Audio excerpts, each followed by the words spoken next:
Yo Atlas speaking and welcome to a brand new series on the channel.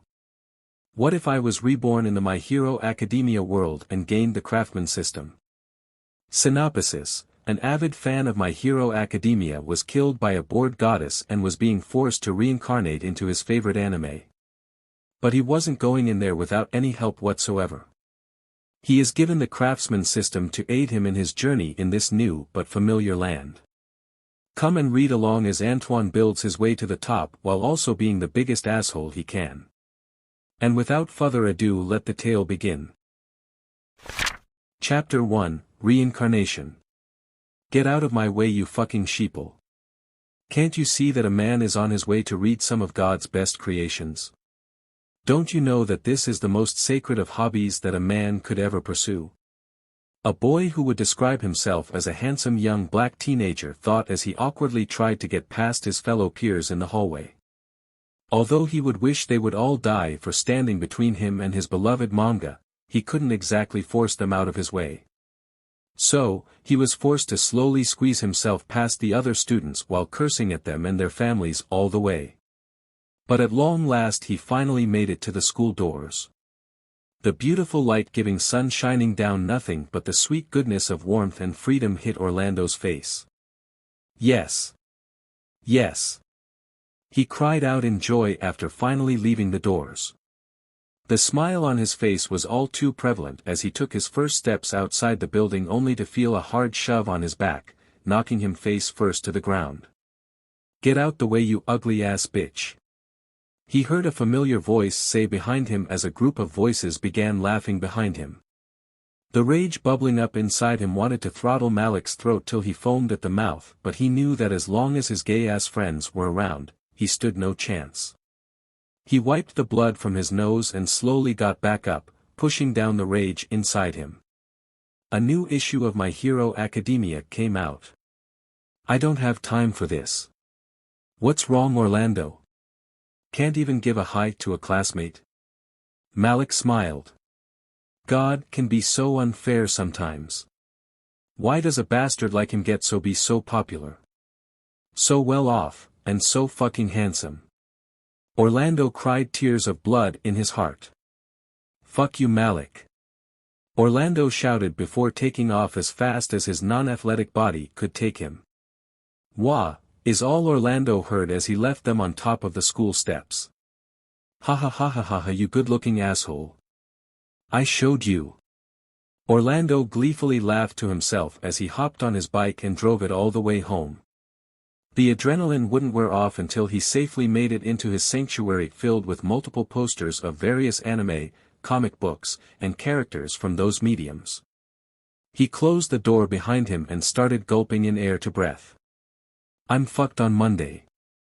Orlando already knew what was waiting in store for him Monday after school, but he decided to not think about something so depressing and to finally succumb himself to his greatest pleasures.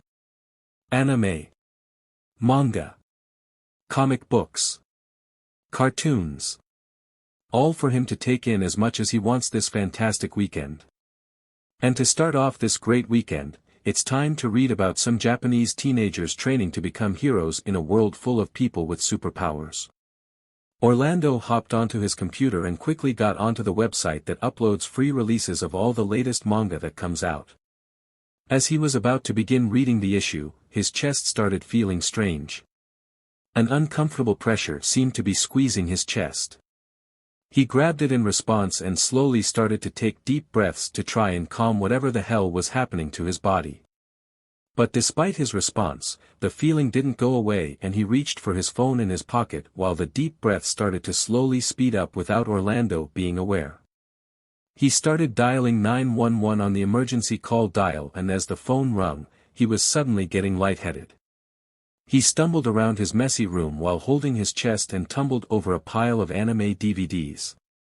The pain that flared over his entire body seemed to aggravate the already painful feeling in his chest, and his vision started fading. No. I'm too young to die.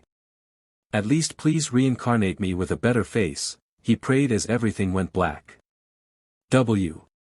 Up. Orlando heard a strange heavenly voice saying something, but he'd rather sleep some more. If he was in heaven he would need at the very least 7 heavenly beauties calling for him. God should know his preferences, right? That pervert. Please. Wah. P. He heard the singular angelic woman calling for him again and started to get irritated. Come on, you shitty God. I said 7, not 1. I've been a faithful follower all my life. I went to church every Sunday in my childhood. The least I could get in paradise is 7 beauties to share it with, right? You disgusting human. This beautiful and sweet goddess summoned you and you will show her the proper respect. The previous voice, full of nothing but sweetness, has transformed into the most ear-wrenching noise Orlando has ever heard. Orlando slowly got up and looked at the glowing yellow figure. This must be a nightmare. No way would I have a bipolar shit excuse for it Sundra ever be a part of my harem. I would rather suffer a beating from Malik and his butt buddies than suffer this. The fury blasting off the goddess's figure could be felt even by the most ignorant of humans. Insulting this goddess twice is unforgivable. If I had my way I would send you to a world filled with nothing but ferocious creatures who love to eat rude and disgusting mortals. Orlando inwardly smiled despite the untoward comment about his appearance. It seems this annoying brat of a goddess isn't in control and she's being sent by someone else. But what do they want with him? He doesn't have anything special about him. At least he doesn't think so. Farewell, despicable pervert. I hope you choke on your way out. She cursed as he was suddenly sucked into a portal beneath his feet. As Orlando was sucked completely through the portal his vision faded to black. Some time later. Host has been gifted the Craftsman System. Host. Do you wish to start the tutorial? Host. Do you wish to start the tutorial? Host. Do you wish to start the tutorial? It was about this time after the system has repeated that phrase about 1,000 times that Orlando finally stirred. Someone turn that fucking robot off. He tried to move his hand to smash where the sound was coming from but suddenly came to the realization that his hand was fucking tiny. Dagaboga. My fucking hand is tiny. Yayubgeo. What the fuck is going on? Host. Do you wish to start the tutorial for the Craftsman System? Gagaruda. Fuck no. Someone tell me what's going on. Host has refused the tutorial. Good luck in your new life as Antoine Neal in the world of My Hero Academia with the Craftsman System. Birth will be happening soon. Antoine was unable to stop himself from crying. Although this was always one of his greatest dreams to be reincarnated into one of his favorite anime, it was an entirely different matter of leaving your entire life behind and suddenly jumping into a new start without warning. After a half-hour of sobbing, Antoine finally got control of his nerves. No use crying about it. I guess I should have said yes about that tutorial thing earlier. To call up the system menu, please say menu. Menu. Antoine thought. Stats. Skills. Perks. Inventory. Mix. Shop. Missions. Antoine noticed that the only unavailable one was the mix option. It was grayed out and he figured that it was locked for the time being. He was pretty impressed so far. It was an average system from what he could tell so far. Stats. He thought as he received a memory of his current status. Name, Antoine Neal. LV 10/100. Stamina, 100/100. Health, perfectly about to be born baby. Title, none. Money, $0. STR, F-. AGL, F-. VIT, F-. Int, C. Cha, E-. Luke, C. SP, 0. Holy shit, what kind of start is this? There isn't any magic or mana in My Hero Academia. And why the fuck is my charisma so low? I'm a cute fucking baby, aren't I? Antoine began touching his face and didn't feel anything wrong with it. Well, he'd have to take a look once he's actually born in a couple of hours or so. He could hear muffled sounds outside of his new mom and started to think what he wanted in this world. Of course, he was going to become a hero. Becoming a villain would be boring, and he isn't planning on starting a legal business to conduct his villainy legally. Nor does he want to be constantly on the run or hiding away from society. But becoming a hero or the greatest hero or even the symbol for heroes isn't good enough for him. The type of hero I will be is the greatest asshole hero. The most toxic and aggravating hero there is. Bakugo and Endeavor won't even be able to stand in my shadow. That's how terrible I'll be. But at my core I will still remain a hero. A person who protects the weak and stands against the unjust. I also just love asshole characters in superhero shows. Antoine felt that his birth was coming relatively soon as it suddenly got brighter inside his mom and the muffled sounds became louder. But before Antoine faced this new world, he needed to set some goals. He already decided on becoming the most toxic hero, but what else? Birth is imminent, host. Prepare yourself. The system. I need to abuse this Craftsman system as much as I can to get as strong as I can. The stronger I get, the safer I will be. And hell, if it's as good as I hope it is, I can even see myself building a freaking Iron Man suit or build an unstoppable robot army like Dr. Doom or Eggman. Fuck. Why not all three? Antoine excitedly hyped himself and the system up. It was at this time he saw a bright light opening. He willingly let himself be taken out and finally saw the faces of his new parents. His father was black and his mother was a freaking shark woman. Antoine's excitement was swiftly shut down as smack. Wah. Wah. Antoine cried. You dirty doctor bitch. I will remember this transgression against me. Your fate is sealed now and everyone you ever loved will die a horrible death. Antoine cursed as he was handed to his shark mom. She smothered him in her blue shark-skin chest and smiled at him with her terrifying sharp shark teeth. Seriously. If I was a normal baby I would be crying my lungs out just looking at you. Even if I think you look totally awesome. He thought, trying to wipe his tears away. Antoine's dad soon came over to see his boy and also smiled lovingly at him. Isn't he beautiful? His mother said as Antoine was suddenly getting sleepy in her arms. The cutest baby in the whole wide world. Antoine's dad started tearing up and Antoine inwardly laughed at his sensitive dad before drifting off to dreamland. Host has been issued a mission. Test your given skills.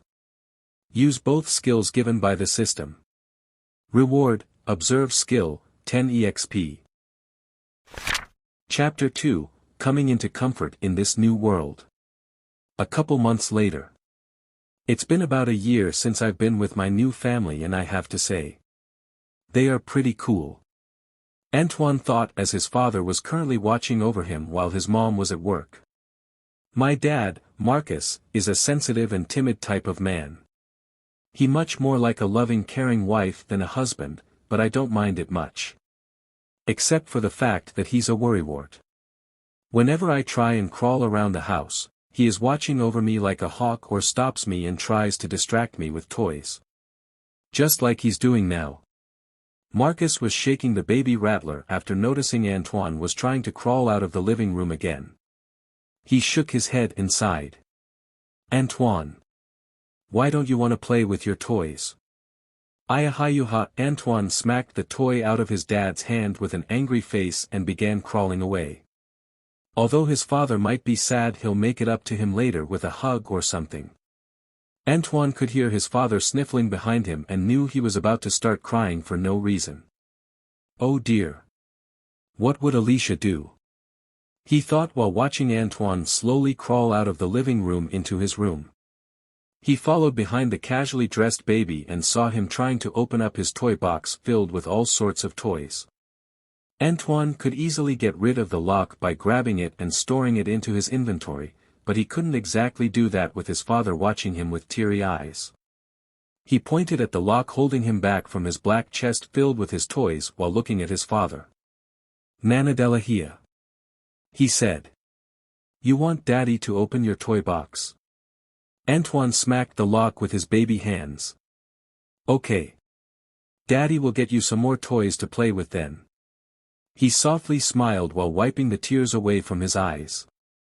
Marcus grabbed the key hanging on a nail high above the toy box and unlocked it before digging inside the toy box. He pulled out a tiny car and handed it to Antoine. Antoine smacked the toy on the floor before angrily speaking in baby speak. He then tried to climb inside the toy chest but he couldn't muster the strength necessary to pull himself over and plopped back on the ground. "What in the world could be in your toy box that you want so badly?" Marcus muttered as he saw Antoine about to cry after not being able to pull himself up. Antoine hated being a baby.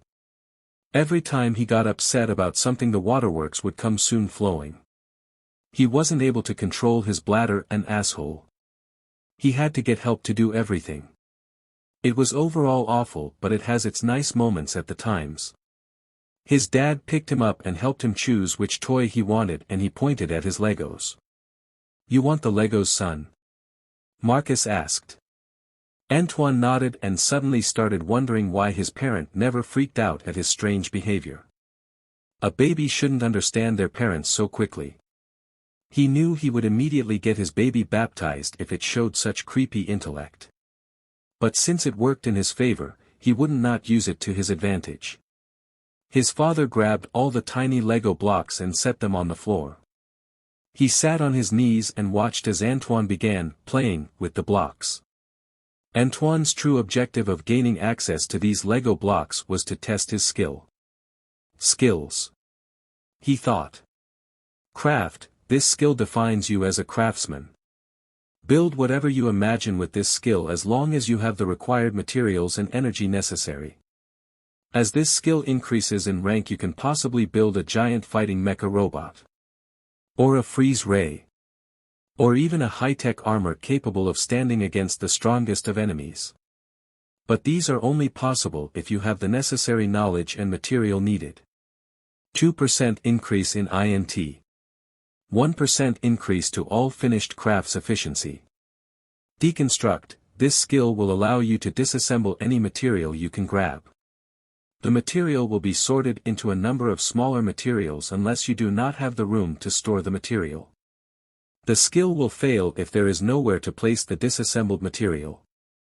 As this skill increases in rank, you will be allowed to deconstruct even skyscrapers with a single touch. 2% increase in INT. Antoine activated his craft skill and suddenly a blank blueprint appeared on the floor. He jumped in surprise and tried to quickly cover it with his clumsy baby body. "What are you doing laying on the floor like that, Antoine? Is it a game?" Marcus asked. Can he not see the blueprint? Antoine eventually got himself back sitting upright and pointed at the blueprint while looking at his father. His father only smiled while looking as confused as ever. "Is there something you want me to see, Boogie Bear?" Marcus asked while rubbing Antoine's hair. "Blood Legion." Antoine responded before focusing back on his skill. "Now what should I build first?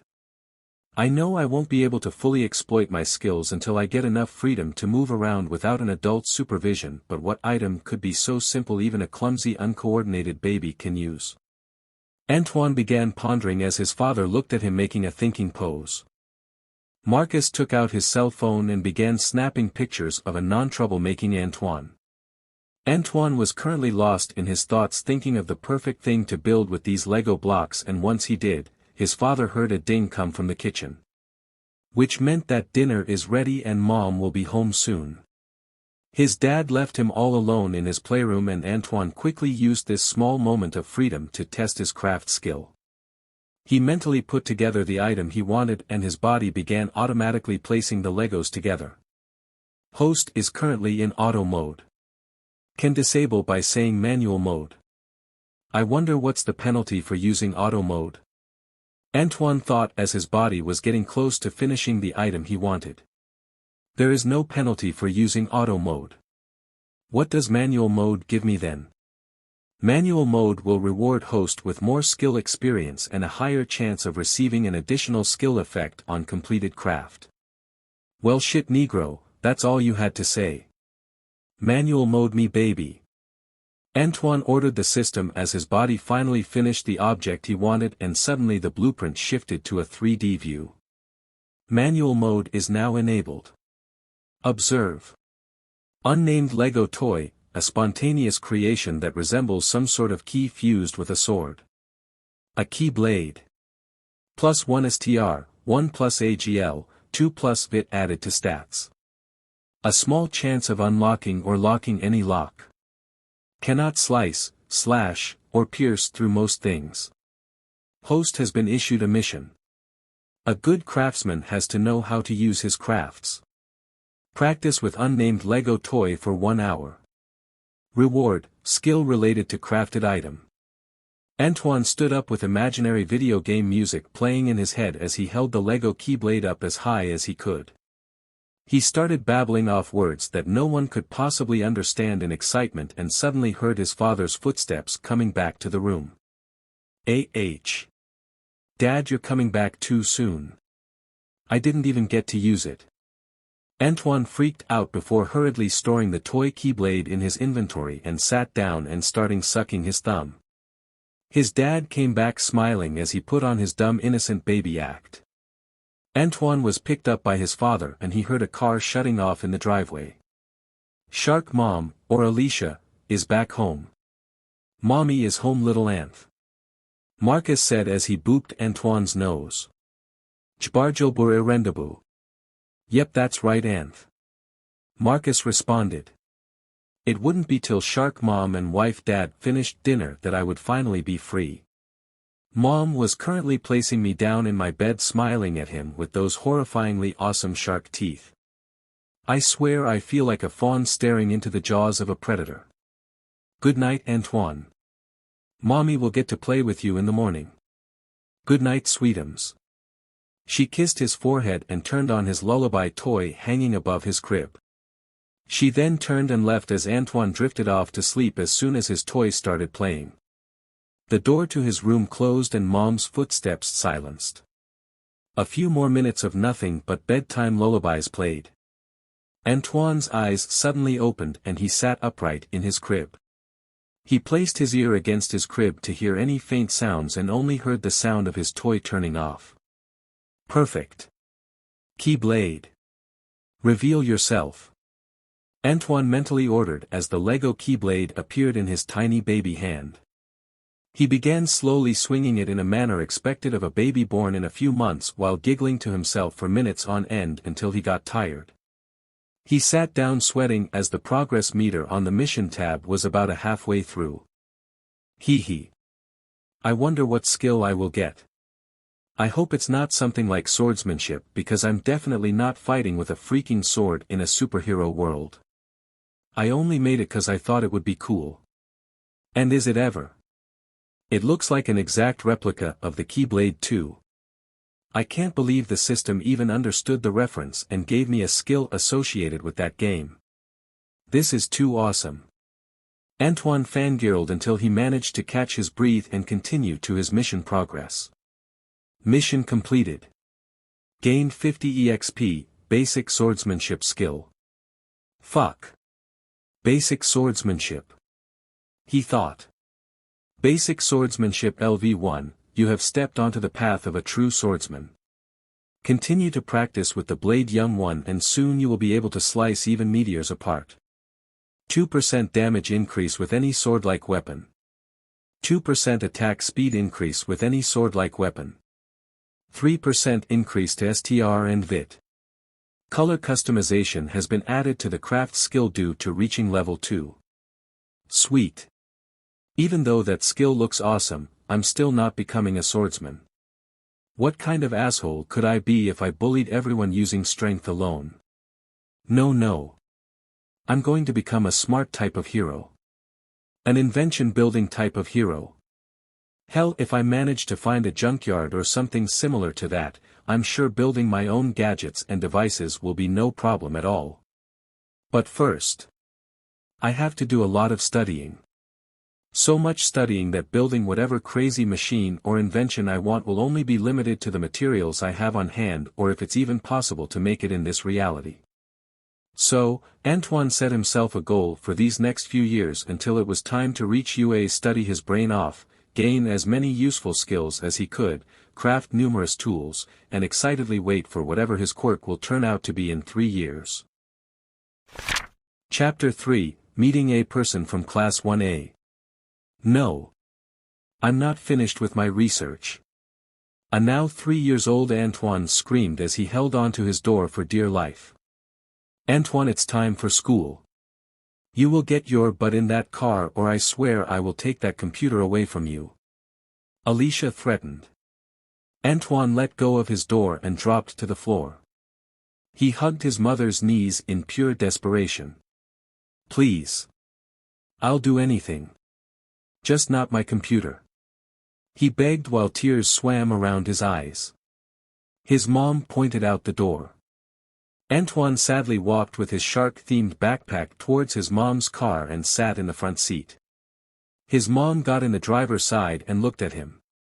But since Antoine was still sad about having to leave his project unfinished, he didn't notice her stare. Why aren't we moving? He asked. Get your butt in the back seat. You're not old enough to sit in the front. He groaned loudly and crawled in the back seat and put on his seatbelt. His mom smiled despite his groaning and started the car to drive him to his very first day of school. As he listened to the radio on his way to school, he pulled out a fist-sized Rubik's Cube and began solving it to pass the time. Antoine found out that certain tasks could improve his stats or give him skills. Doing exercises that challenge or tires his brain will increase the intelligence stat, and if doing things that test his brain increases his int stat, why wouldn't doing other exercises that focus on his strength, vitality, or agility increase as well? So, ever since Antoine managed to find out that he could increase his stats, he has been finding out various ways to train them while on the move or around adults. Gained int +2. The stat boosts used to be more generous when he first found out that he could increase his stats, but as he trained more and more they steadily slowed down, but it wouldn't be a problem as long as he managed to find more ways of pushing himself more and more. Like with this Rubik's Cube, if he simply made it bigger and added more colors it increased the challenge. By this time his stats looked a little something like this. Name, Antoine Neal. LV 30/300. Stamina, 125/125. Health, abnormally healthy 3-year-old. Title, none. Money, $0. STR, E+. AGL, D-. VIT, E+. INT, B-. CHA, E+. Luke, C. SP, 2. Antoine grinned. Being taken to a universe with actual working internet is the best. He's able to research so many topics without having to go through any hardships at all. He's been studying all types of subjects that would help him become a better craftsman or increase his field of talents. Gained int +2. We're here, sweetie. But before we go in here, I need you to promise me a few things. Alicia said, turning around in her seat to look directly at Antoine. Promises are for the weak. Real men make deals. They make actions. Antoine yelled. Ahu. Listen to me, Antoine. If I get a call from the school about you acting up in school, I'm taking away your computer until you get your act together. What? I'm not a bad kid. How could my own mother threaten me like this? I thought we were family. Antoine shouted. If you act good for a whole week, I'll buy you that bike you wanted at the store. But if I get any news that you're acting up, consider yourself punished, mister, with no more computer. Antoine wanted to rapidly kick the back of his mother's seat but knew that giving in to his anger would be his downfall. Yes, Mom. He reluctantly agreed and got out the car with his mom. She held his hand as they walked inside the building, and Antoine looked around to see if he could recognize any future characters and to scope out any potential materials to take with his deconstruct skill or inventory. He also didn't see any camera posted around the school like in his old high school. Hee hee. You messed up this time, Japan, letting this former American into your perfectly safe school filled with all of your innocent Japanese students. Antoine giggled as his mother brought him into his classroom and met with his teacher. His teacher looked like an average Japanese woman. A little cute but could use some more thickness on her ass. Hello, Mrs. Neal. I can assume this is little Antoine, right? She smiled at Antoine. Hey, Risako-chan. Yeah, this is him, make sure to watch him carefully. He's a troublemaker. No, I'm not. Antoine yelled. Oh yeah. Why don't you tell your sensei about the time you decided to break the TV in the living room? I was trying to figure out how to make a better TV. See what I mean? Alicia said while shaking her head. So little Antoine has an active mind and body. Do you know what you want to be when you grow up? I'm gonna be a pro hero. Antoine enthusiastically responded. A pro hero? His teacher questioned. Yep. I'm gonna be the smartest and best hero there is. I see. Okay then. How about you go introduce yourself to your classmates while I talk to your mommy? Bye, fishy. Antoine teased while putting out his tongue at his mom while running towards the other kids. You little. Don't forget I'm your ride home. She reminded him who long since left her side. Antoine finally got a good look at all his classmates and none of them looked familiar. He sighed. Maybe he would have to wait till the entrance exams to U.A to finally meet a familiar face. He was hoping that there was someone part of Class 1A here and make friends with them. He figured that he would be in the same class as Deku and Bakugo. But it's fine if it's just him, it just would have been more fun with one of the characters he knew. So, Antoine was forced through preschool all over again and returned home without acting out in class. He quickly ran into his room and closed the door behind him before turning on his computer and returning back to sucking up subjects about anything he thought would prove useful to his future as a builder-type hero. Don't forget to clean up that room or else. He heard his mom yell from the living room. He looked around his room filled with numerous toy pieces, clothing, and other such material before smiling. He used his skill to deconstruct them into numerous smaller pieces. So that one t-shirt would turn into a certain number of cotton or a toy would usually turn into certain pieces of plastic. He began humming as he saw the bar for the skill gaining more and more before finally reaching LV2. Antoine's lips began stretching upwards as he began crafting a new object. A new shirt.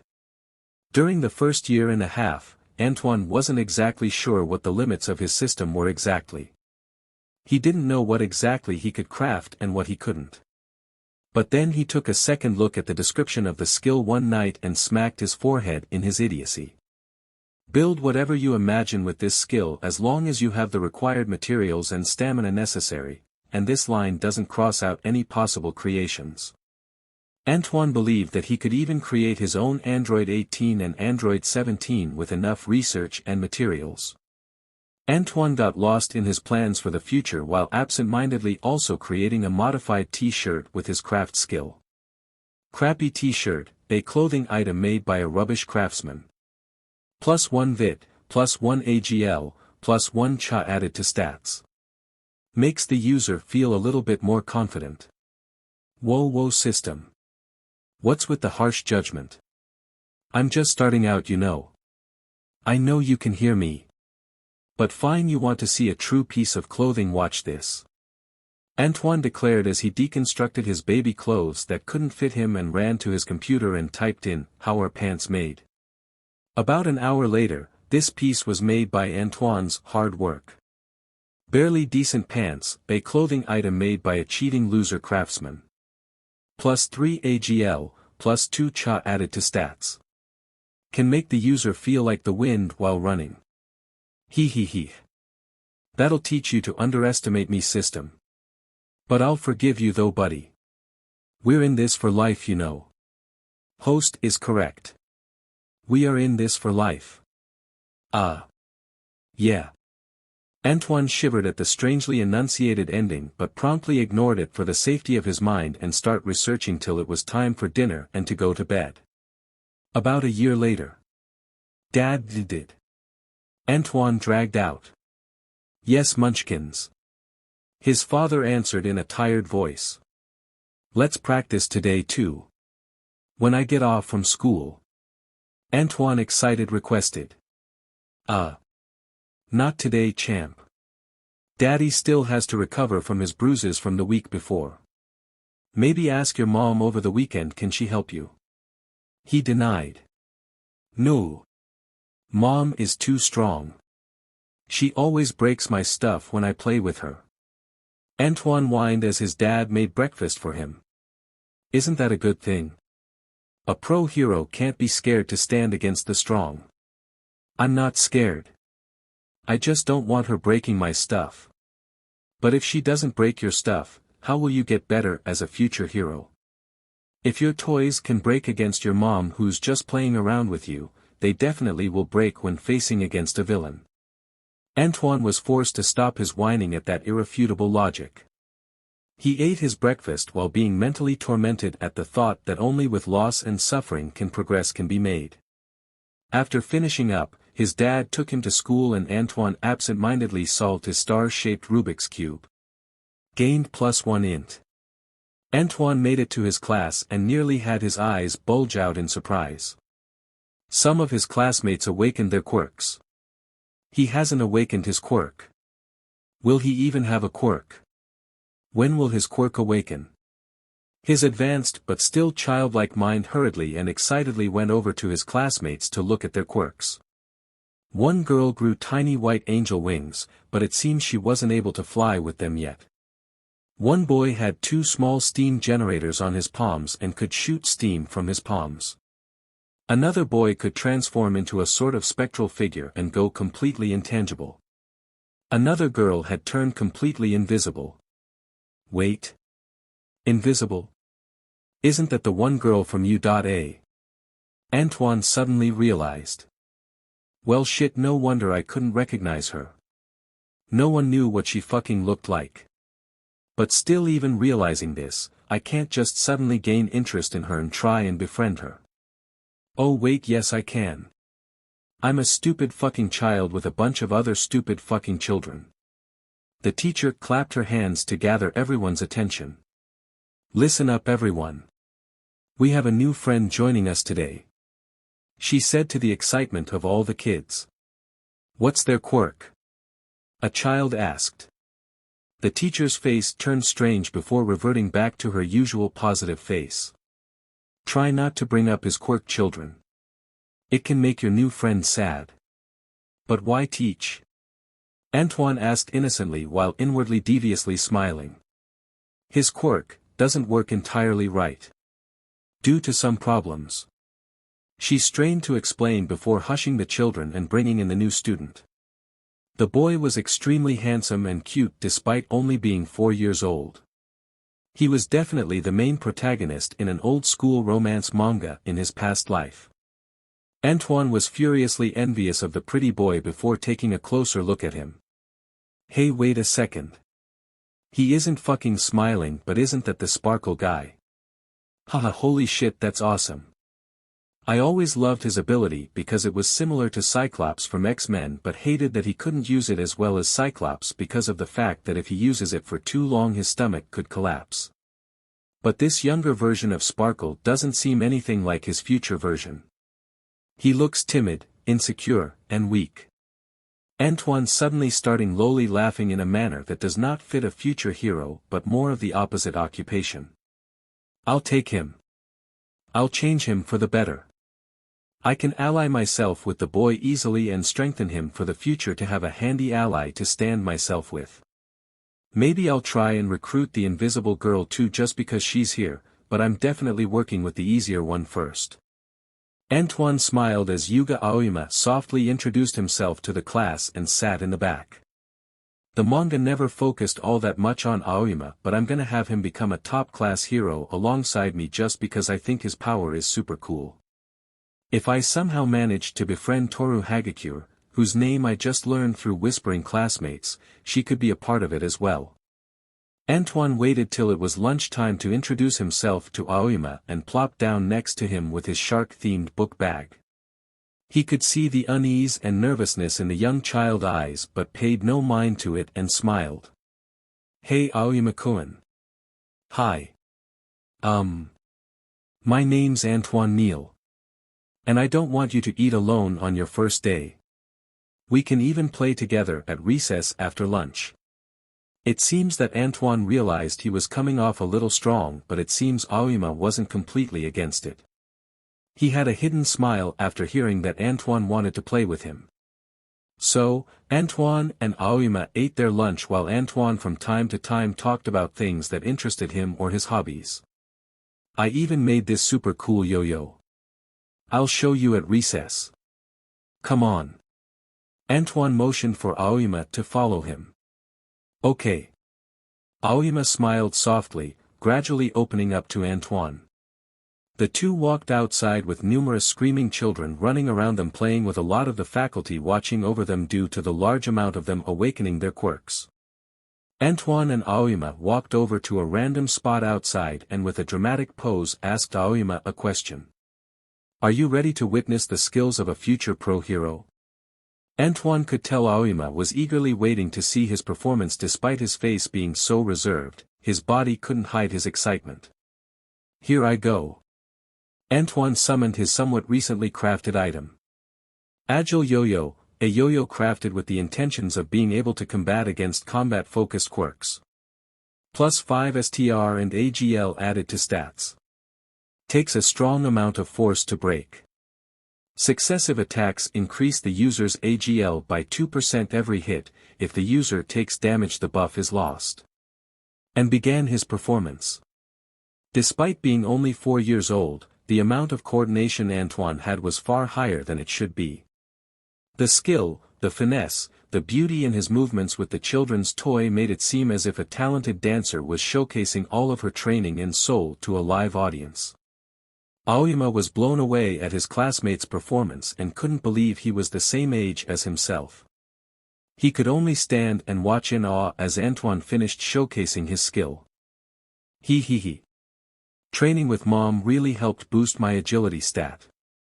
I bet when it's around the time to take the UDA exams, I'll be capable of avoiding anything that comes my way. Antoine smiled and bowed as his performance finished and he suddenly noticed he had quite the crowd watching him. No way children are interesting in dancing. He thought before realizing the true target of their eyes. My yo-yo. You dirty conniving selfish little mongrels. I'll never let you have it. Hey Neal-kun. Neal-kun, where did you get that yo-yo from? Can I borrow your yo-yo, Neal? As the little greedy monsters were about to swarm him, he flicked his yo-yo and wrapped Aoyama in its strengthened string and ran away with Aoyama flying behind him. The other children apparently thought this was a game because they soon came chasing after him all around the playground. Don't chase me! Antoine yelled. The children with quirks immediately thought this was their time to shine. The girl with the angel wings realized that she could use them slightly while running and managed to gain some extra speed when fluttering them. She managed to latch onto Aoyama and hung on for dear life while eyeing his yo-yo with the eyes of a starved beast. Don't latch onto him, you little freak! Antoine shouted as he whipped his yo-yo and managed to shake the angelic vermin off of Aoyama, who was close to passing out. Antoine hopped on top of the slide and immediately jumped on top of the swings, far above any of the 4-year-olds' heads, and sat up there with Aoyama barely conscious. He grinned heavily as the kids watched him from below. You have to share, Neal. No, I don't. Teacher said we have to learn how to share with each other or we wouldn't get a star. I don't care about no stinkin' star. Antoine mocked as he stuck his tongue out at the angry kids. One child who awakened his quirk transformed his arm into a tiny cannon and fired a small metal ball at Antoine. Antoine's eyes sharpened as he pulled out his Lego sword from long ago in his inventory and sliced against the incoming projectile. The Lego sword managed to redirect the ball into the sand while nearly breaking apart from the amount of force sent by the child's quirk. He threw his Lego sword at the kid's head and he barely managed to escape harm by quickly holding up his cannon arm as the Lego sword shattered into tiny pieces. We won't play with you anymore if you don't share. Like I need to play with a couple of greedy thieving snot-sucking losers. The children realized that they couldn't force or threaten the sharp-tongued villain holding the object of their desires to submit to their demands even if they were the majority. They soon gave up and dispersed as Aoyama finally managed to recover. Wasn't that fun, Aoyama-kun? Antoine smiled. I still feel a little sick. He murmured as the bell rung, telling them it was time to return to class. Antoine hopped off the swing set easily before remembering that Aoyama didn't have the same physical skills as him. He saw Aoyama looking down from the swing set shivering. Antoine smiled. You can do it, Aoyama-kun. Antoine said, putting his thumbs up. Hearing his new cool friend encourage him added some confidence to him. Aoyama could never do anything what Neil-kun did. But maybe if he becomes friends with him maybe he'll become a bit cool too. Aoyama closed his eyes and jumped down. What are you doing closing your eyes? You need to see where you're landing, Sparkles. Fuck. Antoine mentally yelled as he dove towards the falling boy. Soft thud. I did it. Aoyama muttered as he opened his eyes and saw that he landed on the playground sand. Yeah, great job. A sand-covered Antoine said. Antoine missed his heroic rescue dive and returned to class with sand all over him. The rest of the school day was spent learning and Antoine felt as if he made a good first impression on the younger Aoyama. He's very excited in thinking of ways of improving the boy and his quirk to higher levels.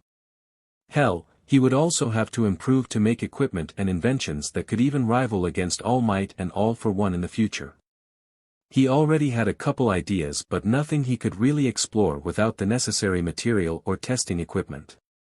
His father picked him up at the front of the school building and he returned home while writing down notes in his notebook. Chapter 4, Finally acquired a quirk. Some time later.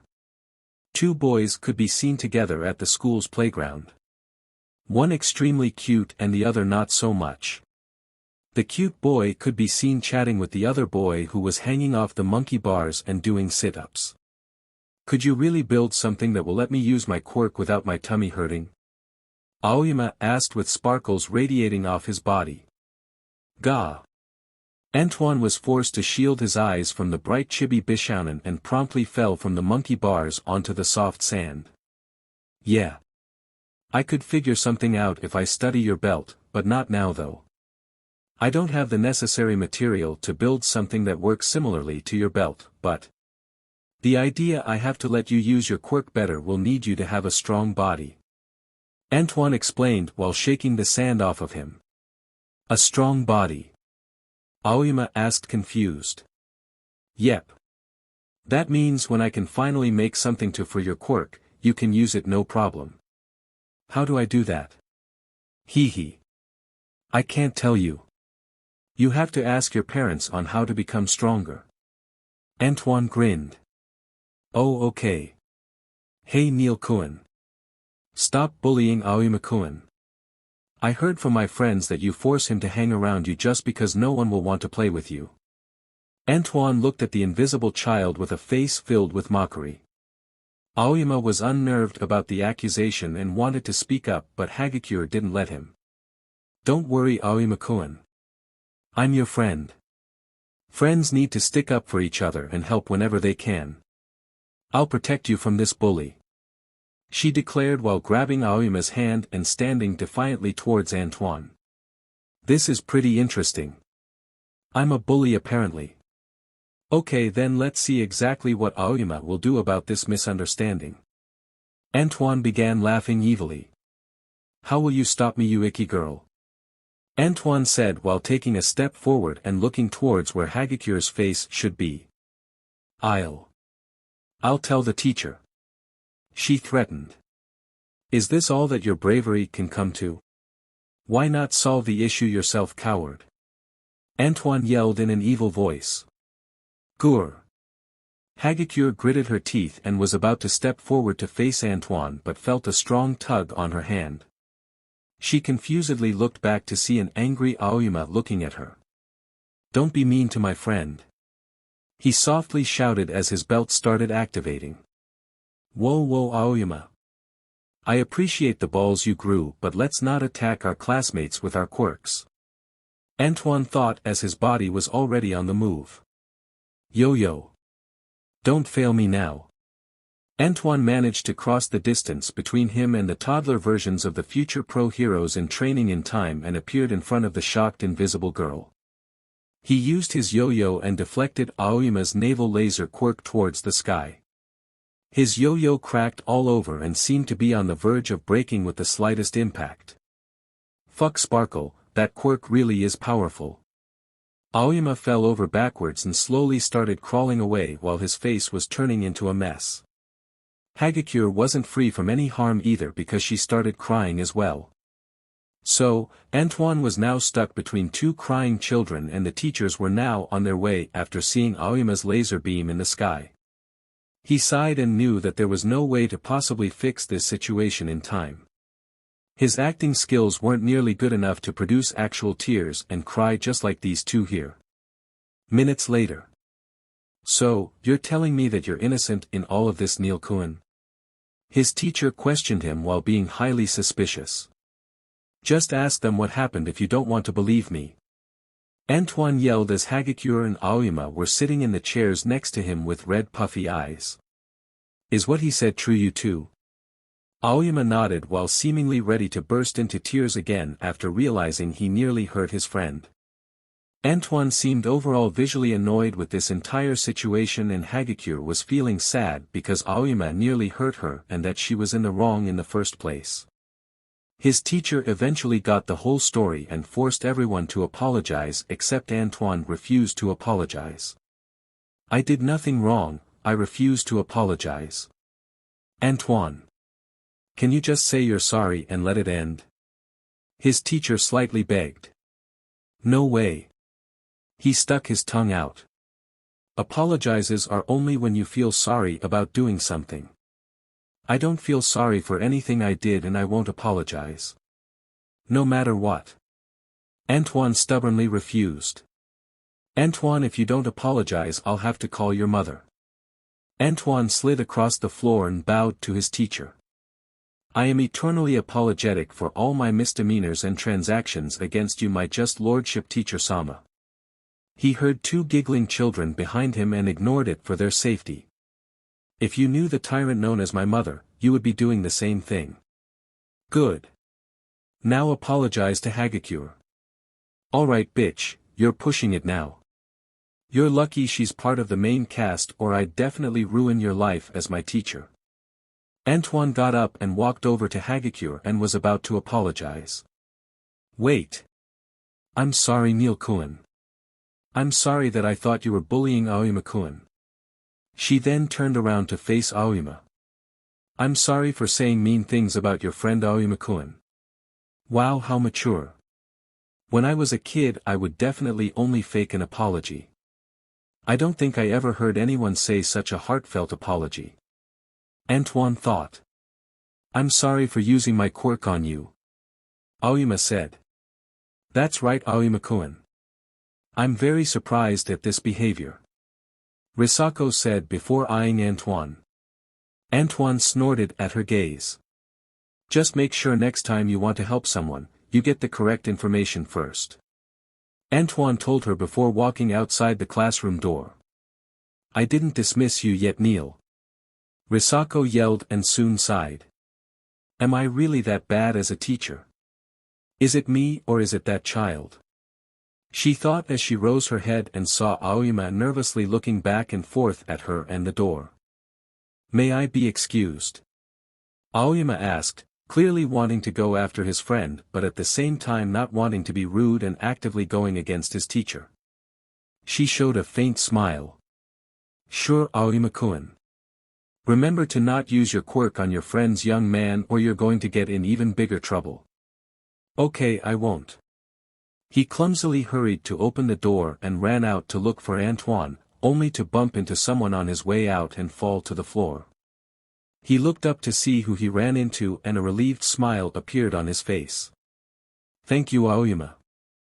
I'm impressed that you had the courage to stand up for me. That was pretty cool of you." Antoine didn't realize the sheer weight that his words held to the younger Aoyama and how they would affect him in the future. The weak and shy boy who always thought of himself different from others. How he could never be the same as his fellow peers thanks to the problems with his quirk. But Antoine didn't see him the same way others saw him. He saw him as a friend. Someone who he could share what he likes and dislikes without treating him strangely. He even planned on helping him fix his quirk when they grow up. Antoine saw that Aoyama was about to cry again. Seriously. Does this kid's tear ducts ever dry out? Stop crying and come on. A future hero can't be seen crying in public. Antoine said while holding his hand out. Aoyama wiped his eyes and accepted Antoine's help up, promising in his heart to ask his parents how he could get stronger. The two left the school building together and their parents were waiting on them. Antoine's mom had a furious look on her face, while Aoyama's mom had a very worried look on hers.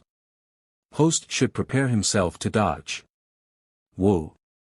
Antoine's mom kicked towards Antoine, who just barely managed to dodge in time only thanks to the system's warning. Antoine. Why are you leaving class so late? I didn't do nothing. Antoine pulled out his yo-yo and prepared himself for any further attacks. His mom slowly ran towards him and suddenly vanished and reappeared behind him. Antoine hopped away while flicking his yo-yo towards his mom's forehead. She ducked and pounced towards the now defenseless young boy who smirked before unrolling a second golden yo-yo and surprising his mom. She was forced to catch the incoming children's toy and land on top of Antoine with a victorious smile. TCH. I could have had you if Mamabama. Antoine's teeth suddenly started falling out of his mouth, but strangely there was no blood coming out nor did it hurt as much as teeth falling out should. His mother quickly got off him and put him in her car. She immediately started driving towards somewhere while Antoine was freaking out about what fucking dickhead used their teeth-falling quirk on an innocent child. He was cursing up a storm, but without his teeth, no one could understand him. Don't worry baby, Mama is on her way to the hospital. Just calm down. Antoine started yelling at his mom about how the fuck could he calm down when all of his teeth just randomly started falling out. Host. Do not panic. Why the fuck shouldn't I panic? Teeth don't just all of a sudden fall out like this. What the hell is happening to me? Host, you are simply awakening your quirk. Mo pucking hey. New skill gained. Shark quirk. Shark quirk. Shark quirk LV1. This quirk is given to you by your mother. At initial stages, few shark traits are gained. As this skill gains proficiency, more and more shark traits are available along with increased shark abilities. 5% increase in STR, AGL, and VIT. Shark teeth gained. Teeth are now able to chew through most things human teeth aren't capable of. They are also capable of being grown back within 24 hours. As this skill increases in proficiency, the strength of your teeth will improve, the rate at which they grow back will increase, and the number of rows will increase. As his mother plowed her way through the streets to get him to the hospital, his new quirk was already growing in. Tiny little serrated sharp teeth started growing in his mouth rapidly and quickly filled up his mouth, while similarly sized saw-shaped ones grew behind the first row of teeth. Antoine took out his golden yo-yo and used its shiny polish to see his new teeth. He grinned a cute terrifying smile, but then noticed that his teeth were different from his mother's. His mom's teeth were pointy and sharp, meant for gripping and holding on, while his back row of teeth were meant for tearing through and shredding. He guessed that it was just genetics at play and desperately wanted to bite into something right now. Mom! I just got my quirk. Look! Antoine shouted excitedly while using his finger to open his mouth. Sweetie, I would love to see, but right now mommy is driving. We'll be at the hospital in a minute and mommy will see it then. Antoine began making chomping sounds while biting around in the back seat.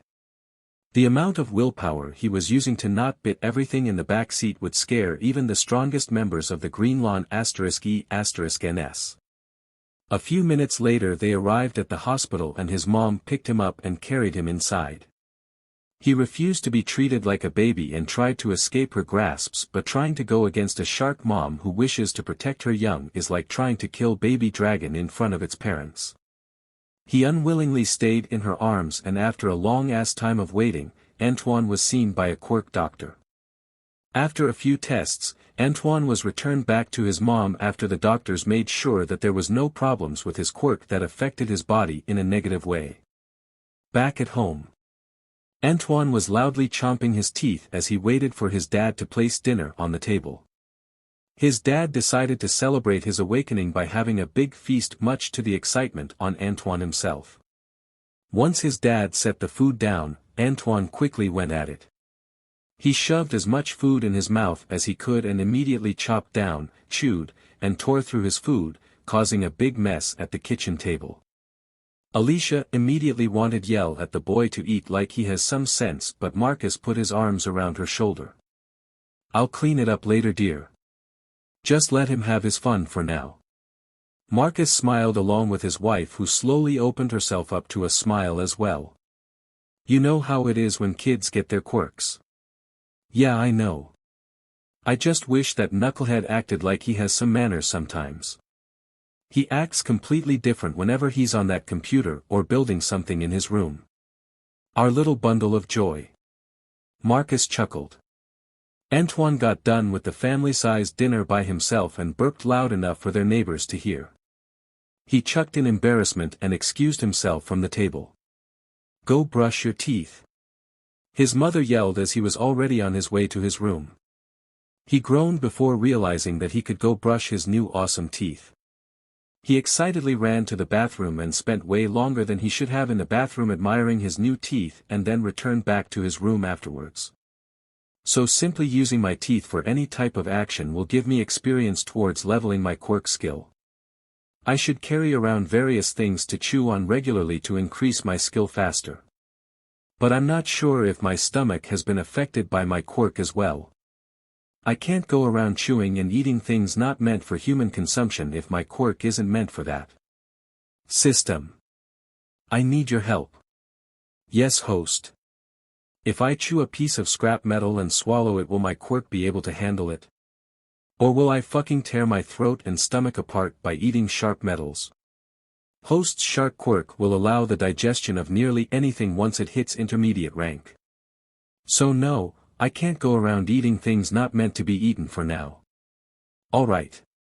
Thank you, system." Antoine then began his various exercises before heading off to bed. The next day at school. My quirk is pretty cool, isn't it? I bet that when I get older it gets even better. I'll make sure of it," Antoine said to the equally excited Aoyama. "Mine too. Yesterday my mom even signed me up boxing classes to get stronger. I will start going tomorrow." "That's good. Keep at it and you'll definitely become strong enough to overcome your quirk. I might not even need to build something to help you if you try hard enough." "You really think so, Neil-kun?" Aoyama asked, not quite willing to believe that his problem could be overcome so simply. "I know so. You're my friend who was willing to use his dangerous quirk just for my sake. You can definitely do it." Antoine buttered the low self-esteem boy up. It seemed to have worked because the boy seemed to gain a small flame in his eyes, in the form of a sparkle, and as this was happening a certain classmate walked over. "Hagakure. Hey guys. I wanted to ask if you wanted to play with me." The young invisible girl asked while her feet showed an embarrassed motion. Aoyama looked over at Antoine, unsure of what to say. "Sure, why not? What did you have in mind?" Antoine asked, secretly pleased at gaining two members of the main cast as friends. "Well, why don't we play tag?" she asked. Aoyama shook his head rapidly at Hagakure while Antoine smiled. While I would love to play tag, it would be more like me chasing two snails. How about something else? What do you mean? I'm pretty fast. Hagakure claimed with pride. The only person that could probably keep up with me is the boy that can transform his legs into tires, and even then it'll still be close. No way, you can't be as fast as Eiji-kun. I think we got off topic, Hagakure-chan. What other games do you have in mind? How about? Antoine waited till the cheerful happy-go-lucky made up her mind while doing advanced tricks with his yo-yo leisurely. But it seems the girl wouldn't make up her mind anytime soon, as she and Aoyama got distracted by his toy and decided to spend recess watching him perform cool tricks. Kids will be kids, I guess. It isn't bad though, spending my time with some cute little kids. I guess I'll just have to spend my time making them better than their original manga counterparts and improving my skills and level till it's time to hijack Midoriya's training location during middle school. I'm going to deconstruct the fuck out of that junkyard and take all that juicy scrap metal for himself and ready myself and these two for the entrance exam. But this won't be for a while. He sighed. What's wrong, Neil-kun? Aoyama asked. Accomplishing goals take determination. And a future pro hero like me can't ever lack the thing called determination, or there would be no point at all. Aoyama and Hagakure didn't understand what Anton was getting at, but they understood that he was worried about something. I won't give up, Neil-kun. I'll become strong enough to handle my quirk for sure. Aoyama swore. I'm going to be a pro hero too. It sounds like fun. Hagakure said happily. Oh. I think I may have changed her initial goal for being a hero. He looked worriedly at the girl. I hope this doesn't come back to bite my ass. That'd be really annoying. Chapter 5, Finding the Motherlode and Facing a Dangerous Villain. 10 years later. A young black teen was seen with his feet on top of his desk looking outside of the classroom window with a bored look on his face. He had normal black eyes with a certain arrogance etched into them that gave anyone who looked at the boy to feel as if they were being looked down on.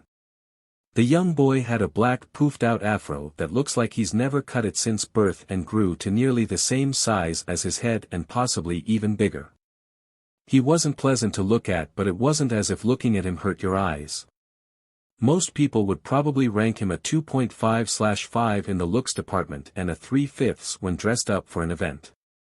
His body looked average and sort of unimpressive, but beneath his school uniform, a well-toned body of fitness was hiding there ready to be shown off for all to see. He was taller than most of his classmates, but they just chalked it up to his genetics. His teeth were sharp and dagger-like, seemingly ready to bite apart anything he wished. The teacher noticed this student's lack of focus, respect, and care a long time ago, but she was helpless against this student.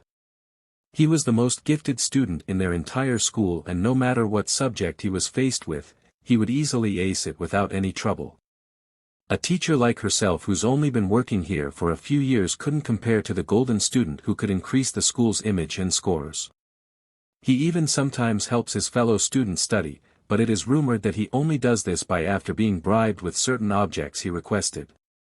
However, that wasn't any of her business, as the principal and vice principal said.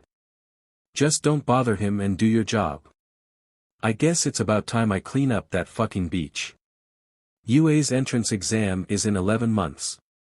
Midoriya doesn't start his training with All Might for 1 month, so I have plenty of time to take all that delicious EXP and materials to get started on making my equipment for the exam and finally getting started on Yuga's quirk and making other equipment for him and Toru.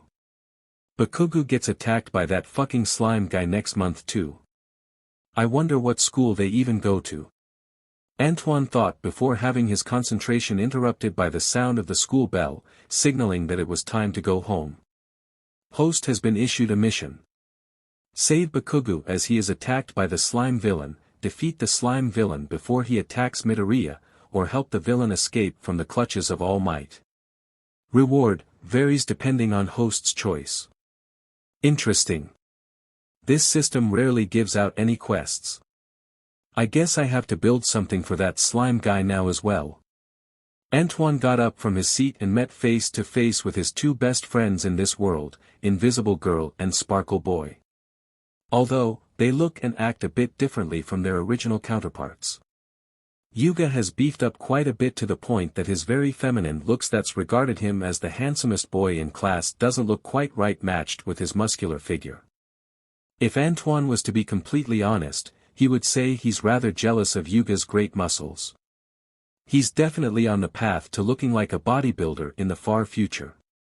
The system doesn't allow Antoine to gain much weight or muscle, forcing him into this forever lean and slim body. Bonjour my dear friend Antoine. What shall we do for today? Yuga exaggeratedly asked. I'm going to go take materials to stock up on at that junkyard we used to call a beach. Cleaning up the beach? That's not like you at all Antoine. You're hiding something from us aren't you? Toru pointed out with a smile. She doesn't look all that different from her original self but her personality has subtly changed by hanging around me and Yuga. Antoine clicked his tongue. What do you mean not like me? I'm all for doing positive and responsible shit. It was at this line that Yuga started laughing. Hey, don't laugh you sparkle bastard. I'm going to be a hero you know. Image is everything.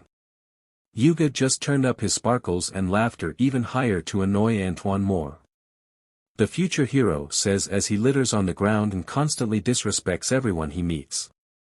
I must agree with Toru. Even though you say you want to be a hero, you don't act very hero-like at all Antoine. What are you fucking idiots talking about? I'm the nicest fucking person anyone could meet. Have you seen my Pokemon team? Their happiness stat is completely maxed out. Don't fucking slander me in public. Toru snickered while Yuga laughed at Antoine even more. Antoine sighed at their reactions and as they were about to turn the corner, a feminine scream sounded out from an alleyway. Hero time. It's time to show these nitwits what a real hero is. Antoine thought as he dashed off towards the sound. Come on. Watch this future pro hero at work. Antoine said as Yuga and Toru worriedly followed him from behind. Antoine made it towards the scene of the crime and saw three mob-like gangsters surrounding a defenseless woman. He ran down the alleyway and confronted the three. Ho ho. Cease your foul villainy this instant you fucking degenerates. Antoine warned. The three mooks looked at each other before looking back at Antoine. Get out of here you brat before you end up on the local news tonight. Underestimating the future number one pro hero? The only punishment for that is death. Antoine pulled out a golden pistol and fired 3 bullets at each of the criminals' heads. The mooks tried to activate their quirks in defense, but they couldn't possibly react faster than Antoine's crafted weapon. Changing Toy Glock 17 has been modified in a way to allow the user to shoot different ammunition. Plus 15 AGL added to stats when equipped. Can rapid-fire all ammunition with a high chance of breaking, can fire semi-regularly with low chance of breaking, or can fire charged single shots with 20% damage increase but slowed reloading speed and high chance of breaking. Antoine has managed to modify this toy pistol bought from the store into one nearly indistinguishable from a regular gun except way less lethal. It doesn't fire things as fast as a regular gun does, but far faster than the untrained civilian are used to. The 3 mooks were knocked unconscious by Antoine's spherical bullets that were only meant for causing impact damage and the woman was saved. Antoine suavely brushed his hair as he moved in on the lone woman.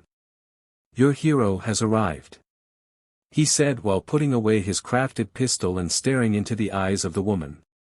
She stared at him quite lost at this transition. She looked at the guys who were harassing her and let a breath of relief after noticing that they weren't dead. She then noticed the other 2 children behind the boy who helped her and finally let her guard down. Thank you. Haha, no need to thank me, but if you really want to make it up to me you could. Antoine was interrupted as Toru stepped in front of him. Wow miss. You should get that wound checked out. Don't worry about us kids here, we'll call the police soon and have these criminals arrested for sure. Tori said while walking with the disorientated woman out of the alleyway and then sending her on her way. Hey what the hell Toru? I could have just met my future wife and you sent her away. If she was really interested in you, then she'd be no different from a criminal as well. Don't underestimate my charms. Even older women can't help themselves when they see my good points. Yuga laughed and the Toru ignored Antoine's further ramblings as they continued their way to the beach after calling the police. They eventually reached the junkyard that used to be a beautiful beach and Antoine got to work. Yuga started shadow boxing on the sand and Toru played on her phone. Collected 225 pounds, scraps, 20 pounds, compressor, 1.5 pounds, aluminum radiator, 1 pound, of copper, and a pound of insulted wire. Antoine managed to deconstruct a fridge and held himself back from mass collecting the rest as Yuga and Toru are still in view. To spend the rest of his time without look suspicious, Antoine really did start taking certain things apart and as the sun was lowering down, Yuga and Toru said their goodbyes and Antoine wondered why did they even follow him here if they weren't going to do anything but just chalked it up to friends being friends. After they left, Antoine sent a message to his mom about how he's going to be late and won't be needing dinner tonight and finally let himself run wild. He ran across the beach deconstructing all of the great materials just sitting here for free and effectively told himself that maybe this volunteer work isn't as bad as he thought. Hell, if he could level up his skills this easily and gain shit for free without any downsides, volunteer work is the shit. He decided to research some more different types of volunteer work later that night to see if they were similar to anything like this. Hours later nearing morning time. Antoine has completely cleaned the beach up and managed to fit all the materials in his inventory and level up his deconstruct skill quite a bit. He should be able to build quite a lot of goodies with all the shit he has now. Once the weekend comes, it's time to go on a crafting spree. Antoine started heading home and went to bed after eating a late-night Hot Pocket and brushing his teeth. 1 month later. It's brilliant, it's all so fantastic. My genius, my works, my brain, all me. Ha ha ha ha ha. Antoine shouted after completing his latest creation. Harassing mini turrets, these spherical-shaped balls of death have been crafted and uploaded with a recently created AI. This AI allows the turrets to aim and fire at whatever the creator orders them to with lasers. When in standby mode, they look like unassuming metal balls. Every 5 attacks that land on an enemy will increase the mini-turret's damage slightly. It can't take a lot of damage. Boom. The door to Antoine's room was kicked wide open as Toru and Yuga barged into Antoine's completely dark room. Antoine, my friend. We are here to rescue you. We want to know why you have been avoiding us for a whole month. Toru shouted. No. Let me be foul creatures of the light. I can create more. I can make so much more. Get off me. No. Antoine shouted in anguish as he was forcefully taken out of the house and in the bright sunny outside world. Thank you too. Antoine's mother shouted from inside. They threw him on the ground and his body began shriveling like a dried husk after making contact with the sun. Oh dear. How long has he been in there? Yuga asked. He's fine. Don't we have a villain to catch though? Toru asked. Antoine suddenly stood up completely fine. That's right. I've already sent my bug drones to look all over for where he stays and I managed to find the city. But are you sure you two want to come? This is a dangerous criminal with no qualms about killing us. Antoine asked. If I can't even face a small-time criminal, there's no way I can become a pro-hero. Yuga said with determination. We can do it. It'll be easy peasy. She said while making a peace sign. No one but her could know this though. Well, alright, let's go catch the bus to the next city over and then I'll bring up the feed. The 3 wannabe heroes then caught the train for the next city over. Antoine could only manage to find the guy because he sent his new recently made creation to latch on to Bakugu and Midoriya. Robotic bug, a tiny bug built with a camera, audio device, and a tracker. If used on a higher-leveled person it could be easily noticed. Since the villain will target one of them for sure, all Antoine had to do was wait till Bakugo intimidated the shit out of Midoriya the same way he did in the manga and quickly hurry on over to the city to find one of them. The funny thing is, he most likely would have missed out on this event if Toru and Yuga didn't drag him out of his room. The three arrived in the city and followed Antoine as he headed to the bridge where Midoriya would be heading soon. He started running to try and stay ahead of the plot and his friends kept up with him. It would only take a couple minutes until they reached the tunnel area and they decided to check their equipment. Antoine had everything he needed in his inventory or equipped on his person. He gave Toru a very strong shocking baton in case she somehow got captured and to help out in the battle. Yuga's fighting potential was slightly improved to allow him to channel his laser quirk into his palms, but this was all possible only because he gave Yuga a pair of metal gauntlets to wear, similar in appearance to his future hero costume that was strong enough to handle his quirk and fire it. If Yuga wasn't as strong as he was now, his arms couldn't possibly take the amount of recoil the gauntlets give. This was a problem that Antoine intends to fix in the future, but for upgrades for Toru, he was sort of lost. The only thing he could think of was soundproof boots or shoes. He'd have to think of something for her even if she somehow did fine in the exam. It was about time for the green-haired protagonist to walk on by. Antoine glared at the absent-minded Midoriya while Yuga smiled in his trademark smile and Toru was giving Midoriya a thumbs up, not that anyone but her could know that though. Midoriya anxiously eyed the three strangers and kept his head down as they stared at him. He tried to walk past them but the tallest of the three stepped in front of him and started grinning with sharp-pointed teeth. Hey you fucking blind cabbage. Can't you see me and my friends are busy here?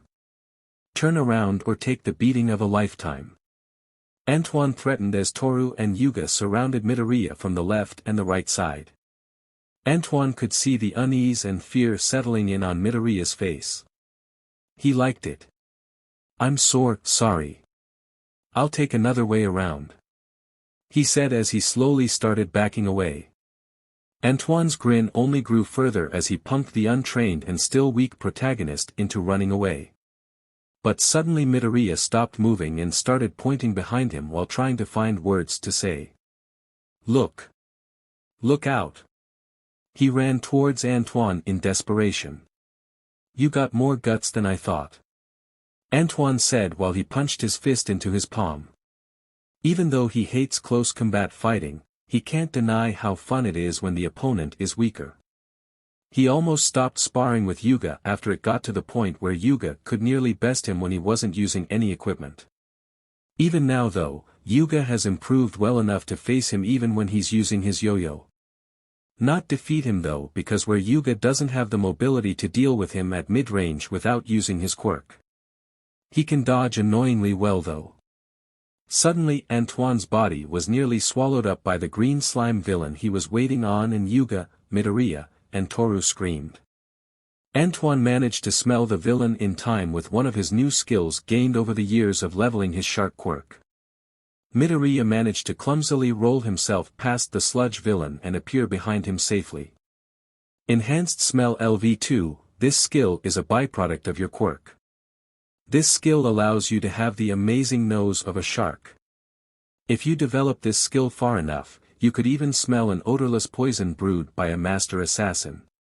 Can smell for X better than regular humans. You dirty sneaky son of a bitch. Antoine cursed angrily. Spread out. Antoine ordered to Yuga and Toru. Antoine's heart began beating rapidly as his mind quickly started processing itself on what he should do now that he's face to face with a villain. Fuck, even with the system, I could have been caught by that guy. I have to be more careful. He reached behind him and pulled out two of his crafts. He threw one next to Toru and the other next to Midoriya. The two metal balls unrolled themselves and formed into mini turrets that locked onto the sludge villain. What is this? A toy? Ha ha ha ha. He shouted before glomping towards Antoine once again. The turrets locked onto the sludge villain and began firing red lasers while Antoine pulled out another invention to dodge the villain. Grapple gun. This weaponry has a small grappling hook attached to the end and if fired, can shoot the user atop of rooftops with a button. Is durable enough for a person to balance upon. Antoine fired the grappling gun to the roof of the tunnel and narrowly dodged as his turrets shot holes into the slime. Yuga used his new gauntlets and aimed at the criminal and fired alongside the turrets while his face strained at the amount of force acting on his arms.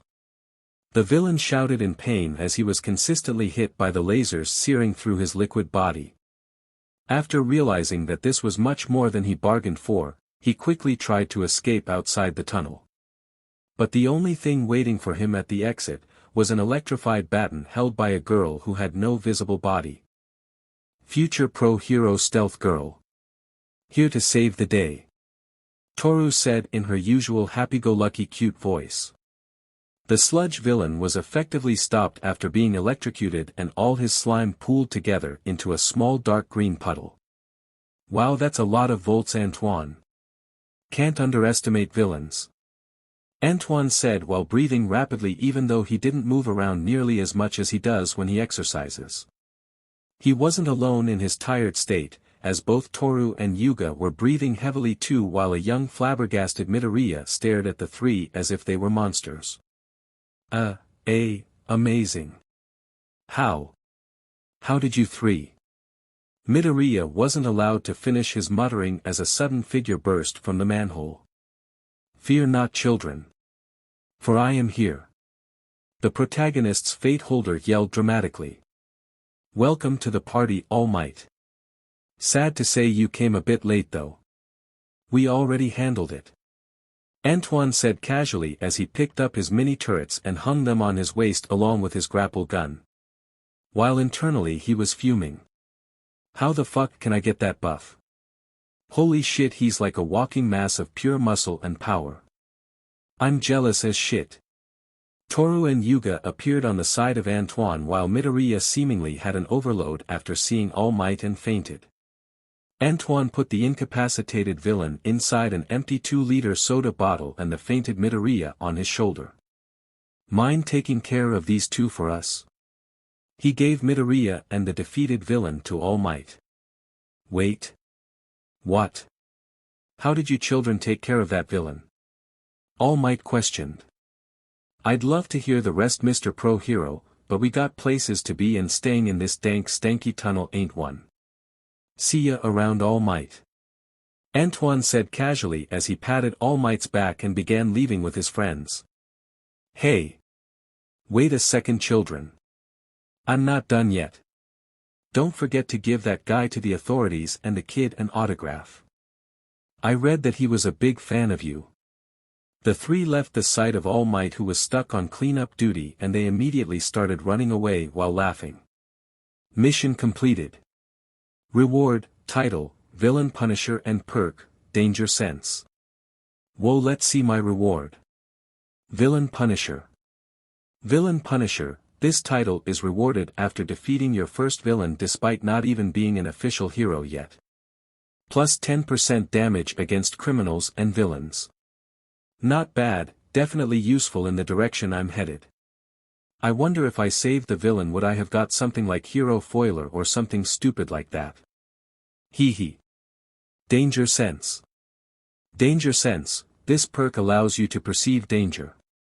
User can sense nearby danger and any impending danger towards themselves. Ho ho. A knockoff of Spidey Sense, huh? I'll take it, baby. I can't believe we actually saw All Might. She excitedly exclaimed. He was way cooler than he looks on TV. Yuga added. We were the shit though. We defeated a whole villain together. Can you believe that us three defeated a villain and I managed to record the whole thing? We're gonna be all over the news in no time. Antoine revealed. I was so scared at first. Toru squealed. Yeah. I can't believe you managed to stay so calm during that, Antoine. You didn't look worried at all. Yuga pointed out. Heh. How could I, the future number one pro hero, be scared when facing his first villain? Antoine bragged. I was scared as shit, you sparkly fuck. I thought my goddamn heart was gonna jump out of my chest. I'm scared of drowning, you know. My mom forced me to learn how to swim even if I cried my eyes out saying I didn't want to. Sound like a big bravado even though you just ran like a scared cat. Toru giggled. I didn't run. I was just putting myself in a better position to optimize my fighting style. Toru and Yuga laughed at his explanation while they all slowly stored this experience in their hearts. Antoine noticed Yuga's arms were shaking. I can make you new gauntlets so that they're easier to handle if you want. He offered. But to his surprise, Yuga refused. I will get used to them, and it's a gift from one of my best friends. I couldn't just throw it away. And it could help make my arms stronger. He smiled. This fucking sparkle bastard. My heart almost doki-dokied there. Smooth fuck, I'm not a capture target. Do you think uploading that video is a good idea though? Toru questioned. It's too late for regrets. It's already been uploaded. Our rise to herodom will come soon and swift. Antoine declared as they rode the train all the way home. Chapter 6 Entrance Exam. Sometime later. Antoine was watching the bug he planted on All Might and isn't surprised that the plot still headed in a way similar to the manga. Even though he took away the catalyst that allowed All Might to see how heroic Midoriya was, it seems a totally different villain attacked Bakugo and Midoriya went in to save him despite being quirkless. Ultimately making All Might claim him as his successor as intended. It seems All Might managed to find his bug though after taking Midoriya under his wing and crushed it thinking it was some regular insect probably. Sadly, for the number one pro hero, Antoine still had Midoriya bugged and could still watch the two in the future. Antoine then began watching the video he uploaded and saw the ever-increasing views despite only being uploaded a few hours ago. He grinned in satisfaction and couldn't wait till the cameras were all on him. But for now, though he'll have to get to work. He has a long couple of months ahead of him to get ready for the entrance exam and his future classmates. Let's get started. He said while walking into his room and closing the door. 3 days later. There was a knock at Antoine's door. Yeah. He yelled over the sound of his blowtorch going. We need to talk to you. An unfamiliar voice said. What the fuck? Who let this random motherfucker in my house? I swear to God if this isn't an emergency, I'm going to beat this shit out of this guy. Antoine put down his work and left his room. He was met face to face with the detective guy who was a friend of All Might and his two friends sitting on his living room couch surrounded by two policemen. Ah shit. Antoine swore in regret. We'd just like a minute of your time, Antoine. Please have a seat with your friends. The detective said amiably. Antoine disrespectfully dragged himself over to the couch while looking irritated the entire time. His friends worriedly looked at him. Is this you three in this video here called, Awesome Future Pro Heroes Takes Down Stupid Villain? One of the police officers pulled out their phone and showed the video. Of course it is. If it wasn't, why would you even be here? Antoine responded. Can you tell me why you three were fighting against a dangerous quirk using criminal? Did you even see the video? He attacked us. Yeah, I see that he attacked you all, but the weird thing is. It seems like you three were strangely prepared for this event. As if you already somehow knew that the criminal would be there. The detective said. I'm always prepared for anything. I'm gonna be the number one pro hero in the future, you know. Can't be caught slacking this early. These two are just getting around to it though, but that's more my fault than theirs. I see. So you plan on becoming a hero? This sneaky fuck. Trying to get me to lower my guard with an innocent question from the side. Although I'm just a kid in body, my brain is nearing computer level smarts. You can't manipulate me that easily. Yeah. Now are we done here? Antoine asked annoyed. He closed his notebook he was writing in. I guess we are. Let's go, officers. He said as they started leaving the house. Antoine got up and locked the door behind them. How the fuck did they get into my house? My parents aren't even home right now. I used the key under the mat. Toru answered. Why did you let cops into my home, my dear sweet friend Toru? Antoine asked with rage hiding behind his voice. Cops are our allies, Antoine. We have to learn to work together with them as future heroes. I hate cops. I really hate them. They're nothing more than noisy, lying, selfish crooks. But you're right. I will have to learn to work with them. But I'll still dislike them though. Why do you hate cops, Antoine? Yuga asked curiously. It isn't as if cops ever did anything to personally hurt me or anyone around me. It's just how I was raised. Your parents hate the police? Toru asked. No. It wasn't them. Antoine avoided. Well. If you ever do want to talk about it, we're here to listen. Yuga said. Whoa, don't get the wrong idea, guys.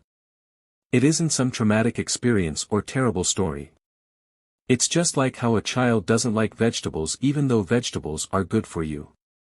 Toru and Yuga still didn't completely get it, but they realized that Antoine wanted to move on to a different subject already. So they respected his wish. Alright, you two. We're basically going to be superstars once it's time for the entrance exams, so be prepared. Also, don't forget to come by and get your equipment for the exams before we head there together.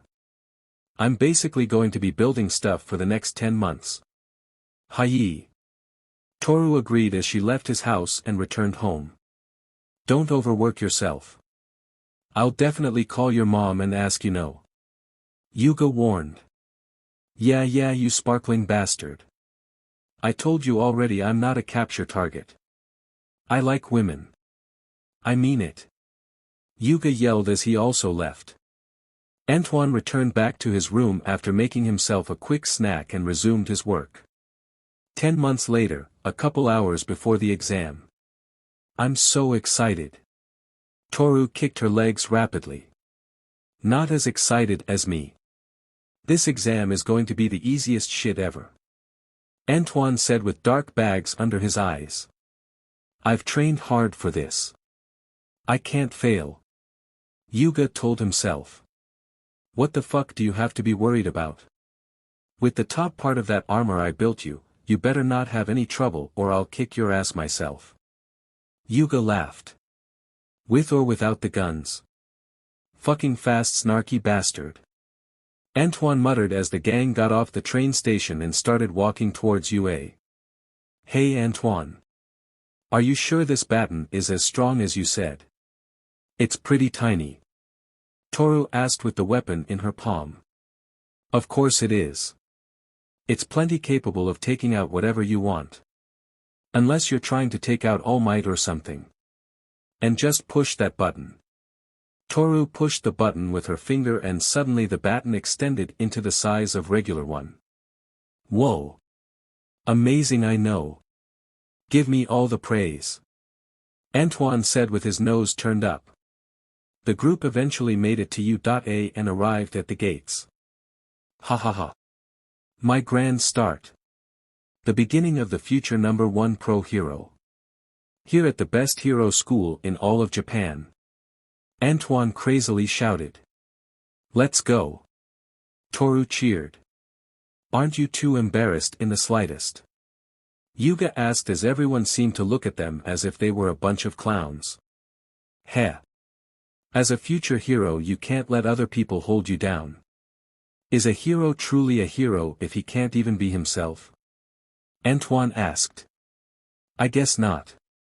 The trio began their walk into UA. Antoine began glaring at anyone daring to stare him in the face. Yuga put on his classic smile and Toru seemed as cheery as ever. UA standards have really dropped if they're just letting these weak bastards try out. Antoine loudly antagonized. Yuga's smile strained slightly at the taunting Antoine was doing. I'm starting to wonder if this school is really the best of the best. Hey you there, fucking bird brain. Go try out a different school's entrance exam, I don't think this is the one for you. He said to his future classmate Fumikage Tokoyami. Antoine was ignored and the boy continued his walk inside the building. Antoine, could you not? You might get us kicked out before we even get the chance. Oh hey, it's fucking Cabbage Head. You guys remember him? Antoine said, walking over to Midoriya. Hey little green. You changed a bit, haven't you? Toru asked innocently. Oh. Hi. He greeted while slowly taking a step back. Let's just go guys, we're going to be late. Yuga said. Fine fine you smiling bastard. See you around, Cabbage Head. Antoine and his group left to enter UA. I can't keep letting people intimidate me like that. What would All Might think? Midoriya balled his fist while staring into the back of Antoine with a new fire in his eyes. Antoine and his friends were sitting next to each other as the mic hero explained the rules. So, we're gonna smash some robots. Sound easy enough. Antoine muttered. Or disable them. Yuga added. I hope they have an off button somewhere. Then I won't have to use my baton. Toru said. The engine legs guy then raised his hand to ask a question. There appears to be no fewer than 4 varieties of faux villain on this handout when you've said 3. Such a blatant mistake, if it is one, is highly unbecoming for UA Japan's top academy. We're all here to be molded into the very best model heroes. And you 3. Please quiet down. If this is some sort of game to you, please leave immediately. He said, pointing to Antoine and friends with a glare in his eyes. Hey, you 4-eyed shit-cut-haired bitch. You picking a fight? Antoine yelled. Let's settle down, kids. The mic hero said before answering Ida's question. Ida and Antoine then glared at each other before focusing back on present Mike. The exam. Antoine, Toru, and Yuga were all split up since they all came from the same middle school and were each at 3 different individual sites. Antoine smiled as he looked at his competitors. He was in the same site as Bakugu and some other characters from Class 1B. He saw Bakugu looking his way and he glared at him. Bakugu glared back and Antoine slowly walked up to him. What are you looking at, you fucking pipsqueak? Antoine asked. What did you say, you bastard? Bakugu asked back while creating mini explosions on his palm. What is this, the 4th of July? If you want to play with fireworks, this ain't the place for you, kid. Looking down on me? I'll kill you. Bakugu was about to attack Antoine, but suddenly present Mike said something. Begin. Antoine equipped all of his equipment he had prepared for this test and flew off to gain points. Lasting jetpack. This shark-themed metal backpack is activated by the 2 small blue buttons that will activate the jetpack for usage. If the wearer is in a combat situation, jetpack will sustain fuel longer than usual. Will need to be refueled eventually. Antoine pulled out a small silver pistol and flew all over the battlefield, snatching points and saving people from robots they couldn't possibly handle. His pistol was actually an upgraded version of the toy pistol from Long Enough. A 3-pointer shooting missiles, huh? This danger is no joke. Antoine thought as he expertly dodged past the incoming missiles and fired his pistol at the machine. A red laser beam shot out from the silver pistol and caused the machine to explode after being pierced completely through. Antoine began laughing madly as he flew around exploding robots with ease. Some of the other kids even got pissed at him, especially Bakugu, who was glaring at him with the fury of gods. Antoine flicked the boy off and Bakugu unleashed a large explosion that completely decimated the 3-pointer he was facing. Angry are ya? He just try and keep up with me, you firecracker bitch. Antoine would continue his method of taking points until it was time for the humongous big-ass robot to come. Antoine was forced speechless at the immense size of the robot. He would almost even say he was terrified. But he didn't let fear seize him for long. He shook his head and began looking for anyone who needed help, recusing them for extra rescue points and taking out any robots that were left behind. He eventually said that Bakugo noticed what he was doing and was copying him. "Hey, fuck off. These are my points," Antoine yelled. "Die." Bakugo responded as he blasted a defeated robot towards the flying Antoine. Antoine flew upwards and had half the mind to shoot Bakugo then and there but knew that there were cameras watching. "Be careful next time, firecracker. You almost hit me," Antoine warned nicely as he made sure every student managed to got out safely and as President Mike called for the end of the exam. "It's all over." Bakugo was still glaring at him while he landed safely on the ground and grinned. Antoine then left Bakugo by himself. "This isn't over, you bush-headed bastard." Bakugo cursed behind him. Antoine smirked. "That was the guy who helped me out. That was the jerk who kept taking my points. How is that even fair? He just used that equipment to pass. I bet his quirk is completely terrible." Antoine lived it all up, the hate, the praises, the jealousy, he loved it all. Getting first is definitely a cinch. "You're welcome, everyone," he shouted and got another wave of various reactions. With Yuga before his exam. Yuga was wearing a silver-blue mechanical armor around his upper body and seemingly anxious about the upcoming exam. He didn't recognize anyone around him and had to rely on himself. "Antoine believed in me and so will I." He clutched his fist and shadow-boxed as President Mike started the exam. Yuga was caught off guard by the abrupt beginning but didn't let it slow him down. He ran ahead of most of the other kids and was nearly taken out by a one-pointer smashing through a wall in front of him. His eyes focused in as he slid underneath the robot and turned around with a quick jab. His fist impacted against the machine and a sparkly light blue laser shot out of his armored fist, piercing the robot and causing it to explode. "Amazing. I barely felt anything," Yuga said. "I can do this."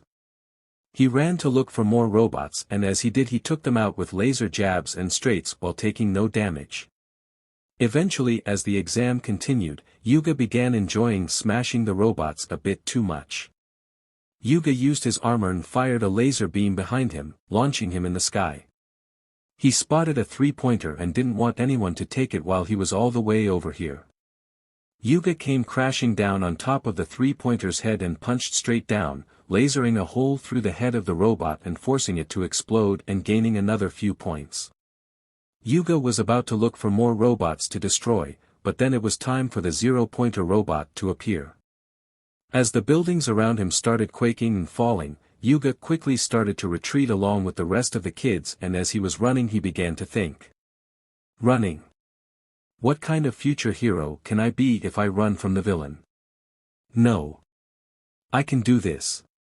All I have to do is trust in Antoine. Yuga turned around as the rest of the kids continued to retreat while also looking at him in confusion. Yuga began channeling his naval laser throughout the entire armor, gathering more and more energy necessary to defeat this villain. His arms, shoulders, chest, stomach, and all began to hurt as he channeled the energy. Eventually he lost all feeling his arms and found it hard to breathe but didn't give up despite the pain. I can't be a coward forever.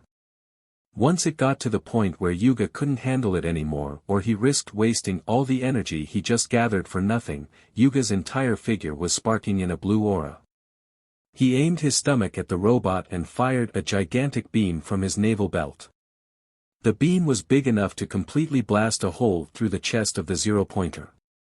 The robot began exploding as it fell backward and Yuga managed to give a thumbs up and a smile before falling over and fainting. His arms were broken, his chest was nearly caved in, his armor shattered into pieces, and his stomach was in disarray. What the hell? Doesn't that guy know that this is just an exam? We need to help him. Some other test takers went over to help Yuga and were about to take him to the examiners, but they were stopped by Recovery Girl. She passed out some candy to some kids by her and looked at the messed up unconscious Yuga. "What a dangerous quirk you have, boy. Your body still isn't strong enough to handle it," she said before kissing him on the head and having his injuries rapidly heal. She told them he was fine and they should take him to the examiners. With Toru before her exam. Toru was currently conversing with Midoriya innocently as the boy nervous just listened to the chatting invisible girl. It seems he was still scared of Yuga and Antoine. "I'm also excited. This exam is gonna be sweet. I can't wait to get accepted here. The top hero school in Japan. Can you believe it?" Toru excited chattered. "Begin." Present Mike shouted. Toru ran towards the city while Midoriya was left behind confused. Toru took out her baton that was gifted by Antoine and once she made it into the city, stripped in a dark alleyway and began looking for points. She saw a lone one-pointer robot just sitting around and got close to it. She searched all over its body for any type of off mechanic and behold there was one. She pushed the button with her baton and the robot deactivated, getting her a single point. She cheered happily as her quirk would prove useful in this exam since the robots can't even see her. She then began running around dodging quirks, robots, missiles, and more while also deactivating robots. She saw Greenie running around looking lost and wondered what he was up to. But as she was looking at Midoriya, Ida was running straight at her. She quickly jumped out of the way and grappled onto a nearby building with the grappling gun she was also gifted. Toru searched around and found someone being suppressed by a three-pointer and smiled. She shot her hook at the machine and grappled towards it. Toru hung onto the rampaging robot while trying to gain access to its off button. "You're shaking a little too much, Mr. Robot." She activated her baton and stuck it into the robot.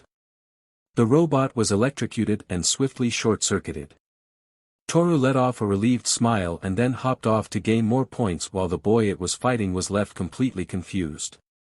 Since none of the robots could see her, Toru was free to move wherever she pleased for the most part. The only thing she had to worry about was avoiding collateral damage and the other kids using their quirks.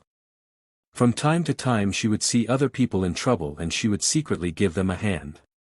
She heard from Antoine that there was no way that this exam would just be about destroying robots. It's an exam for future heroes, and what are heroes known for? Rescuing. So she went around helping people in trouble and made sure to tell them that secret hero, Stealth Girl, has saved them so that the examiners wouldn't miss her. And when it was time for the zero-pointer to come out, she used her grapple hook to get on top of a building and look out for any more people needing help. Toru eventually saw a girl trapped under some rubble and was about to go save her until she saw Greenie doing it instead. Little Green jumped up far in the sky and walloped the mess out of the super huge robot. "Wow! Greenie is super strong!" she exclaimed as the gigantic robot came crashing down along with Greenie. "Don't worry, little Green, I'll save you," Toru shouted as she grappled across the other side of the building and grabbed Midoriya as he was falling. "Just 1 point. Midoriya yelled. "A point? Sure, I can give you one." She grappled onto a one-pointer below that managed to escape destruction and used one of Midoriya's good finger to disable a robot. "Thank you. Whoever you are." He then fainted and Toru was stuck carrying his body. "You're welcome. What kind of hero doesn't help someone in need?" Her bubbly voice comforting the unconscious Midoriya. "It's all over." Present Mike shouted. Toru looked for some type of person to help Midoriya and saw an elderly lady wearing doctor clothes. She walked over with Midoriya over her shoulder. "Excuse me. Can you get him some help?" "Sure, sweetie. I'll have him fixed up in no time." Recovery Girl kissed Midoriya on his head and his body began healing from the damages it suffered. The rest of the test takers began leaving to take the written exam. while Toru went back inside the destroyed city for her clothes. Chapter 7, Classes at UA High. 8 days later. Antoine, Toru, and Yuga were currently on their way to their classroom. I'm so excited. I can't believe I'm excited for school. Toru exclaimed. I know how you feel. I can't wait to meet our new classmates. Antoine grinned. Please don't cause trouble with our classmates on the first day. Yuga pleaded. You know I'm going to do exactly that, right? Antoine said as he opened the door to their classroom. Yuga sighed. What's up, bitches? The #1 future pro hero has blessed you all with his presence. The previously chatting classroom turned completely silent. I understand you're all awed. But I'll allow you all to clap once. Antoine said as the entire class was struck speechless. I don't think they're planning on welcoming you, Antoine. Toru loudly whispered in his ear. It's you. From the exam. The vulgar loud delinquent. Ida pointed out. Fuck off, you hard-assed geek. Antoine responded as he swaggered on inside the room with Yuga and Toru behind him. Ida was astonished at the mouth of his fellow peer and was about to give him a stern talking to about morals, respect, and behavior fit for students of UA. But it seems another student decided to take over for him. You've come to die so soon, bushhead? Bakugu said while slamming his palm on his desk. Antoine looked around the classroom and then dug in his ear. What is that trash I'm hearing? Do you guys hear that? It sounds like the sound of someone who fucking got second place. I'll blow you to pieces. Bakugu yelled as he pounced towards Antoine with his hand stretched out to grab Antoine. Antoine smiled a smile so wide it seems like he was hoping for this to happen. Antoine pulled out a silver yo-yo and flicked it towards Bakugu. The boy sneered as he blasted the toy out the way and continued towards Antoine. Antoine smiled even harder. What's so funny? You're dead meat. Antoine's yo-yo came returning back towards Bakugu at a speed faster than he deflected it and wrapped him up before he could reach Antoine. Antoine stepped on the captured and helpless Bakugu in triumph. I wonder who let this garbage in here. I guess second place really is only this much. Antoine continually mocked the boy whose rage seemingly wanted to swallow him whole, bones and all. If you're planning to get expelled on the first day, please continue horsing around. A man wrapped up in a sleeping bag said. Aizawa huh. I can't mess around with him this early in the story. Yes, sensei. Antoine bowed with perfect stature while releasing Bakugu and at the same time he released the boy, leaping towards the farthest seat in the back. Bakugu immediately leapt towards the direction Antoine went in after feeling the weight on his back disappear but was held back by the teacher's scarf. That goes for you too. Settle down or get out. Bakugu's wrath was forced to be suppressed as he returned to his seat and threatened Antoine. He used his thumb and swiped it slowly across his neck before returning his attention to the teacher. Yuga and Toru sat in the seats next to Antoine. Toru didn't seem any different from before they walked in, still excited. Yuga on the other hand, was embarrassed that his best friend got in a fight on the first day of class. Seriously. You had to mock him. You know he has anger problems. Yuga whispered. Shoo. It's time for class sparkles. Antoine said seriously as he focused all his attention on Aizawa-sensei. It took around 2 minutes for you all to quiet down. You all aren't very promising so far. He said bluntly. I'm your homeroom teacher Shota Aizawa. Not pleased to meet you. He doesn't look very impressive, so he has to be good. Right, Antoine? Toru asked. Antoine nodded and softly smiled. She remembered him telling her that appearances aren't everything and the most average or unimpressive people can be the greatest of masters. Hurry up and put on your gym clothes and head to the grounds. He said while leaving the room. Just like that. Ashido, the pink-skinned girl, exclaimed. Everyone quickly headed off to put on their gym clothes and then headed on over to the grounds as fast as they could. Not bad. Much faster this time. You all will now be having a quirk test. What's a quirk test, sensei? Toru asked happily. The same gym tests you all did in middle school, but this time you will be allowed to use your quirks as freely as you wish. He explained. The class was surprised and quite joyed at this turn of events. You. Bakugu, was it? Throw this ball using your quirk and whatever else you have, but don't leave that circle. You're still angry about that kid, right? Use this to let off some steam. Aizawa told him. Bakugu sneered at Antoine before stretching his arms a bit and then winding up the ball. Boom. I'll kill you. He shouted as the ball blasted off into the sky. It's important for us to know our limits. This is the first rational step to figuring out what kind of heroes you'll be. The class got excited all over again after seeing Bakugu's impressive display. What's all this noise? You all are hoping to become heroes after 3 years here, and you think it'll be all fun and games? He asked seriously. Since this is just a joke to you all, how about this? The one with the lowest score across all events will be judged hopeless and will be expelled. There it is. Haha, that's the son of a bitch I know. Antoine said to himself, entertained. Welcome. This is the hero course at Utah High.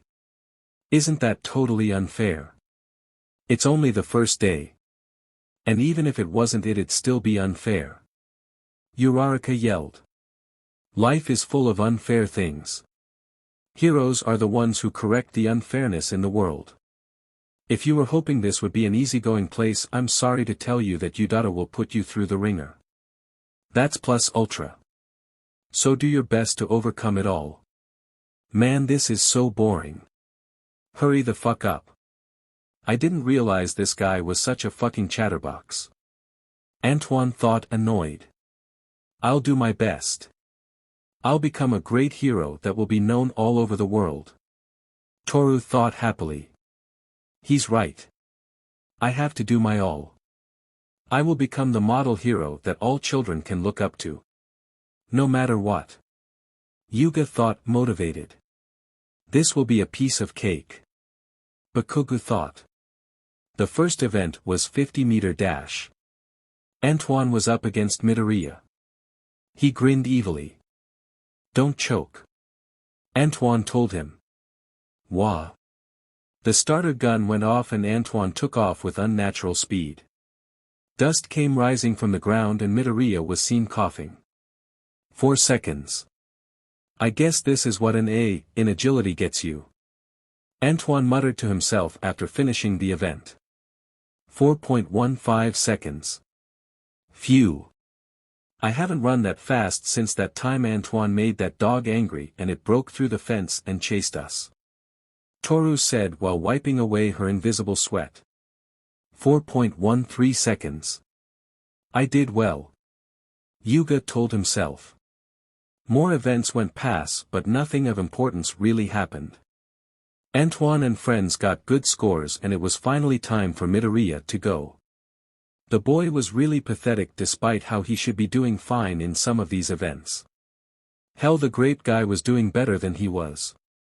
Aizawa erased Midoriya's quirk after he was planning on destroying his hand and gave him a stern talking to before giving him another go at throwing the ball, and just like the manga he used his full power on just his index finger. Impressing Aizawa and not incapacitating himself at the same time. But also just like in the manga, Bakugu realized that Midoriya has had a quirk all along and just has been fooling him this entire time. He charged at the boy like a wild animal and was stopped by Aizawa. Second place just doesn't know how to control himself. He's like a wild mutt, how did he even get in here? Antoine loudly mocked as Bakugu gritted his teeth in anger. The rest of the events went on and Aizawa began announcing the final results. Your total scores reflect your performance in each of the events. I'm not going to explain each and every one cause that's a waste of time and I don't want to do it. So, here are the final results. By the way, I was also lying about expelling someone, he said while revealing the scores on a hologram. The class let out a cry of surprise at this reveal and Antoine only snickered. Idiots. So that's why you weren't worried, Antoine. You knew it was a lie all along. Yuga suddenly understood. No way. I just knew I wouldn't get in fucking last place. He corrected. Anyway. Your documents about the curriculum and such back in the classroom. Look over them. Rankings. 1. Antoine Neal. 2. Momo Yaoyorozu. 3. Shoto Todoroki. 4. Yuga Aoyama. 5. Katsuki Bakugu. 6. Toru Hagakure. 7. Tenya Ida. 8. Fumikage Tokoyami. 9. Mizo Shoji. 10. Mashireo Ojiro. 11. Eijiro Kirishima. 12. Kyoka Jiro. 13. Mina Ashido. 14. Minoru Mineta. 15. Koji Koda.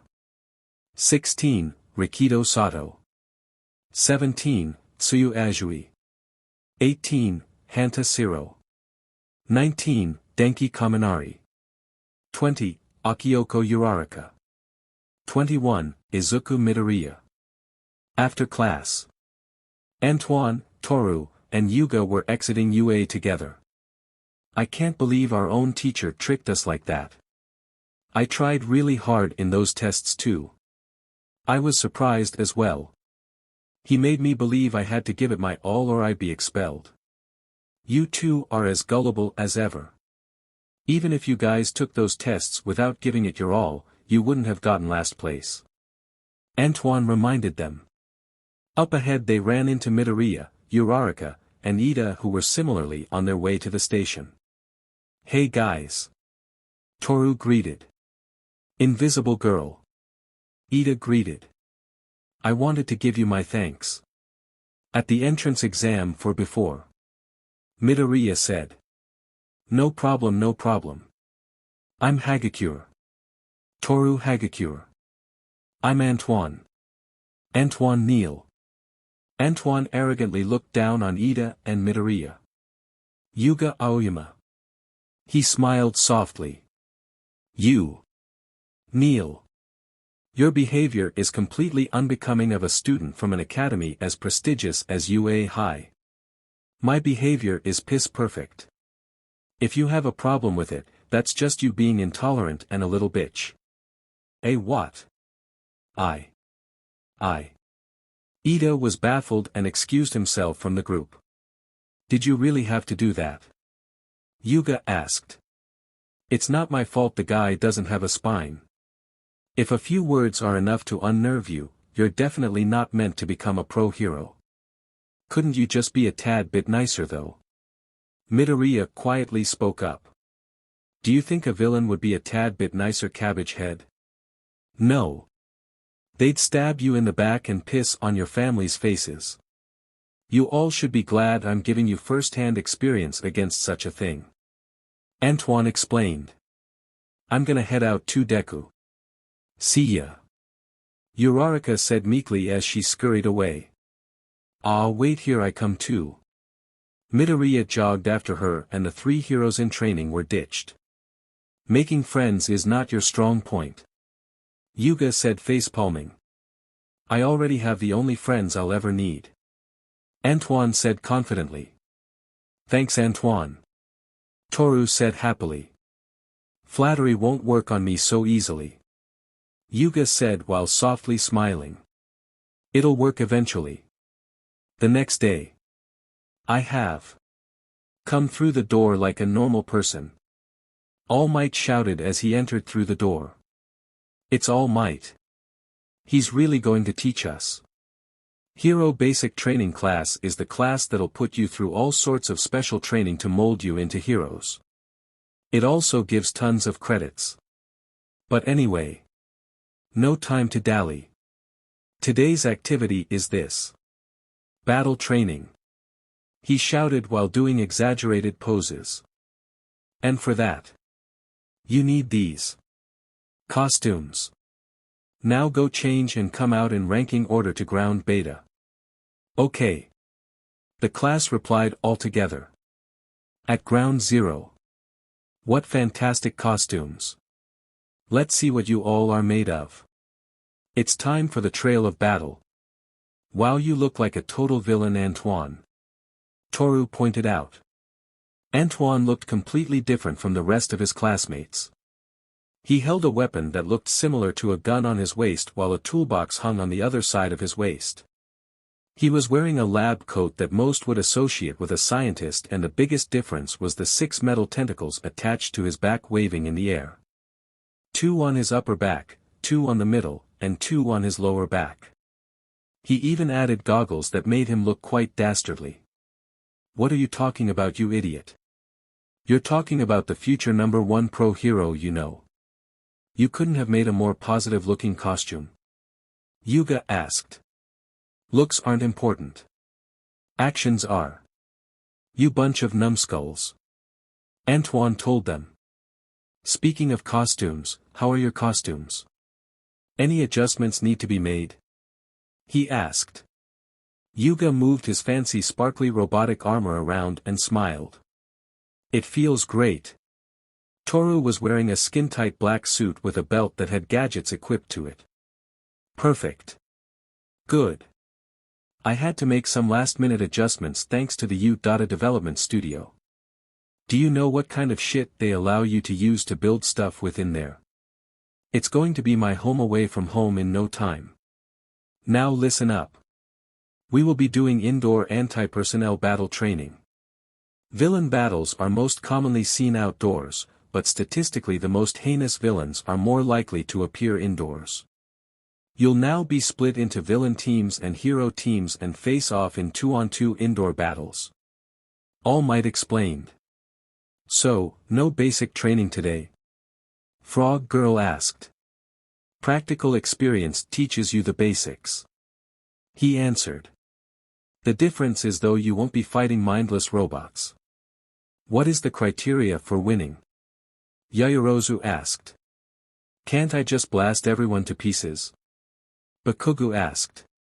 Are we going to be expelled if we don't do well? How are the teams split? Yuga asked.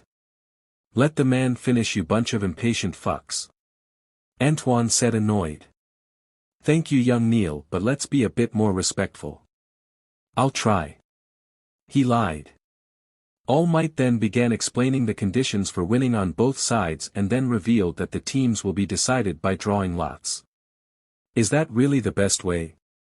It makes sense because pros usually have to team up with heroes from other agencies on the spot during emergencies. Midoriya explained. I see. Thank you for explaining. Let's get to drawing. All Might shouted enthusiastically. Once all the lots were picked and someone had a question. It says free on my lot. What does this mean? Tailboy asked. Since there is an uneven number of you all, someone couldn't fit on a team.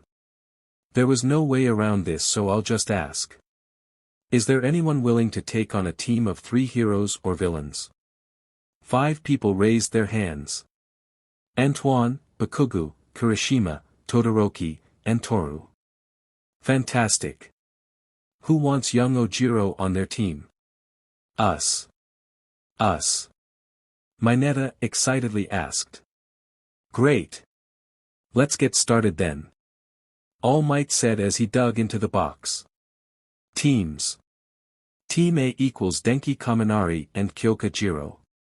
Team B equals Fumikichi Tokoyami and Izuku Midoriya. Team C equals Tenya Ida and Rikido Sato. Team D equals Minoru Mineta and Momo Yaoyorozu and Masahiro Ojiro. Team E equals Katsuki Bakugo and Shoto Todoroki. Team F equals Azui Tsuyu and Koji Koda. Team G equals Yuga Aoyama and Hanta Siro. Team H equals Toru Hagakure and Mina Ashido. Team I equals Eijiro Kirishima and Achiko Uraraka. Team J equals Mizo Shoji and Antoine Neal. The heroes are Team E and the villains are Team D. The villain team goes in first. The timer starts in 5 minutes when the hero team sneaks in, the rest of us will watch via CCTV. You three will need to adopt a villain mindset. This is practical experience, so go all out. Don't hold back. Although I will stop you if you take things too far. All Might explained. The two teams soon began their battle after the 5 minutes prep time. Don't get in my way, you mob. Bakugu warned as he was about to go after the trio of heroes solo, but Shoto put his hand in front of Bakugu. You should step outside. Todoroki warned back. You trying to order me around, icy hot bastard? Bakugu glared as he let off some mini explosions on his hand. It'll be faster if you do. Screw off, idiot. Bakugu said before heading towards the trio of villains. Team E won the battle despite its shaking combination between heroes, and All Might pulled out 2 more teams. Team A and Team C were pulled out to fight and Team C won as heroes. Then it was Antoine's time. Team J are heroes and Team I are villains. Like the rest, villains get 5 minutes to prepare and then the heroes will storm in. Finally.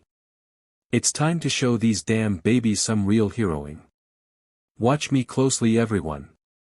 Antoine said as he and Shoji went off to ground zero. Do your best, guys. Toru cheered to Team I. Please don't overdo it. Yuga begged.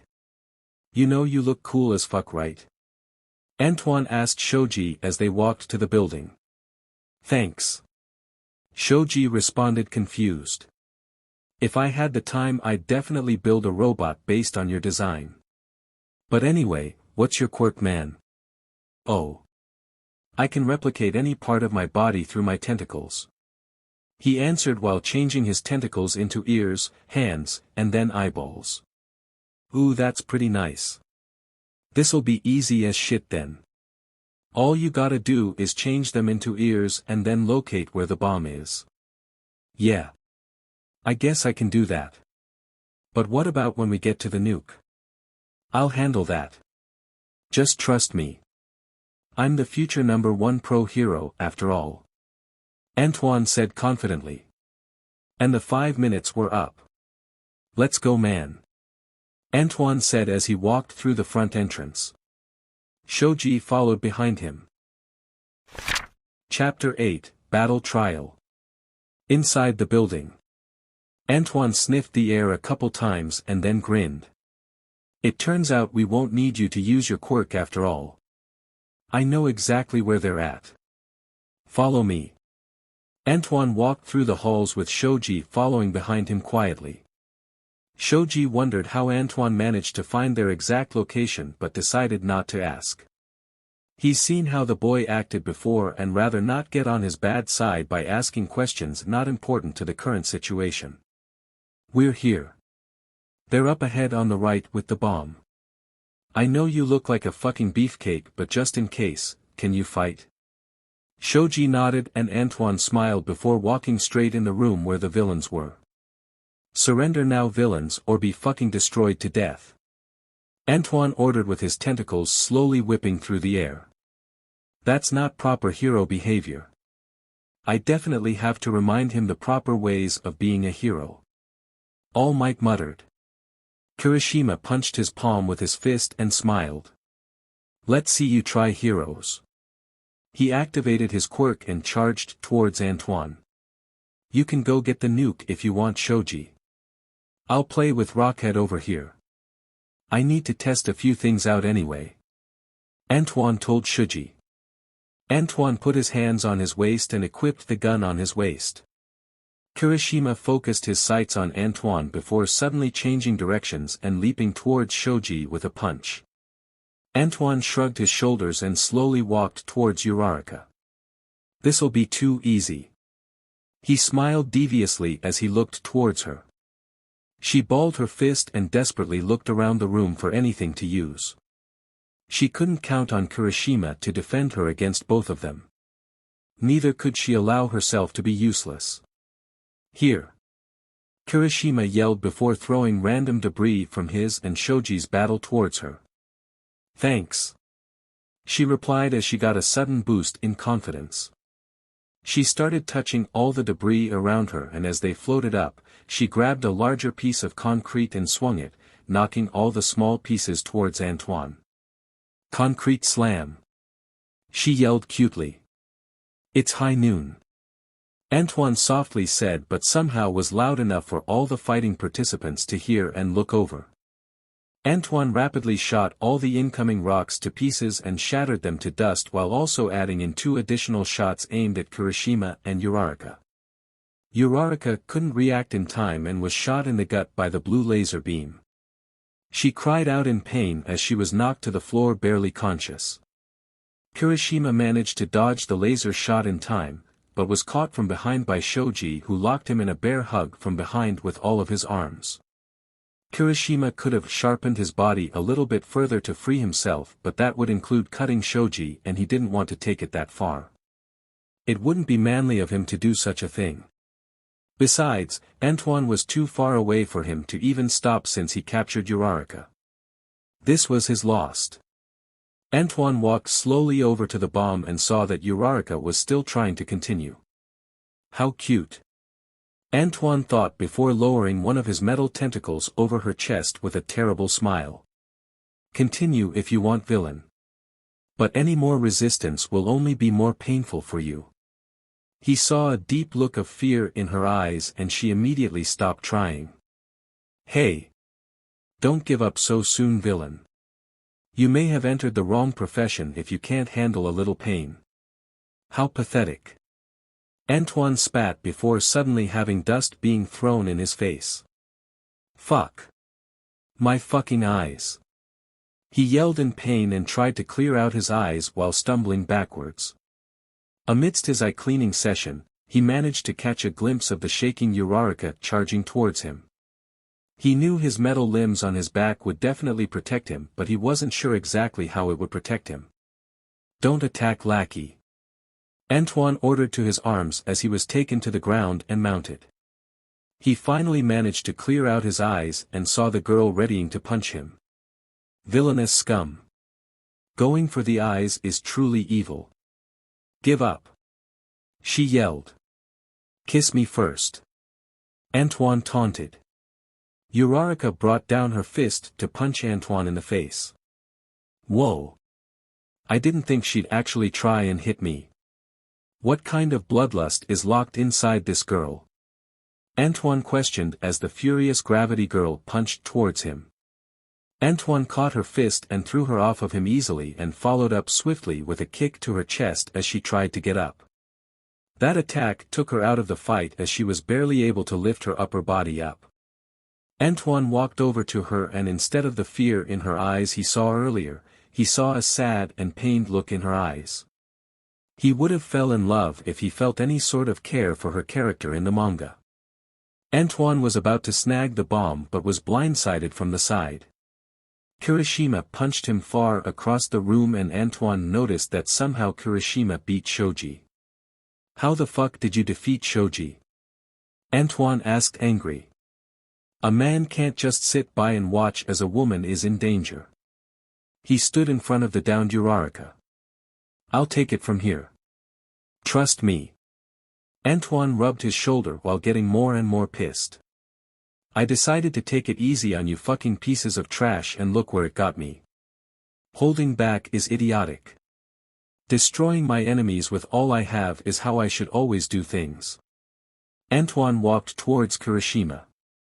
Assume original directives, lackey. Yes, sir. A robotic male voice answered. Kirishima ran towards the angry hero and punched towards him. 2 metal tentacles caught Kirishima's fists. He tried to wrench his hands free but he found that the strength of the tentacles were much more than he could have ever imagined. He put his everything into freeing his arms but the additional appendages didn't even budge. Kirishima didn't give up though. If his arms didn't work he'll use his legs to overcome this. But Antoine already thought of this possibly happening. Antoine lifted the hardening boy in the air and used another pair of tentacles to grab his legs, rendering all his movement stopped. "This'll only hurt for a bit. I'm quite pissed, you see, please don't take this to heart." Antoine's last pair of attachments began rapidly punching Kirishima in the chest. He groaned in pain from the attacks but didn't lose his grit. He took the punches like a man and kept trying to free himself despite how hopeless the situation was. Eventually his quirk couldn't handle the force of the punches and his skin turned back to normal. But Antoine didn't care. He was still pissed. His arms reared themselves back in preparation of a slingshot punch, and as it was released, Kirishima closed his eyes. He fainted as a surprising savior appeared. Shoji barely deflected the two tentacles and retreated with the fainted Kirishima. Shoji glared at Antoine, who glared right back at him. "That's enough. You're going too far." Antoine wanted to get even angrier for this interruption but slowly realized that All Might and the rest of his classmates were currently watching him. He took a deep breath and planned to beat the shit out of Shoji at a later date, but for now he has to somehow salvage this situation. He put on a friendly smile. "You're right, Shoji. I definitely went too far back there. I'm sorry. Let me help you grab them." Shoji still had some distrust towards his classmate and picked up both Uraraka and Kirishima together. "It's fine. I can handle it. Heroes win," All Might announced while secretly planning to have a conversation with the young Neil later. "I'm sorry for taking this so far, you two. You both are my classmates and fellow heroes in training, and I acted quite rudely to both of you. I hope you can find it in your hearts to forgive me." Antoine bowed with enough sincerity in his voice. He even managed to get the skill, acting, for it. Acting LV1, you're able to play nearly any character you want. Build this skill up higher to become the greatest actor or manipulator ever known. All interactions will have a 2% chance of the recipient having a positive view of the user. Has a slightly low chance of having people believe you're acting. The two injured villains were taken to the infirmary and Antoine was met with some very negative looks on his return. He wouldn't let these kids bother him though. He just grinned and waited for the next people to battle. Next battle. Team H versus Team F. Toru and Ishido were villains while Azui and Koda were heroes. "I'm going to go all out for this," Toru excitedly stated. "Yeah. Let's do this." Ishido held her hand up for a high five. Toru high-fived her. "I'll use my acid quirk to make some sticky traps for them. Once they are caught, you can finish them off," Ishido said as she started using her acids to spray the floor entering into the room. Toru pointed up top and at the window behind them. "Good catch. I would have forgot about those entrances if I was by myself, hee. Us villains gotta support each other whenever we can." Heck yeah. It would be a couple minutes later until the heroes finally found them. The door was kicked open and a sea of crawling bugs charged in. Koda was seen severely shaking as he looked at the bugs while Azui took action. She leapt inside the room towards the nuke as Ishido was busy dealing with the bugs. It seemed as if the heroes would win this quite easily after preparing for any traps in advance, but just as Azui was inches away from the bomb, something impacted against her chest and she was knocked to the floor. "Huh?" she questioned before a figure in black turned visible suddenly and shot towards her with a small gun-like object. The pain in her chest nearly prevented her from avoiding the incoming projectile. She felt like she just ran into a rock full speed and could barely breathe, but she didn't have time to feel. Azui roughly leapt out of the way and tumbled across the room. The projectile she managed to dodge turned out to be a capsule. Inside the capsule was a net that could have easily captured her. "Ribbit," she groaned as she looked up and saw the black figure standing over her with the weapon. How did she get over here? I didn't hear her footsteps at all. Azui thought, confused. Azui shot her tongue towards the villain in a surprise attack and hoped to make them back off or capture them, but despite her surprise attack, Toru managed to dodge and slam the butt of her baton into the stomach of Azui, rendering her unfit for further combat. Toru then turned her over and arrested her with the capture tape they were given. Victory! Toru said in a bubbly voice. Same over here. Ashido replied in equally happy tone with a taped coda in front of her. The villain team wins. All Might announced. Azui was taken to the infirmary while Koda, Toru, and Ashido returned back to the viewing building. Excellent work on both sides. It was only thanks to the villain's planning and adaptable skills that they took the victory. All Might said before going on to the final battle. Team B versus Team G.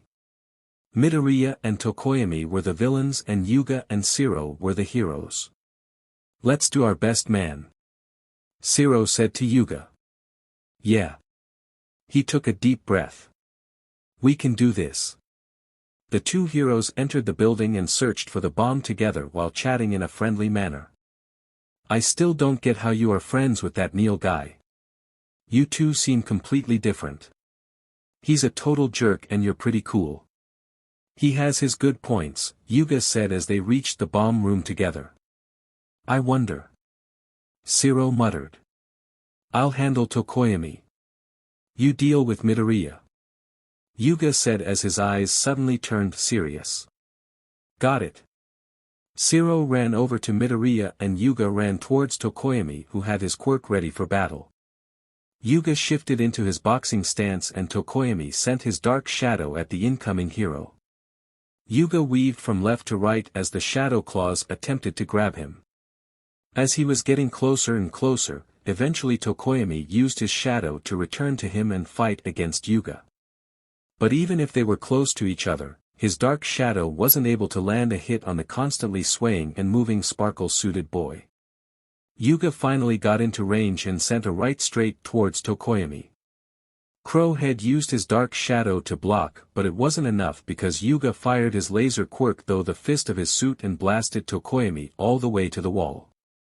Shiro was tried to catch the surprisingly nimble Midoriya, who was dodging every tape until Shiro decided to send his tape sticking everywhere, trapping Midoriya. He was forced to carefully decide his next moves. If he just haphazardly tried to dodge another attack, he could find himself caught up in Shiro's tape quirk. Yuga noticed that the Crow Boy's shadow creature has reduced in size as he slowly got up. Can't let him recover. Antoine always said that you should take out your enemies quickly and efficiently. A sparkling blue laser shot out from beneath Yuga's feet and shot him towards the still recovering Tokoyami. He struggled to defend himself but managed to use his quirk in time and block Yuga's fist. He was forced to stay on defense as Yuga rapidly punched his dark shadow. Tokoyami groaned in pain and had his concentration cut for a single second and in that second, Yuga shot himself to the side of the shadow creature and punched it into Tokoyami with a laser beam along with his punch. Tokoyami was down for the count and Shiro finally managed to capture Midoriya who still couldn't regulate his quirk in percentages yet. Heroes win. All Might announced. All Might and the students then left ground beta. Well done everyone. No serious injuries were had, you all had great teamwork. You all did splendidly, considering this was your first training exercise. All Might congratulated. Now I'm headed to give young Uraraka, Kirishima, and Azui their evaluations. Change out of those costumes and head back to the classroom. He dashed off. In the classroom. Antoine clicked his tongue. What you did was completely uncool, dude. Kaminari said. That was messed up. Jiro added. A complete lack of respect and care for our fellow peers. Ida said. Unless you all want your asses to be sent to the infirmary next, fuck off and quit bothering me. Antoine said annoyed. Kaminari and Jiro walked away while Ida refused to be threatened. If your behavior doesn't improve, I will be forced to have a talk with the teachers. I'm sure nearly everyone in the class would be pleased to support me in my argument about having you out of class 1A. Can he do that? Antoine thought. Can you do that? Mineta asked. Maybe I'll have to rein myself in a bit. It's too early to run into problems here. I'll have to make some more allies and act a bit friendlier if I want it to work. How fucking annoying. I'm going to kick this fucker's ass one day. Antoine promised. I'll think about it. He replied as classes came to an end. Him, Toru, and Yuga left the classroom and started walking home together. Class was fun today. Toru happily said. It was. Even though I barely managed to use my costume completely, I had a lot of fun using it. I didn't even feel sore afterwards. Our classmates are a little too weak. So, it'll be a while before you two can fight or practice to your full potential. Unless you two are going against me or each other. What about the teachers? Of course you'll need your full strength against the teachers. They aren't pro-heroes for nothing, you know. Don't look down on them. Hee hee. You got your butt kicked today. Toru giggled. Mr. Never underestimate anyone. Yuga laughed along with Toru. Shut up, you assholes. I'm human too, you know. We all make mistakes. Yeah, but you always talk about not underestimating people, and look what you did today. Antoine sighed. Yeah. I got fucked today. I should have just shot them and grabbed the nuke. But, Yuga annoyingly dragged. I underestimated them and intentionally dragged on the fight. I get it, okay. I know what I did wrong already. We have to know that you know your mistakes. We're your friends, Antoine. We can't have you going down the wrong path. I kinda think he's already on a wrong path. His mouth hasn't changed since we were children. Toru giggled. My mouth is perfectly fine. Languages have words for a reason, and I'm using them as they were meant to be used, am I not? Of course you would have an excuse even for your bad mouth. Yuga said as he and Toru laughed again.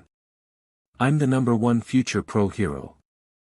I have to be prepared for anything, you know. Even if it's about myself.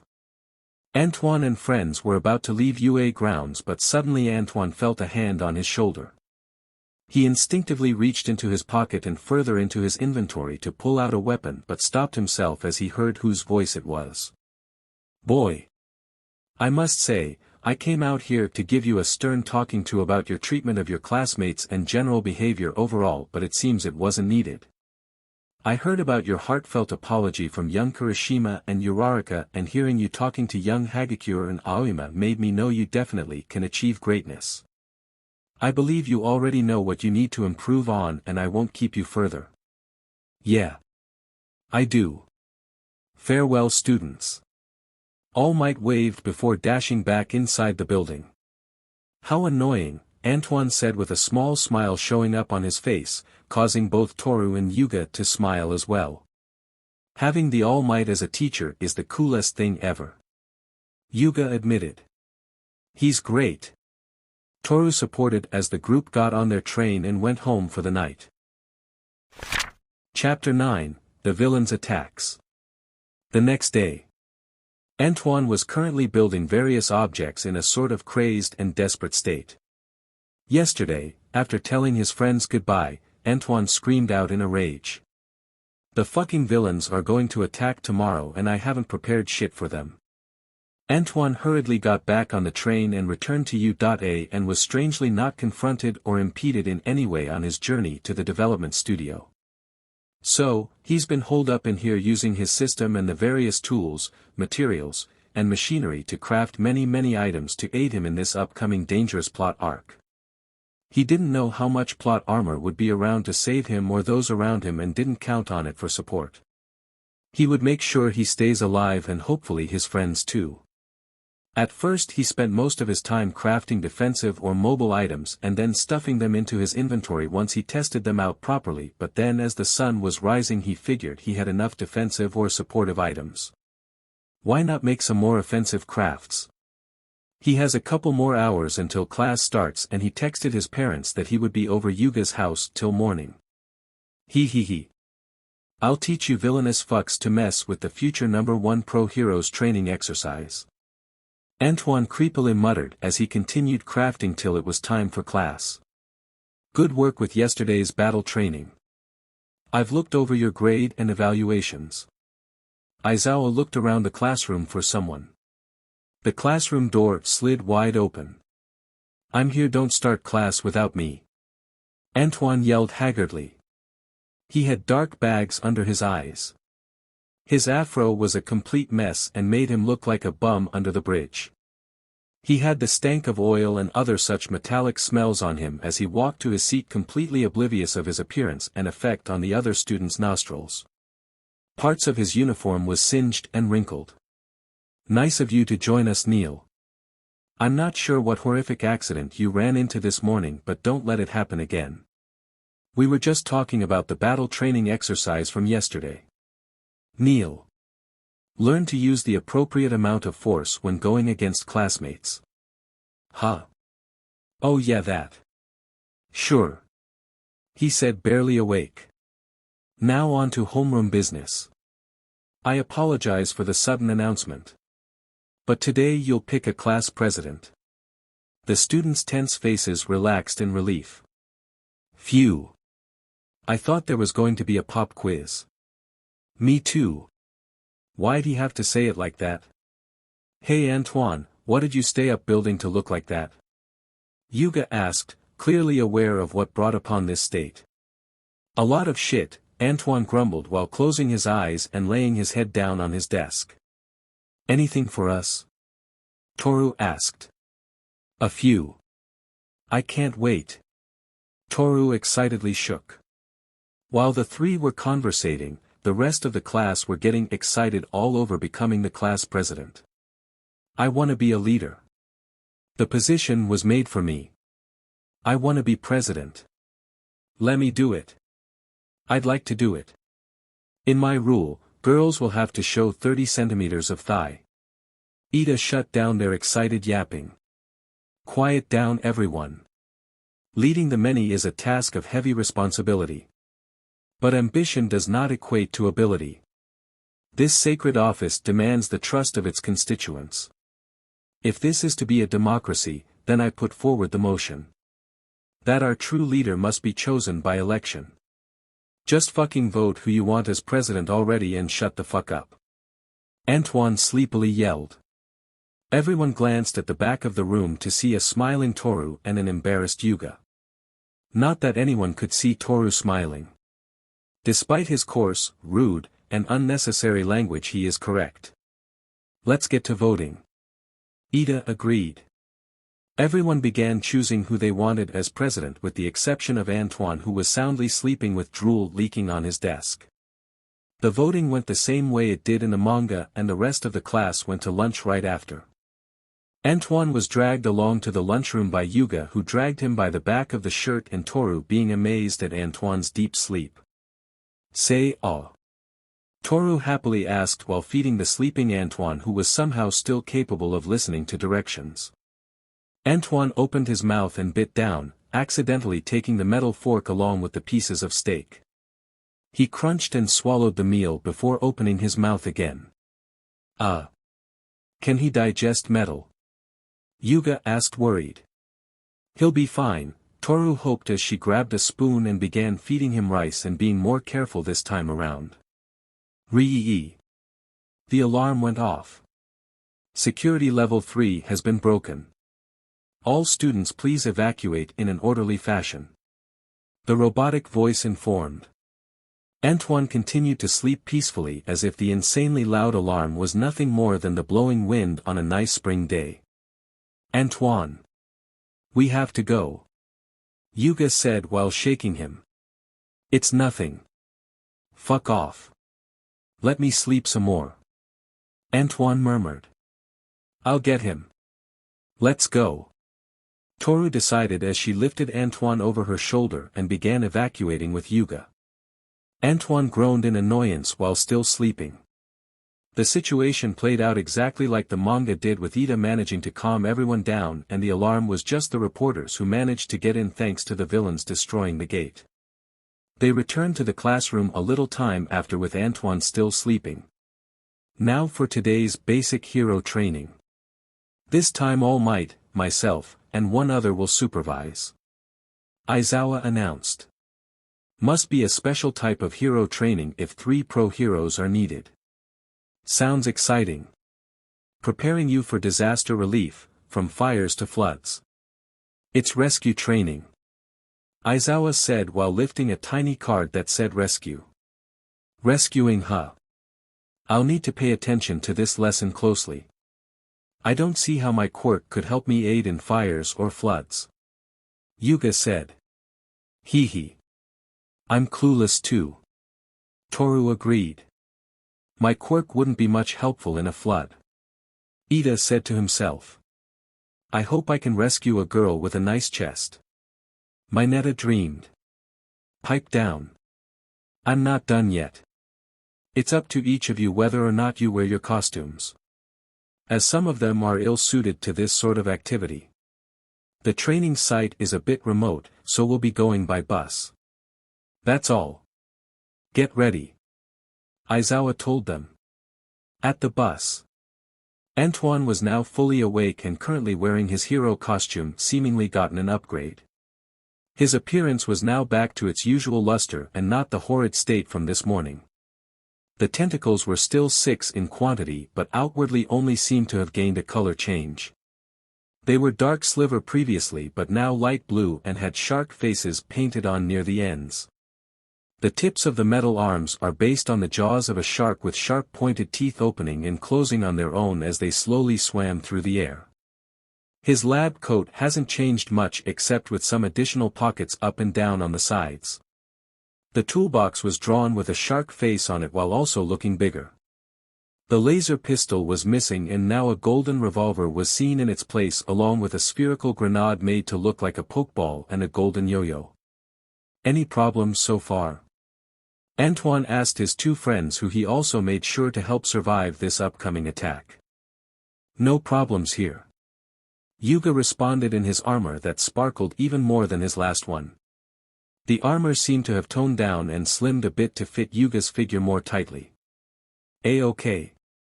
Toru cheered in her black skin-tight suit that morphed into her regular school outfit. Nice costume. Kirishima said. HM. Yours isn't bad either. I like the demolition look it gives. Antoine stated. Haha, really? I chose it to make me look manly and tough. Blowing shit up is pretty manly. He agreed. That wasn't what I. Everyone on the bus in an orderly fashion. Ida interrupted as it was time to get on the vehicle. The students got on the bus and everyone was basically sitting face to face with each other with the exception of a few students in the back. I generally say what's on my mind, Midoriya. Azui said aloud. Oh. What is it, Azui? Call me Tsuyu. She told him. Your quirk resembles All Might's. Really? Nah. I mean, Midoriya stuttered. Hold up, Tsuyu, All Might doesn't get hurt, though. They're already different in that way. Kirishima said. But that sort of simple strength-enhancing quirk is awesome. You can do a lot of cool stuff with it. Not like my hardening, it's good in a fight but real boring. Your quirk is already pretty good though. You can be a pro hero easily with it. But heroes also have to worry about popular appeal. Popular appeal doesn't matter. As long as you can stop villains and help people, that's all that matters. Antoine added. TCH. Like anyone would want to be saved by you. Kaminari replied. People would even beg the devil himself to save them if their life was in danger. I'm not saying I'm the devil, but I am saying that future #1 pro hero will become famous regardless of his behavior. So you're aware that you act like a total jerk? Jiro said. As much as you're aware that I wanna smash Froggy over here. Antoine pointed to Tsuyu. Smash me? Tsuyu asked bewildered while Yuga's face reddened and Toru giggled. You'll understand when you're older, but you get my point, right? It sounds like you don't think anything is wrong with how you act. Yaoyorozu spoke up. The real problem are those huge tits you're showing off to the entire class. You think that's proper hero attire? Antoine grinned as Yaoyorozu's face reddened. Mineta secretly gave him a thumbs up. This is to support my quirk. I'm not doing this to please anyone. She fiercely rebutted. Ahu. Keep telling yourself that, cow tits. The bus soon arrived at the training site and everyone got off the bus and went inside. Welcome students. Over there is the flood zone, landslide zone, conflagration zone, etc. Every disaster and accident you can imagine. I built this facility myself. I call it the Unforeseen Simulation Joint. Astronaut hero, Antoine muttered. That's space hero, 13. Midoriya shouted. She's a gentleman hero who does her best work in rescue scenarios. Cool. Toru cheered. Before we get started, I have 1 or 2 points. Or 3. Maybe 4. 13 went on. As I'm sure many of you are aware, my quirk is called Black Hole. It can suck in and tear anything apart.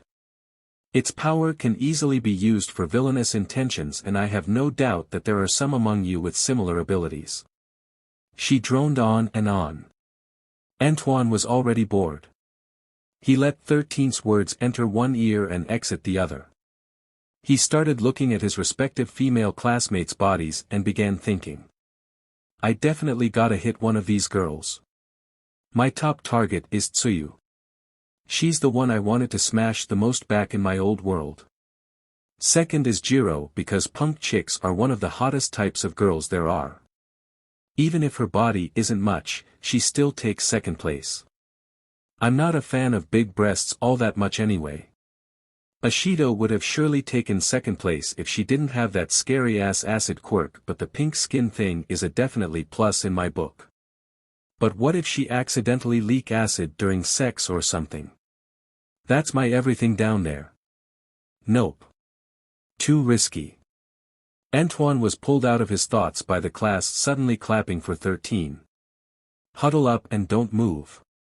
Aizawa yelled seriously. Here we go. Antoine took a deep breath as he took his golden revolver out of his holster and into his hand. Huh? What's going on, sensei? 13. Protect the students. Whoa. A sudden lesson, huh, sensei? Toru asked, excited. Don't move. Those are villains. Aizawa explained. The villains began pouring inside the training ground through the purple fog. Antoine started loading specially crafted bullets into his revolver's chamber.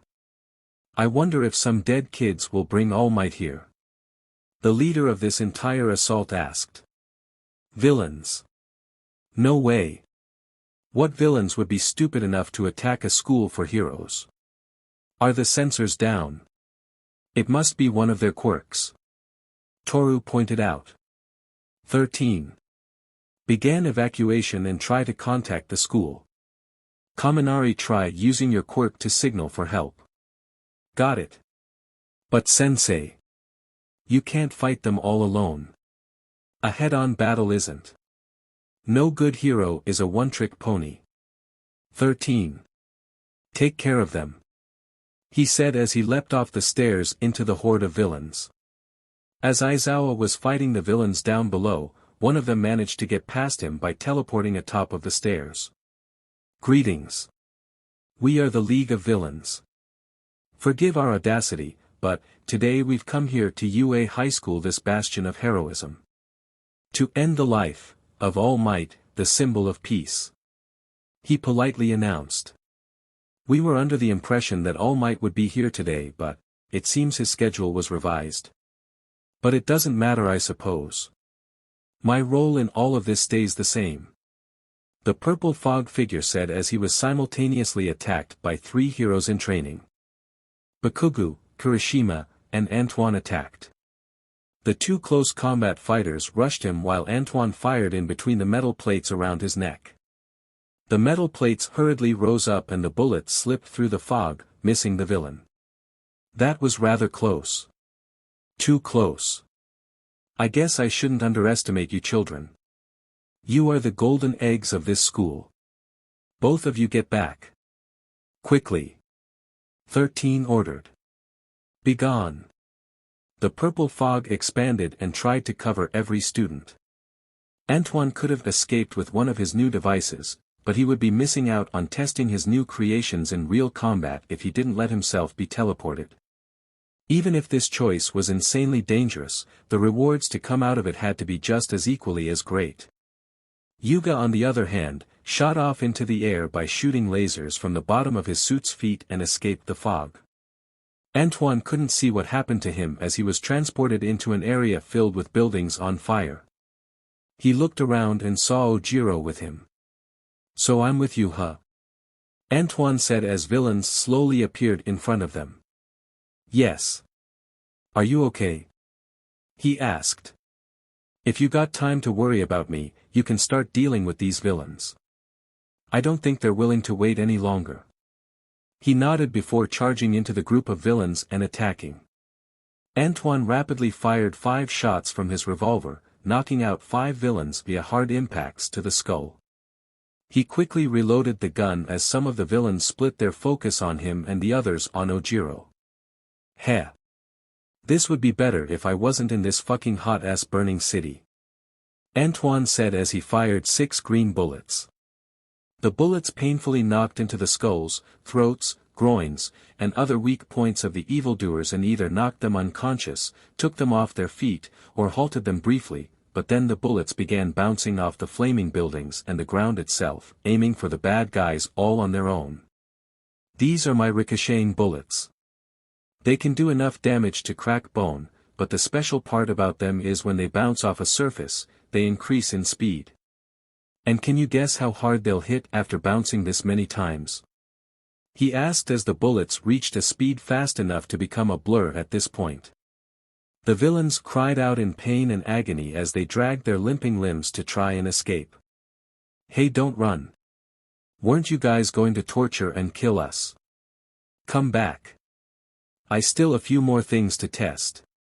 Antoine yelled as he fired some blue-colored bullets in the sky. The additional bullets that were fired into the air arched and redirected themselves towards the fleeing villains. Those are my homing bullets.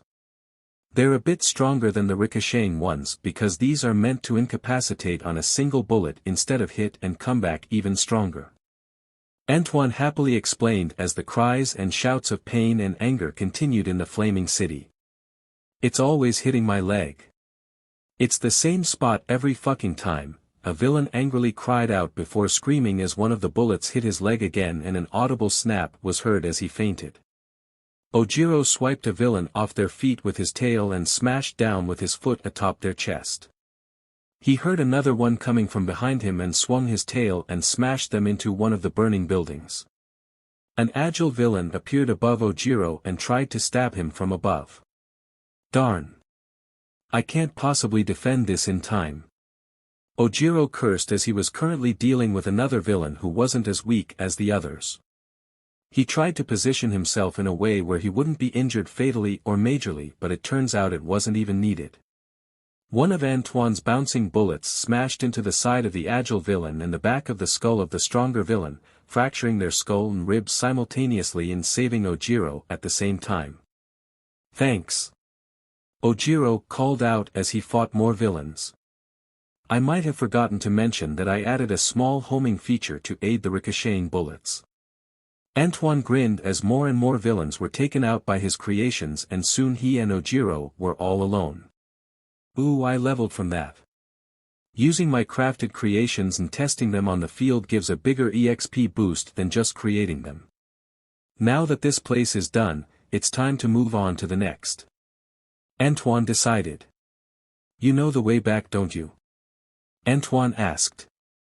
He nodded while sweating heavily and breathing a bit raggedly. Good. Then you don't need me here. Antoine said as he scaled one of the buildings on fire with his metal arms and reached the top. He pulled out something he built this morning and grinned in its glory. The Shark Glider. Shark Glider, this strangely designed hoverboard has been crafted in image of a shark. Flying speed is increased by 25% when chasing foes. When 1/4 of the glider is covered in blood, it shifts into overdrive. Speed is increased by 65% and defensive capabilities are increased by 30%. Antoine pulled out the shark glider from his inventory and got on top of the slightly hovering board. He locked his feet into the device, so he wouldn't fall off and started it up. The board made a whirring noise as it rose higher and then it blasted forward. I'll try and help whoever I see first. Toru and Yuga should be fine unless they somehow manage to meet up with the Nomu, Tamura, or Kuro. Then I'll have to hurry. Can't play around, Antoine decided as he flew across the rescue area. Chapter 10, The Villains Attack Part 2. Seems like we got teleported in the collapsed zone. Toru pointed out to the two boys. We gotta find a way back. To help out everyone else. Kirishima said. I'll kill that purple misty bastard. Bakugo roared as the trio was suddenly greeted by an influx of villains swarming into the room with weapons. Toru's black bodysuit transformed itself into her gym uniform and she pulled out her baton. Toru cartwheeled over to the first mooks coming into the room and kicked him in the face, knocking him and the rest of the villains behind him down. This might hurt a bit, she said cutely while placing her baton on the torso of the guy she kicked and pressed a button. ZZZZZZTTTTT. The villains were collectively electrocuted with the exception of 2 electric-based quirk users. One seemed to have gotten stronger and the other one was completely unaffected by her baton. The one who got stronger pounced at her with his hands outstretched. Toru wasn't particularly worried but the two boys behind her were. She jumped out of the way as Bakugo and Kirishima simultaneously attacked the incoming brute. Bakugo used his quirk and blasted him in the face as Kirishima used his hardening quirk and punched him straight in the stomach from below. The last mook realized he was outmatched and began to flee as the other electric villain was knocked out. Just as the final villain was about to turn the corner and make his escape, he was shot in the neck with a tranquilizer dart. Toru placed the black pistol back in her pocket while Kirishima looked at her in shock. Bakugo gave her a strange look as if he was impressed but didn't want to show it or say anything. That was a close one. He almost got away from us. That was awesome. You handled those guys so easily. Kirishima exclaimed. Hee hee. It wasn't much. Toru giggled. I could have handled it just as easily. Bakugo stated. I'm going to go help the others.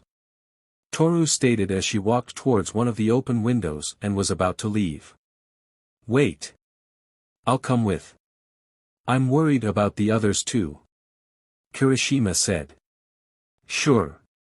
You can come but I won't wait up on you. See you guys later. Toru waved goodbye as she grappled from building to building and eventually out of the collapsed zone. It's time for the debut of Stealth Girl. The sneakiest and most helpful hero there is. Toru happily exclaimed as she eventually reached the border of landslide zone and seeing an icy aftermath. The villains were all trapped in ice and Toru saw one of her classmates. It was the boy that Antoine said was close to being the strongest in the class. He listed himself first if he had time to prepare but if he was caught really off guard he would claim himself as 4th strongest in the class.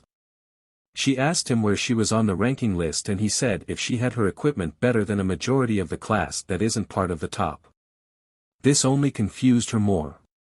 How was she supposed to know who is part of the top? But Antoine never fully explained to her where exactly she laid on the scaling and she didn't push the issue. It doesn't matter who's the strongest or weakest to her. Toru would help and work along with anyone. She's going to become one of the greatest heroes of all time. Strength isn't everything for a pro hero. Need some help? She asked Todoroki. She could tell the boy was surprised by her. His eyes slightly widened before returning back to his neutral-looking face. You. Call me Toru. She answered upbeat. She noticed the boy either had trouble socializing or just didn't bother. That's not a good trait for a future hero. I'm returning back to Central Plaza. I've gotten everything I need from here. Alright then. See ya. Just as Todoroki was walking back, one of the frozen thugs broke out from his ice and kicked towards Toru. Watch! Todoroki yelled with ice forming towards where Toru was and abruptly stopping just like his words as Toru somehow managed to swing the villain's foot over herself and slamming him into the ground. Todoroki was speechless as he saw the petite invisible girl somehow slam that beast of a man into the ground. She didn't let up though. As soon as the man was slammed on the ground, Toru followed up with arm lock that caused the giant of a man shout out in pain. He tried with his much larger strength to lift the girl, but just as Toru felt she was getting lifted off the ground, black gloves manifested around on her hands and bzzzzzzzzzzzzzt. The giant mook was unconscious as Toru got up and off his smoking body. She smiled. Trying to sneak attack stealth girl? That's not the smartest of choices, villain. She clapped her hands off as her hands turned invisible again and the gloves disappeared. She noticed Todoroki was still standing there watching her. Weren't you on your way to the plaza? She asked. Oh. Yeah. See ya. He said absent-mindedly before walking away and unfreezing all the goons. Toru then went off to the other disaster sites to see if anyone else needed help. With Yuga. Yuga was far in the sky as some of his classmates were transported by the teleporting villain. He dove straight down towards the purple figure and he looked back at him. Yuga felt scared all the way to his bones as he stared into the yellow eyes of the villain. I can't let him get to me. Antoine wouldn't lose himself. He'd probably swear at the villain and curse his entire ancestry before admitting defeat. Yuga's unconfident face slowly transitioned into a slightly more confident one. The gaseous villain created a portal in front of himself as Yuga was close to reaching him, and Yuga threw out his left hand and blasted himself to the side by shooting a laser to his left, avoiding the portal and then blasting around the villain and with a third laser, shooting himself towards the man. The man could barely react as the lasers were flying all around himself but didn't lose himself as the boy blasted a sparkly blue laser straight through his gaseous form. It's that bracer. There's no way your quirk could make you teleport others and be completely intangible. Yuga realized as the villain's purple fog exploded from behind him, intent on swallowing Yuga whole. Boy! Get back! 13 said as she wanted to use her quirk. Yuga didn't argue with the pro hero and with 2 laser beams out of his back, shot out of the fog and landed next to the rest of his classmates. He was starting to feel the strain on his body after using that many lasers consecutively. But he could still go on. He wasn't hurting yet. Class president. 13 yelled. Yes. Ida responded. Your job is to run back to the school and report on what's happening. One of these guys are interfering with the school's system and we have no way of contacting the outside. The class president can't very well abandon his class. Ida tried to refute. She said go out the emergency exit. There are alarms on the outside, which means that these guys must only be causing trouble in here. Sato, the sugar quirk guy, informed. So if you can make it out, they can't follow you. Shake off that mist man with that speed of yours. Zero, the tape quirk guy said. Please. Use your quirk to save us all. 13 finished. Ida finally relented and began running to the exit as 13 stood off against the warping villain. But the fight with these two wasn't long as 13 got caught by her own black hole quirk and was nearly killed. This allowed the misty villain to deal with the fleeing Ida. He leaped towards the exit to block the running Ida. I won't let you. Yuga shouted as he shot lasers out of his feet and punched the villain's bracer upward into the sky. As his fist made contact with the metal object, a sparkling blue laser shot out from his fist soon after, knocking him even farther into the sky. It's game over. He muttered as Ida made it outside and ran to call for help. Yuga looked up and saw that the villain was gone. Help is on the way, Uraraka said relieved. Nice going Aoyama. Shiro said. Yeah, that was pretty amazing. Sato added. Thanks. But it isn't over yet. We still have to help the others. Yuga replied. Yuga and the other students who weren't transported went over to see how Aizawa was doing. With Antoine. Come on. Come on. You call yourselves villains when you can't even deal with a few explosives. Ahaha, come on. Antoine yelled as he flew around on his glider, throwing special grenades down below as Jiro, Kaminari, and Yaoyorozu fled. The villains ran around the mountain zone in a mass confusion, panic, and fear. All types of explosions ran out. Grenades that explode in a blast of fire then caused some of the thugs to be lit on fire, grenades that electrocuted anyone near them into an unconscious smoking heap, grenades that exploded into a swarm of tiny robotic spiders that shot tiny laser beams and exploded if they latched onto them, and even bombs that exploded into a green cloud of smoke that made some of the mobs burst into an uncontrollable laughing fit. Anyone with a ranged quirk, shoot that fucking brat in the sky.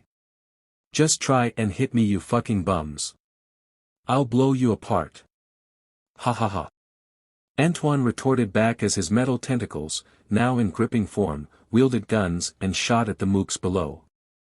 It wasn't long until all the villains were rendered incapacitated by Antoine's mass weaponry and robot army led by the AI he created named Lackey. Antoine flew down to his rescued classmates. Are you crazy, man? You could have bombed us too. Kaminari shouted as he shook Antoine's collar. Yeah, that was completely dangerous. What were you thinking? Antoine glared at the boy and he suddenly got his nerves back in order. He let go of Antoine, neatly fixed his lab coat back up, and then stepped back. Good. There won't be a next time, you know. I made sure to throw them in places where you guys would only be minimally hurt or not hurt at all. If you don't trust me or don't believe me, I don't give a shit. But do realize that I could have just flown over and left you three to defend for yourselves. He grinned. Thank you. Even though your way of saving us wasn't comforting in the slightest, I won't be stubborn and not admit that you didn't save us. Just next time do it in a more heroic way, please. Yaoyorozu said maturely. That's much better. Now do you want to walk or fly? He asked. Kaminari shook his head rapidly while Jiro and Momo agreed. Antoine grabbed the girls with his metal arms and shot off into the sky towards Midoriya's zone. The main event was happening soon. He hoped his friends were all right. Momo and Jiro started screaming as he was flying through the air and eventually hung onto his arms like frightened cats. By the time Antoine managed to get to the main fight, Aizawa was already fighting Tamura. Shit. Shit. Shit. I gotta hurry. Antoine said as he flew straight towards Midoriya, Tsuyu, and Mineta. He grabbed the three in his metal arms without their consent and flew them away to a safe distance. Kneel. Mineta shouted, nearly distracting Aizawa, who looked away from his battle for a second and almost got his arm disintegrated by Tamura. He kicked the villain to the ground as Antoine managed to get the 5 of the students to a safe distance. Next time, great boy, don't yell our position to the dangerous villains who don't mind killing us. Antoine told him. Sorry. I'm going to help Aizawa-sensei. And no, I do not want any of you coming. You just be a bother because of how weak you all are. Except Cabbage Head, but I heard about his quirk's kickback. Jump in if you think one of our lives is in danger, the rest of you don't get involved unless I tell you to. Antoine said in a commanding tone as he got off his glider and ran towards Aizawa-sensei. Stay back, Neil. Aizawa yelled. Can't follow that order this time. Antoine answered as he used his tentacles to jump forward and stood side by side with his homeroom teacher. How sweet. I'm sure killing this brave little boy will make All Might a little sad. Nomu. Get them. Tamura ordered. The large bird-faced giant twitched as soon as Tamura gave the command. Teacher, move. Antoine yelled as the Nomu basically vanished from its previous spot and nearly smashed Aizawa's head into the ground. Thankfully his teacher listened to him and got out of the way. Aizawa binded the large science experiment with his cloth weapon and Antoine switched two of his tentacles to punch form and the others four into grip form. His tentacles began rapidly punching the immobilized creature while also speedily shooting the Nomu with concussive laser beams with laser gun. It's no use. Nomu here has shock absorption. If you really want to hurt him, you'd be better off slowly ripping him apart, piece by piece. Not that you'll have that chance though, Tamura announced as the Nomu ripped Aizawa's cloth off of him and punched at Antoine. Antoine's fear rose to great heights as he felt the terrifying amount of force coming straight down at him. His mind momentarily went blank as his tentacles automatically defended him. His gripping tentacles caught the fists of the Nomu and his punching tentacles continued their onslaught on the artificial human's face non-stop. I wanted to fight this thing. Am I fucking nuts? The air alone from the fist made me want to piss myself and drown in it. Antoine thought as his face transitioned from seriousness to fear. Hey. Maybe I'm out of my league here. I can easily just run away. There's no way this thing could catch up to me if I really went all out trying to run away. Yeah. Let's do that. Antoine decided just as Aizawa kicked the Nomu in the back of the head. Kneel. Focus. He shouted as the Nomu managed to free itself from the metal arms and catch Aizawa's leg. The Nomu smashed Aizawa into the ground and Antoine kept his trigger finger on his laser pistol, constantly blasting the Nomu with concussive lasers. All Might, where the fuck are you, bud? Kind of need you here. The Nomu ignored Aizawa, who was momentarily taken out of the fight, and focused on Antoine. Antoine slowly backed up in fear. The amount of strength radiating off this creature was enough to make him think any type of defiance was to sentence himself to death. Fuck the back up. Antoine shouted while backing away even more. The Nomu walked forward again and Antoine backed up even more. The creature eventually jumped at him, bringing his previous fear levels to the peak. Bringing his body into a dangerous fight or flight state. Fuck you. Fuck you. Fuck you. Fuck you. Antoine yelled in a panic as he threw whatever he could from his inventory at the Nomu. Incendiary grenades lit the Nomu on fire. The Nomu continued towards Antoine while on fire. Ordinary grenades exploded some of the flesh of the Nomu. The Nomu healed its injuries with its hyper-regeneration. Sound grenades that damaged the Nomu's head. It stopped and screamed from the pain. Grenades that exploded into a sticky substance that held the creature still. And before he noticed the Nomu couldn't move anymore, he even threw a grenade that exploded into a bunch of party confetti. Antoine backed up as he suddenly realized he managed to stop the terrifying creature. His entire body was sweating and his previously terrified face slowly turned into one of a laughing one. Ha ha ha. You dumb ugly bird-faced bitch. You thought you could defeat the #1 future pro hero. Die. Die. Die.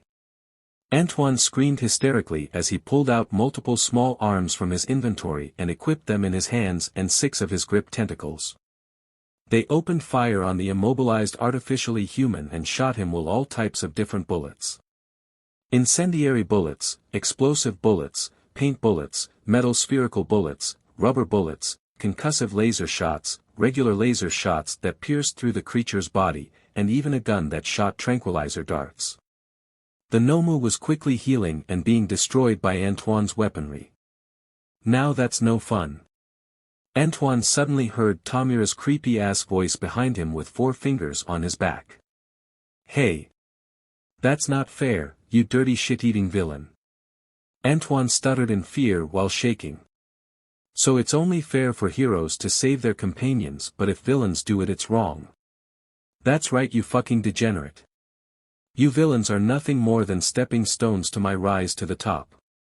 Antoine couldn't control his mouth in his state of fear and panic. He wanted to sew his mouth shut and kick himself in the balls, but he couldn't stop himself. Quite the brave little hero, aren't you? What a shame that your story ends here. Tomura was about to touch Antoine with his final finger and officially activate his quirk and disintegrate the young boy. But just as he was about to make contact with Antoine's back, Tomura was elbowed in the jaw and kicked away by Toru. "Oh sweet baby Jesus, Lord Christ in heaven bless my soul," Antoine rapidly muttered as he grabbed Toru's shoulders and kissed her deeply on the lips. Toru hopped back in surprise as her face flushed red. Not that anyone could see this. "You don't know how much I love you, Toru. You just saved my life. I'm going to take a small break now." Antoine slowly dropped to the floor and started kissing the ground while muttering how much he loves being alive and how blind he has been to not appreciate such a gorgeous and beautiful planet. "I'm going to ignore that.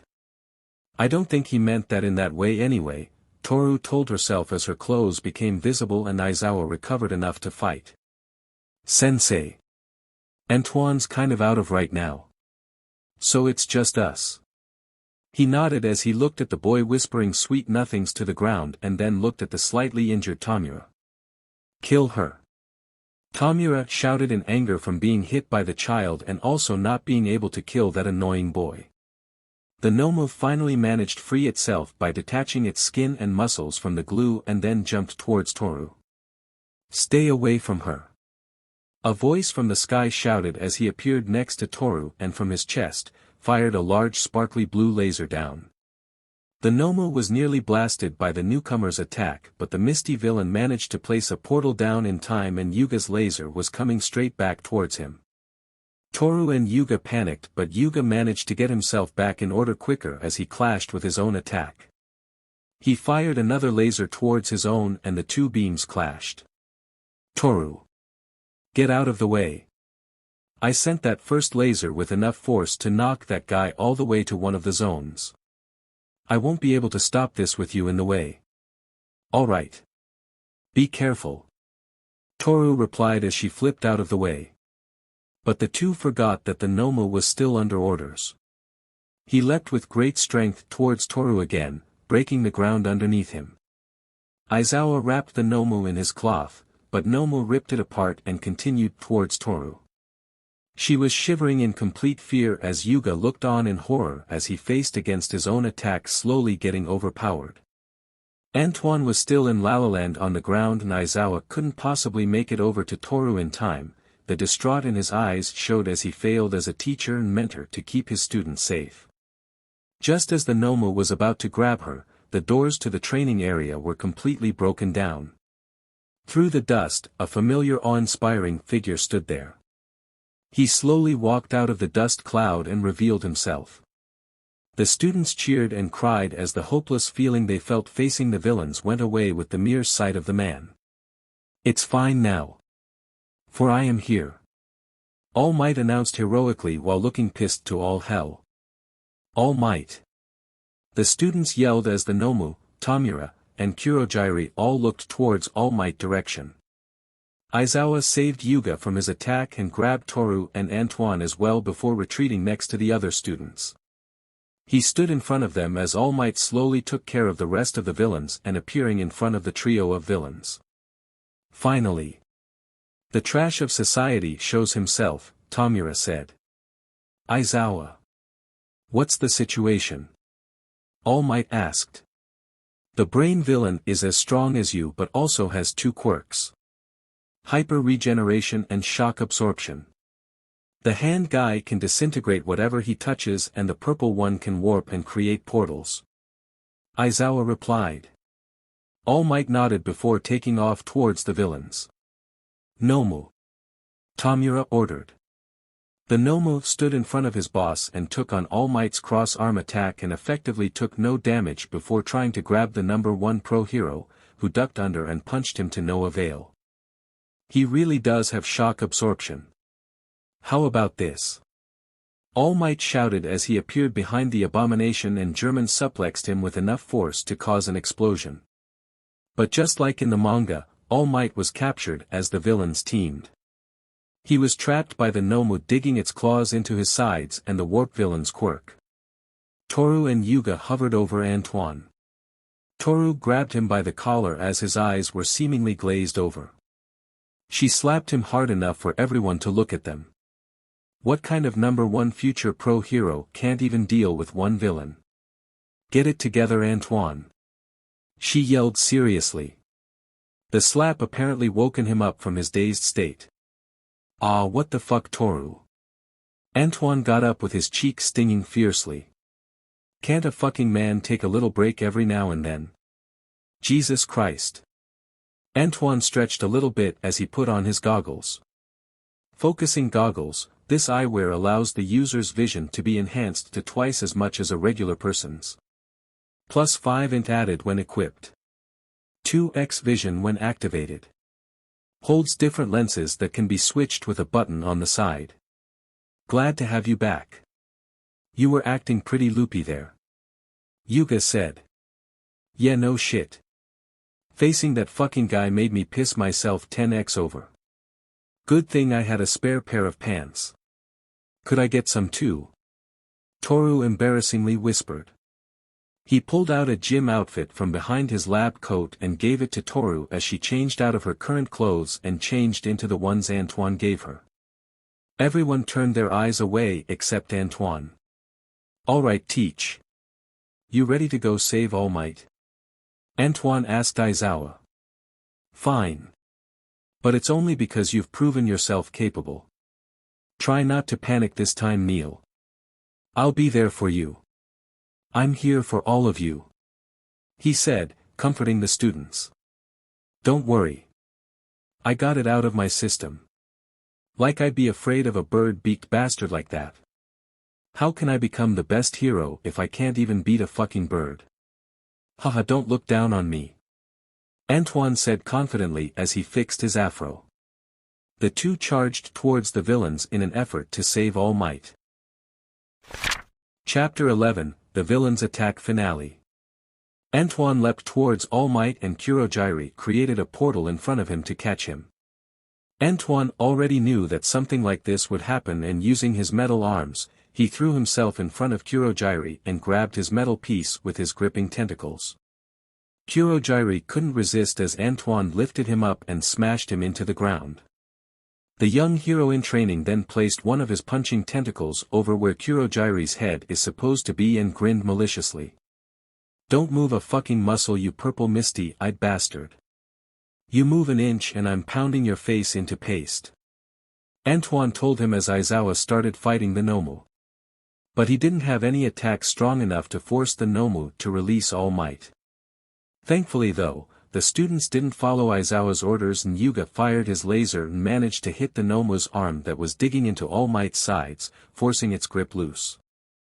All Might forced the Nomu's other hand loose and got back on his feet as Tamura was attacked by Bakugo and Todoroki. Tamura dodged the large ice attacks and could easily avoid Bakugo's blows. I'll blow you to pieces. Bakugo roared before getting swept off his feet and seeing Tamura's hand coming straight towards his face. A little weak for a hero in training, aren't you? Bakugo blasted Tamura in the face with his quirk and as the smoke cleared only managed to remove the disembodied hand on his face and not harm him at all. Bakugo's eyes shifted into a slight panic as he rapidly used his quirk on Tamura, who continued to move his hand downward towards the boy. Fear was settling into the boy's system. He desperately wanted to call for help but his pride wouldn't let him. Just as Tamura's hand was mere inches away from his face, his mouth moved before his mind. All Might. The boy cried out in his heart. But it wasn't All Might that came to his rescue. It was the boy he always looked down on and previously thought was quirkless. Kaken. Midoriya yelled with tears in his eyes. His quirk fully activated and ready to save Bakugo. The young boy was desperately hoping that he could somehow manage to regulate his quirk and save Bakugo at the same time as he appeared in front of the villain. Nomu. Tamura said, and the previous incapacitated Nomu appeared in front of the homicidal villain and blocked Midoriya's hit. No. Midoriya muttered as the Nomu attempted to grab him.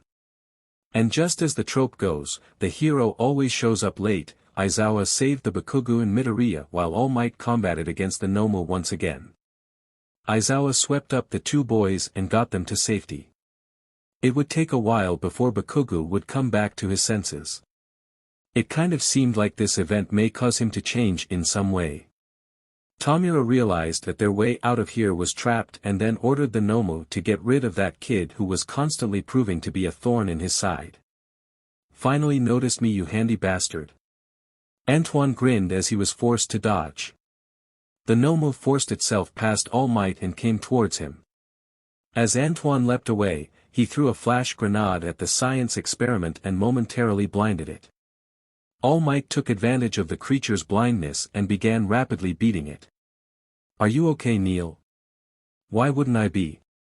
Didn't you see how heroic I was? One of you haven't fallen for me, have you? He asked. The girls rolled their eyes. Toru tried to hold her laughter. Don't laugh, you bastard. A hero has to know his fans. Antoine and the other students watched on as All Might began pummeling the Nomu with everything he had. It's absorption, not negation. So, he must have a limit, no? Built to counter me, you say? Made to withstand everything I got. Then I'll just go beyond that. All Might shouted as blood spurted from his mouth. A hero's always ready to smash through trouble. Tell me, villain. Do you know the meaning of plus ultra? All Might asked as he smashed the Nomu with a punch so fierce, the creature was knocked out of the rescue area and far, far away into the sky. Just like in the manga. This scene was way cooler in person, holy shit. Antoine muttered before resolutely decided on building a robot for close combat and uploading certain fighting styles into them. Wait a second, that's fucking brilliant. With Lackey able to help out with a few adjustments. I could just upload videos and informational pages of different fighting techniques for specific robots. A wrestling robot, a karate robot, a taekwondo robot, and so many more. Hell, why stop at just those types of robots? Why not even a support bot that can heal others or fix up the other robots? Antoine was getting visually giddy as his brain continued to think more and more ways of increasing his strength and weaponry. It's just like straight out of the comics. Defeating an enemy meant to be his greatest weakness. And even with regeneration, the villain couldn't keep up with his courage. His determination. His motto to always go plus ultra. All Might smiled. Yep. I'm definitely slowing down. In my heyday, 5 of those would have been enough. But that there was over 300 hits just now. All Might's body began producing smoke, slightly obscuring his body. Well, villains. How about we hurry and finish this? All Might asked as his time limit was already up and any further movement would surely expose his true form. You cheated. Tamura shouted. You've weakened. Not that I can see. We're completely outmatched. How dare you do that to my Nomu? Tamura began scratching his face, completely distressed. He's not weak at all. They lied to me. Well. Weren't you here to kill me? Come and kill me. If you can take me, then bring me down. He glared seriously. Tamura visibly shuddered before being comforted by Kurogiri. Tamura. Calm yourself. It's apparent that Nomu did manage to deal some real damage. The kids are holding back for some reason and reinforcements from the school are bound to arrive in a few minutes. But if the two of us double-team him, we still have a chance. Yes, yes. Yes. Right. Right. We can still do this. The final boss is standing right there. Antoine and Midoriya stayed watching as some of the other students believed that All Might had this. Why doesn't he just crush them into a pulp already? What's keeping him? Antoine asked to throw off Midoriya. Maybe he's just. Midoriya was cut off as Tamura and Kurogiri charged at All Might. Midoriya took off using his quirk and broke his leg while Antoine leapt using his tentacles, although clearly slower than Midoriya using 100% of his quirk. Midoriya tried to punch Kurogiri while Antoine sent his punching tentacles towards Tamura. Tamura managed to cause two of Antoine's tentacles to slowly disintegrate, but just as he was close to touching Antoine, one of Antoine's tentacles punched Tamura in the face and knocked him far away while another tentacle stretched out and saved Midoriya by knocking Kurogiri away. "Thanks," Midoriya strained to say as he winced in pain after landing on his broken leg. "They're here," All Might announced as bullets flew towards Tamura and Kurogiri. "Sorry everyone. We're a little late. We brought everyone we could," the principal said. President of Class 1A, Tenya Ida reporting for duty. Ida announced loudly as he appeared with a group of pro-heroes behind him. "Ah. They're here. Game over. Guess we gotta try again another time, Kurogiri," Tamura said sadly. Bullets began raining down towards them as they rapidly started escaping. "I may have failed here, symbol of peace. But the next time we meet, you're dead, All Might." Tamura finished as he and Kurogiri got away in a purple portal. Antoine shed tears for his destroyed tentacles as he left All Might and Midoriya alone. "Don't worry. I'll fix you and make you far better than before. By the time of the sports festival. Even that no move from before wouldn't be enough to stop me. This is where things take a shift for the better. With UA's various supplies, crafting what I want with the system will be like getting a system with a shop and then wishing for infinite points. Although I can't match an Iron Man suit in strength, I can definitely build something like it. For now," Antoine muttered as he walked towards the entrance as Toru and Yuga ran over to him. They walked in silence as the police and pro-heroes dealt with everything else. Classes were cancelled the next day and Antoine spent the day training with a strangely determined Yuga and Toru. "What's gotten into you two? You're going much harder than you have been in the past," Antoine asked as he barely managed to avoid Yuga's punches and hopped back firing a rubber bullet towards the incoming charging Yuga. "Yesterday made me realize that against real villains I'm not enough," Yuga said while swaying his head to the side and dodging the bullet. "You two are plenty strong enough, you know. Compared to our class, there are few that could take you two out. But against real villains, you might be right. I won't stop you from training harder or wanting to get stronger because you think you're weak or something. What future hero would not want to become stronger in some way? The only thing I can say is keep training your quirks and your bodies," Antoine said as Toru managed to sneak up behind him and latch onto his back and attempting to place him in a sleeper hold as Yuga was nearly upon him. "Damn it, Toru!" Antoine yelled as he managed to put up an arm in time to prevent Toru from finishing the hold. Hee hee. "Don't keep your back so open," she responded happily. Antoine clumsily staggered backwards as Toru locked her legs around his waist and he pointed his gun towards Toru's side. He knew that that sparkling bastard would definitely manage to dodge his shot, but Toru on the other hand. Bang! Toru quickly unlocked her legs and lifted herself on top of Antoine's shoulders with her hands, dodging the shot and letting gravity move her body forward and kicked Antoine in the chest. Antoine grunted in pain as he slid backwards. "You two are really putting me in a tough situation here." Antoine smiled as he took off 4 metal balls from his waist and threw them in random directions. Yuga fired from his naval laser and shot one of the mini turrets out of the sky as the other 3 activated and began shooting at Yuga and... "Where the fuck did she go?" Antoine yelled as Toru suddenly disappeared. "I'm fucking giving them infrared sight next time because of you, Toru." She giggled at this response. Yuga ran as he was faced with a swarm of rubber bullets aiming towards him. But the AI installed in the turrets already figured out Yuga's movements and began shooting where he was going to be and shooting where he was at the same time. Soon Yuga was under fire and was forced to block the onslaught of rubber bullets, straining in pain before focusing himself and rapidly firing his laser at the 3 turrets. Antoine didn't think he'd do it because he knew how much pain the boy would be in. Alright guys. Let's end it here for today. Antoine suggested as Toru popped up behind him again. Jesus. Toru, come on. Antoine sighed. You need to use your nose more, Antoine. Toru told him.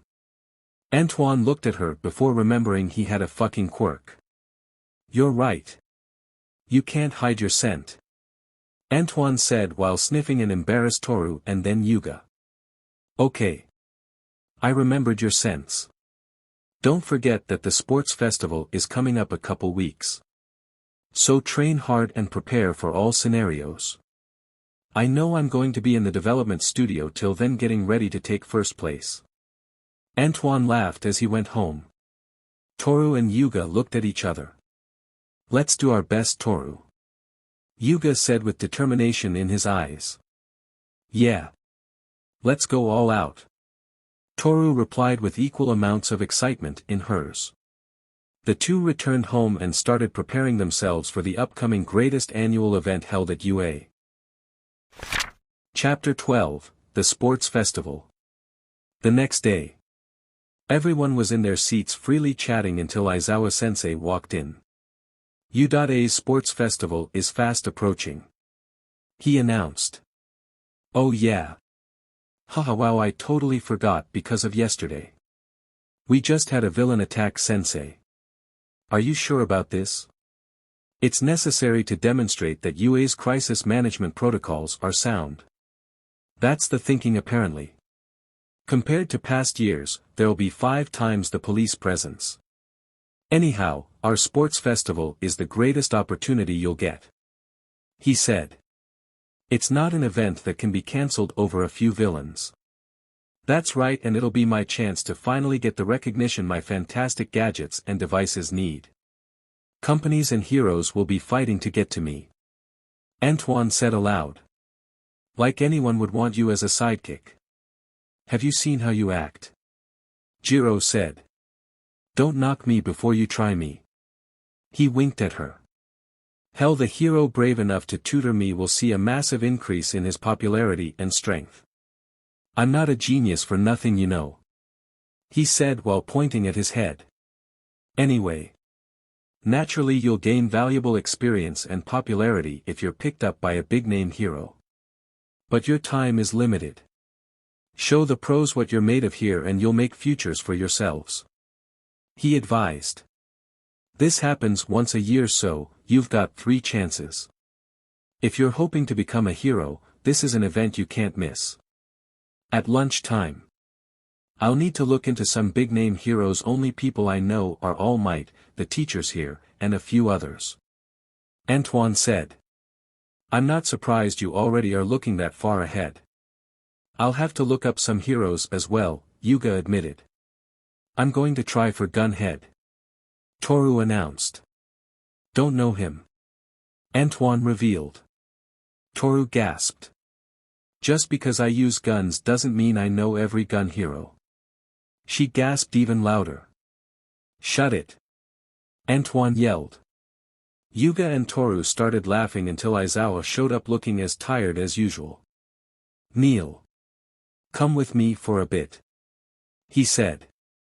Neil said he'll see them later and started walking with his homeroom teacher. I forgot to correct you on this earlier in class, but those in the hero course aren't allowed to use or wear anything except for their gym outfit or any equipment that is needed for daily life. He revealed. The previous interested look Antoine had on his face was effectively destroyed as it turned into a face of shock. What? Then what the hell am I going to do? Like the rest of your classmates. You will enter it with just your body and quirk. Antoine wanted to scream out of rage but held it in and quickly started to think of how the fuck was he going to possibly defeat his classmates without any of his toys. Thank you for telling me this, Aizawa-sensei. Is that all? He asked absent-mindedly, said as his mind was doing mental gymnastics over possible ways of exceeding at the sports festival. Yes. You're free to go. Antoine started walking back to the classroom. No equipment whatsoever, huh, he sighed. I'm fucked. I'm totally fucked. I'm absolutely fucking fucked. What kind of bullshit rule is that? Why was any equipment and tools allowed in the entrance exam? He began madly messing with his hair.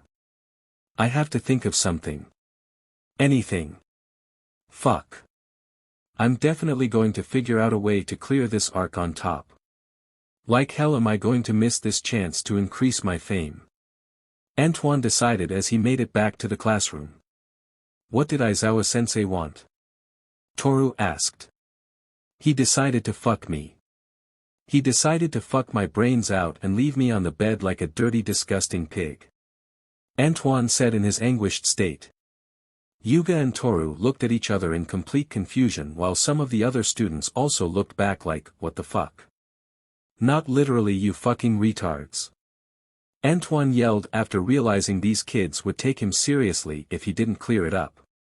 Yuga and Toru let out a breath of relief. So, what did you mean then? I can't use any of my brilliant creations for the sports festival. He revealed. Oh. Yeah, you're out of luck, huh? You totally suck without any of your equipment. Fuck off. I'm not a muscle brain like you fuckers, alright? I didn't need to know how to fight with my body. I just needed to know how to avoid things and move fast. That's how it has always been. What were you going to do if you ever found yourself in a situation without your toys? Yaoyorozu said, walking over. So, you're nothing without your pieces of metal, huh? Bakugu taunted. I'd never find myself in a situation like that, big tits. Antoine replied. I have my inventory always filled with something. You picking a fight, firecracker? We'll settle this at the festival afro. If you can even make it there. He chuckled. Alright class. Let's begin. The teacher walked in and shut all conversations down. After class. Antoine slid the classroom door open and was met face to face with a crowd of students. Get the fuck out my way, you bunch of nobodies. Future #1 pro hero is trying to leave here. Antoine yelled. Can you please not antagonize our fellow peers that you don't even know yet? Yuga asked. Quite arrogant, aren't you? Is everyone in the hero course as terrible as you? Shinso, the brainwashing quirk kid, asked. If you call surviving a villain attack terrible, then fuck yeah they are. Now fuck off and let the real future heroes get by. Antoine responded. I'm not so sure I'd like to be in the hero course if this is what they're offering. Those of us who didn't make the hero course are stuck in general studies and the other tracks. There are quite a few of us. Did you know that? He asked. Are you going to get out of my way or am I going to have to force you? Antoine glared while smiling with his terrifying shark teeth showing. Depending on the results of this sports festival, they might consider transferring us to the hero course. I'm sure you understand that the reverse is also possible for you. For a general studies student like me, this'll be the perfect chance to knock you off your pedestals. Consider this a declaration of war. He responded, unfazed by Antoine's threats, and walked away. Haha, he looks a lot cooler in person. I thought he would look like a loser, but he's pretty cool. Fuck this bastard for going against me though. Nothing a good beatdown can't solve, I guess. Hey. I'm from Class 1B, next door. We heard you guys fought some villains and wanted to find out more, but all I'm seeing is this arrogant bastard. Iron Quirk guy shouted. Fuck off, you bunch of side characters. Declare war with my taint because none of you are nearly good enough to be challenging me as equals. The #1 future pro hero. Antoine said as he shoved his way through the crowd of Yuga and Toru behind him.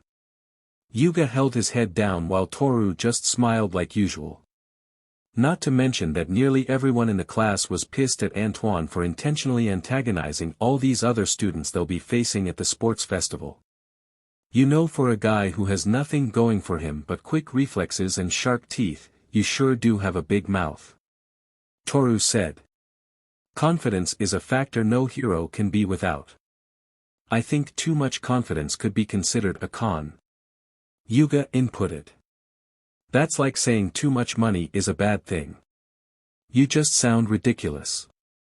Antoine blew them off. So, what are you going to do, Antoine? You seem kinda screwed here. I'll have to think of something, Antoine said softly. A small trace of uncertainty was briefly present on his face. So, Class 1A spent the next 2 weeks training and preparing themselves for the upcoming sports festivals. 2 weeks later. Is everyone good and ready? The event's about to begin. Ida asked. Wish I could have worn my costume. They're not allowed, in the interest of fairness. Not to mention I'd take first place so easily, it wouldn't be fair to the other competitors. Antoine said. Keep talking, Afro bastard. I'll blow you out of the park with or without your costume. Bakugu said. Keep that same energy when I take first place again. Midoriya. Todoroki called out. Todoroki challenged Midoriya and promised to defeat him, while Midoriya also promising to do his best to win the competition. Haha, who the hell thinks of Cabbage Head as a threat? Fucking idiot should be challenging me. But if he did, he'd just be fucking setting himself up for failure anyway. Haha haha, at least with Cabbage Head he'd have a bigger chance of winning. It was at this point that everyone promised to try and eliminate Antoine as fast as possible. To finally show him that he wasn't as great and strong as he thinks he is. To finally show him that he isn't the best person in the world like he thinks he is. Everyone left their waiting room intending to show their very best in this competition. It's U.A.'s sports festival. The one time each year when our fledgling heroes compete in a ruthless grand battle. Present Mike announced. First up. You know who I'm talking about. The miraculous rising stars who brushed off a villain attack with their steely willpower. The first years. Of the hero course. It's Class A. The crowd went wild as Class A came out to the stadium. And now this is a crowd meant for the future #1 pro hero. His voice cracked and he tried to cough to hide it. And we're expected to do our very best in front of so many people. This is training too, I suppose, Yuga said, slightly overwhelmed by the pressure of the crowd. Let's do it. Toru said, more amped up than ever. The only one out of the trio not nervous. All the first years gathered up as Midnight, the R-rated pro hero, took the stage as referee. Now for the athlete's oath. Your student representative is from Class 1A, Antoine Neal. She yelled while cracking her whip. What? It's that bastard. It's probably because he came first in the entrance exam. Antoine walked up to the podium with his nose turned up high. This athlete's oath, huh? Screw that. I'm going to take first place, you bunch of fucking mobs. He was met with a resounding number of boos and jeers. Don't get cocky, Class A. Why couldn't you just do the oath? Yuga muttered. I'll kill ya. You all should give up right here. Only thing you'll all be doing is boosting my rise to the top even faster. He grinned as he started walking off the podium. I'll crush that bastard. Now without any delay, let's get the first event started. These are the qualifiers. It's in this stage that so many are sent home crying every year. Midnight introduced. And the fateful first-year event this year is this.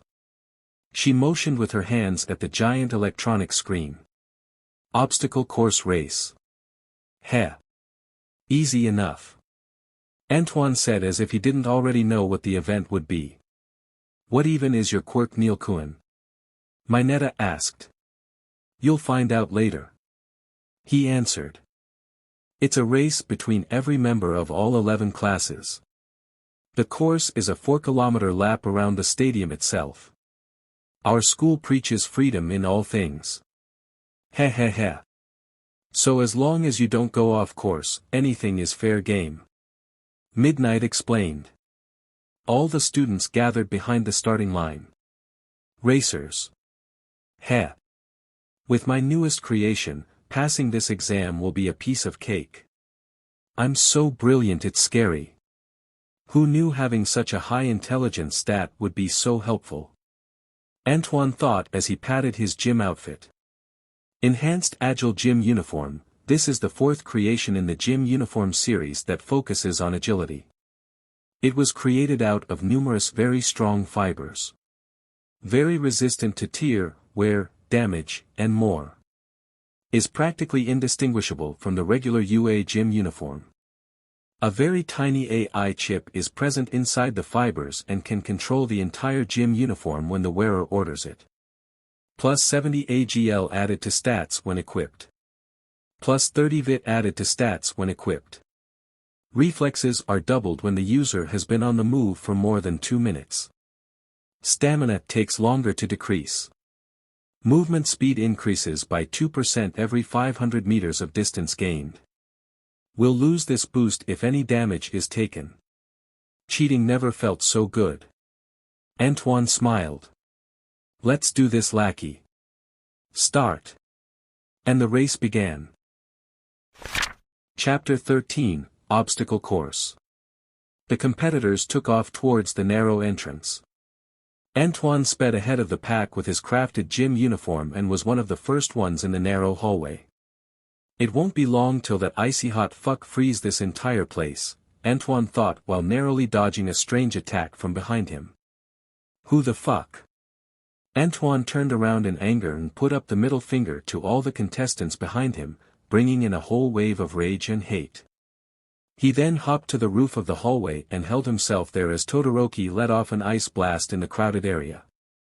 Most of the racers were trapped with their feet encased in ice while Antoine momentarily locked eyes with Todoroki and sneered at him before hopping out of the area and running ahead of the pack with Todoroki behind him.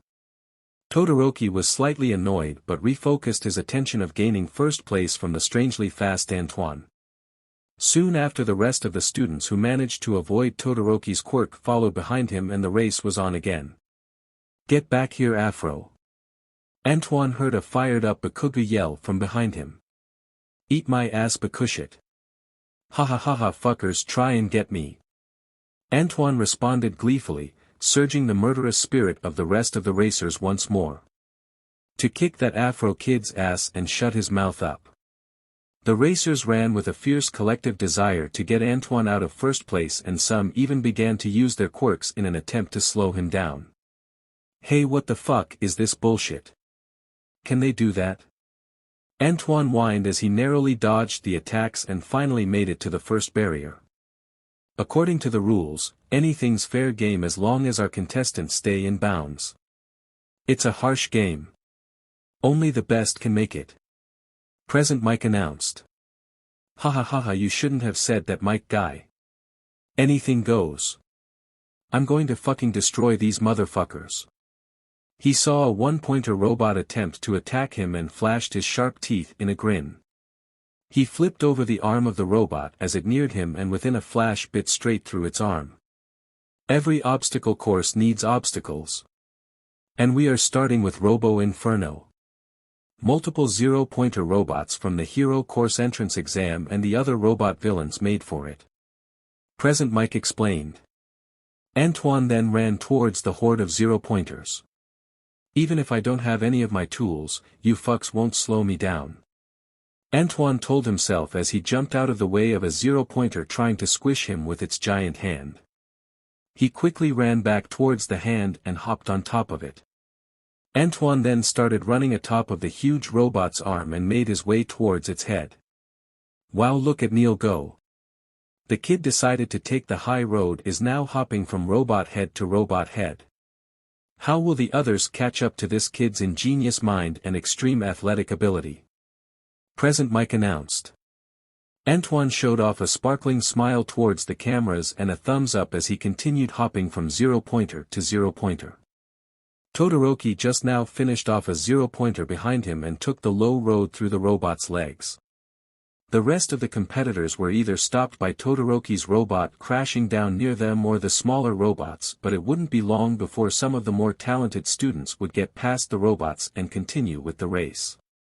Antoine arrived at the tight rope part and began running across the tight ropes as if he was running on flat land. He ran full speed ahead across the tight ropes with the balance of a god. With this suit on boosting my agility to the sky and my already naturally high agility stat, you think my balance could possibly be shit in the slightest? I'm a fucking genius and I have a system. Antoine yelled in his mind as he was nearing the final event. He looked back and noticed Todoroki a little bit behind him. He sneered. If you tried a bit harder, this would be a piece of cake. Ha ha ha, but don't worry. I think you'll defeat Midoriya at this pace. See ya, you icy hot fucker. Antoine intentionally antagonized. He saw Todoroki speed up and his face crunch up a bit, but he still didn't lose it. Damn. His tolerance is pretty good. If he was a bit more talkative we could probably be best buds. I'll have to talk to him more. Antoine stated before running towards the last tightrope and on his way towards the final event. So, the first barrier was a piece of cake, huh? How about the second? Fall and you're out. You gotta crawl across if you wanna make it. This is the fall. Present Mike said. That kid in front just can't be stopped. How is he so fast? Didn't he tear through that robot earlier? Does he have 2 quirks? No, that's impossible.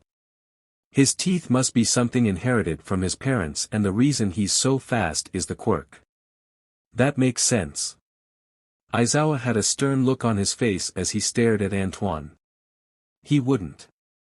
Aizawa muttered while continuing to stare at the unnaturally fast Antoine. I'll have to check after this event.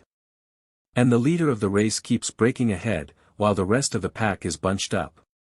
Our racers don't know how many will get to move on, so all they can do is aim for first place. And our leader has reached the final barrier. That is to say, this minefield. It's a deadly Afghan carpet. A quick glance is all it takes to reveal the mine's locations. So, keep an eye out and watch your step, Neil. Antoine's heart began beating slightly faster. I'm taking this idea from you, Midoriya. Sorry, not sorry. Antoine grinned as he started carefully digging up mines and throwing them all into a big pile. But as he was doing this, Todoroki managed to catch up and was shuffling as fast as he could through the minefield. Don't look back or you'll lose, Todoroki. Ha ha ha ha, don't enjoy first place for too long. Antoine mocked and caused the icy hot student to be slightly unnerved.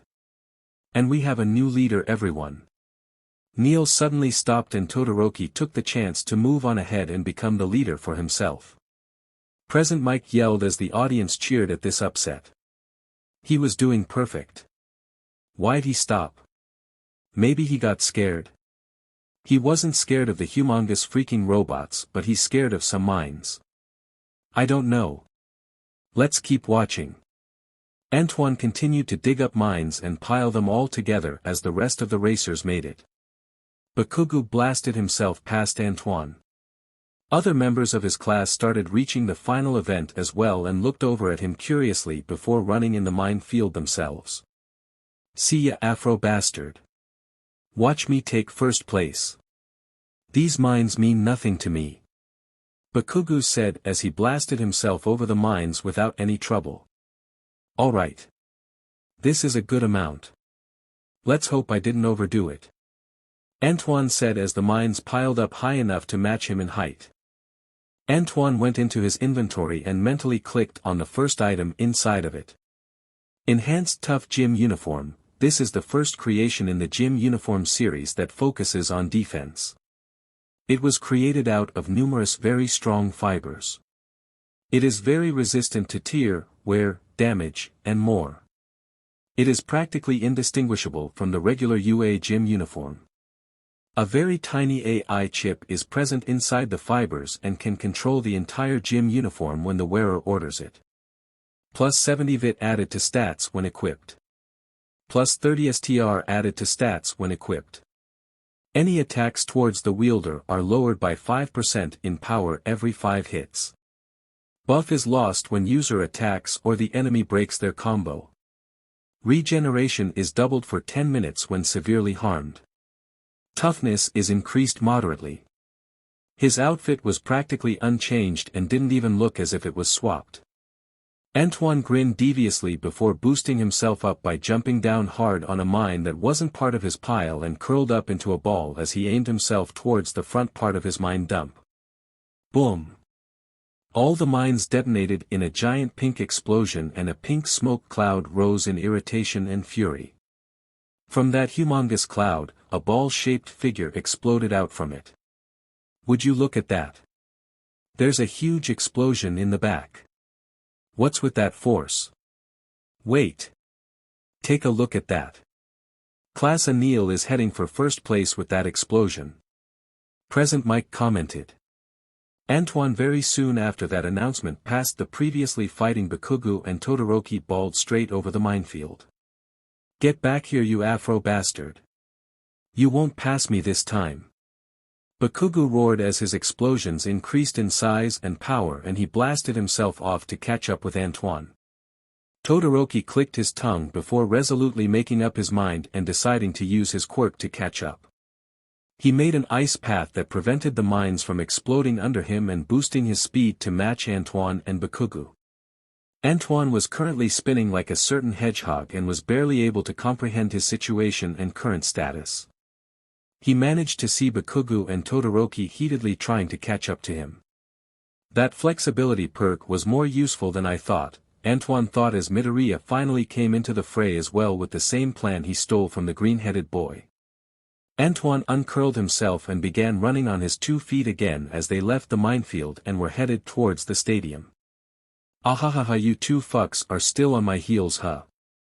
Antoine yelled as he pushed a certain part of his outfit and suddenly threw a sharp elbow at Bakugu's side and momentarily stopped him before quickly turning around with a roundhouse kick towards Todoroki.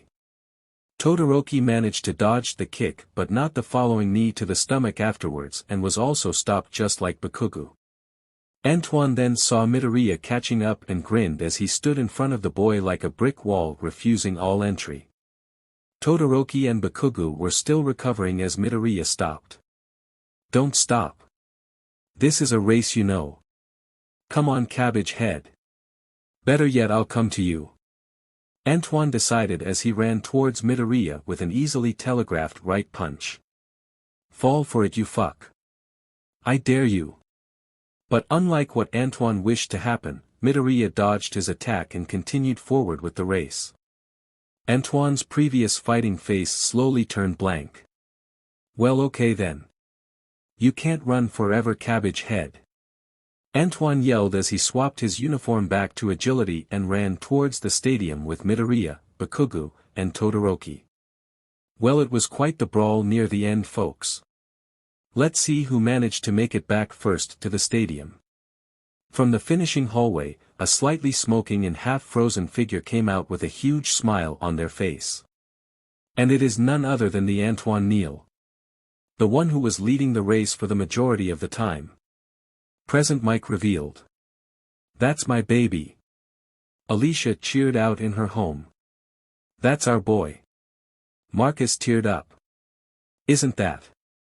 A mysterious figure muttered to himself as he scratched his face. Quite the vicious one isn't he? I think I remember him from somewhere. Doesn't he look familiar? Probably your imagination. No wait. Isn't he the kid from that one video? Oh my god you're right. He defeated that sludge villain. Antoine waved at the audience as Midoriya, Todoroki, and Bakugu were gaining their breath. Again. That Afro bastard managed to defeat me. Bakugu muttered in anger and disbelief.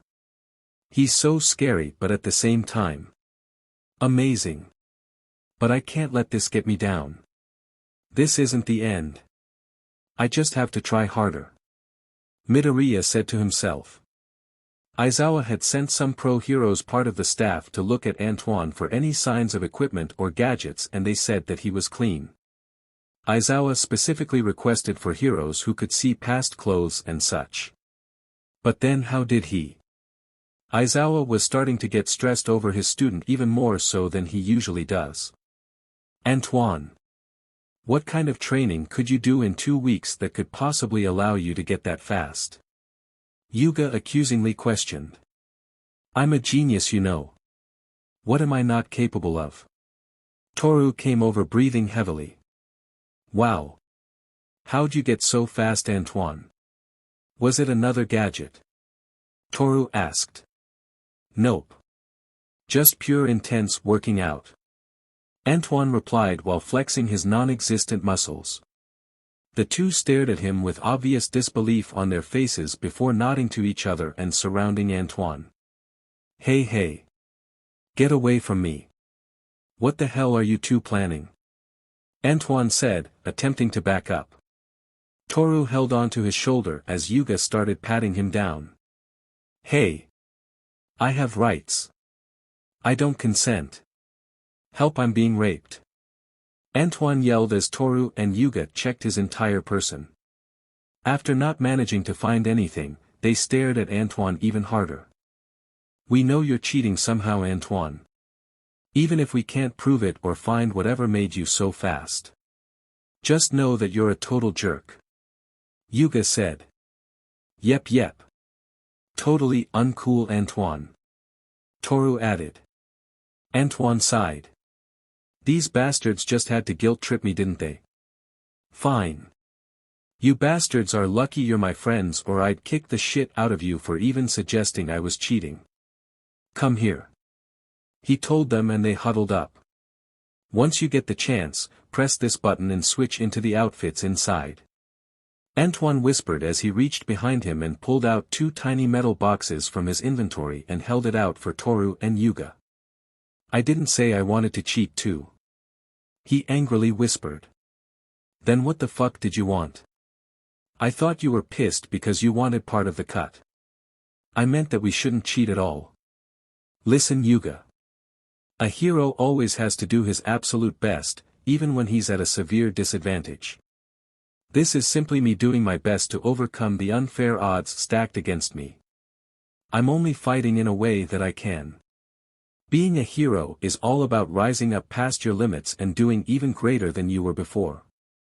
And this sports festival, not allowing me to use my shit, was the perfect way for me to break through and realize a new way of using my strength. Antoine explained. Yuga was stumped. Even though he knew he was in the right, Antoine's explanation was too sound. He internally battled with himself before eventually giving up and succumbing to Antoine's plot. He sighed before unwillingly taking the box. I still won't use it. I'm just taking it off of your hands and keeping it for safekeeping. Antoine's face turned evil and sinister as he rubbed his hands and lowly cackled. Good. That's the way, my dear friend Yuga Aoyama. Come to the dark side. I'll be fine without it. Toru refused resolutely. Completely admirable. You're the true star and shining beacon in this friendship, Toru. Antoine said, reverting back to his normal self. Much more admirable than a certain sparkly bastard. Wait. Take mine too. Yuga suddenly said. Haha, no take backs. Antoine dashed off as midnight announced that the top 42 from the qualifying round will move on. Now on to the second event. I already know what it is, of course, midnight announced. Dying in suspense yet? Next up is this.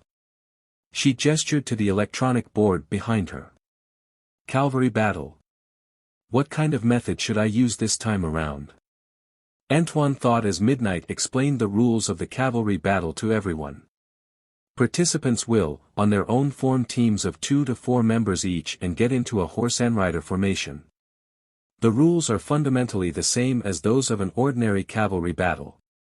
Snag your opponent's headbands while guarding your own, but with one exception. She dragged for dramatic effect. Each of you has been assigned a point value based on your ranking in the last event.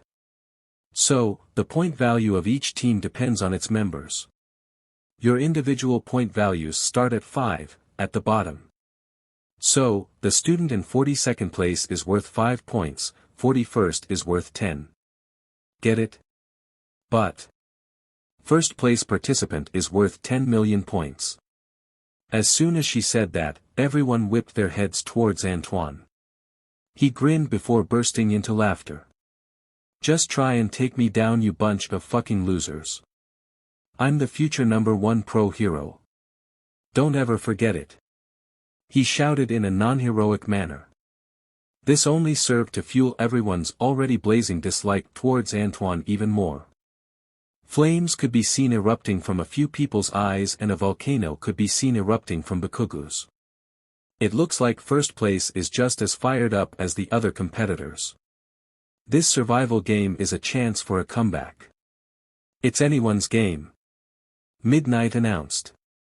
There's more suffering ahead for those at the top. This is Plus Ultra. The match will last 15 minutes. Each team's points are determined by its members. The rider will wear a headband displaying the total number of points.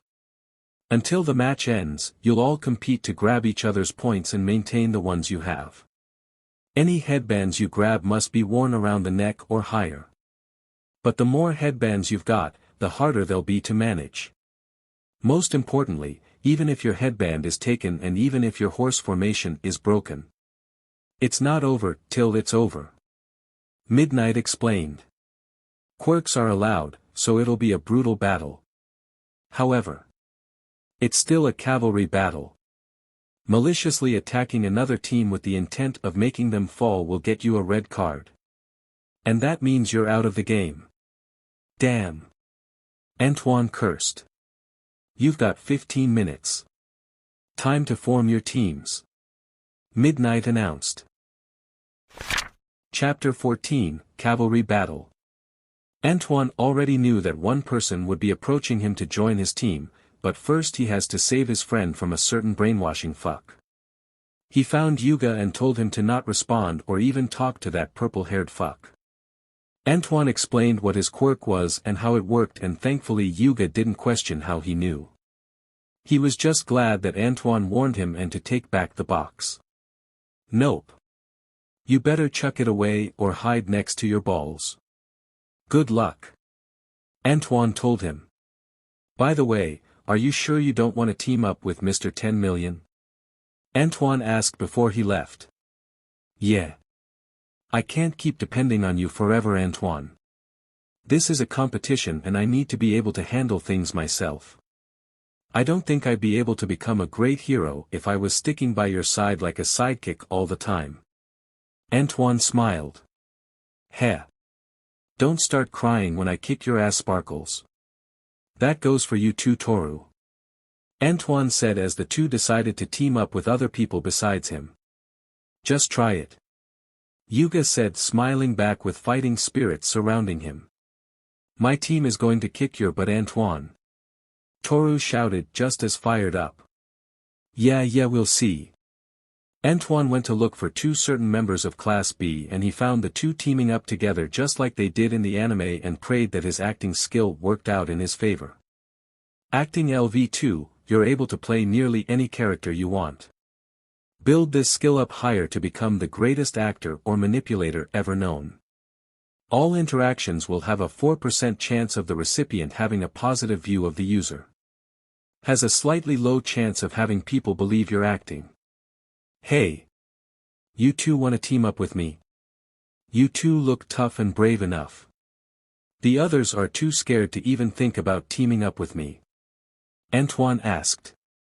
The insect head boy with two hooked blades jutting out of his cheeks and the horned blondie with a face like a pony's looked at him.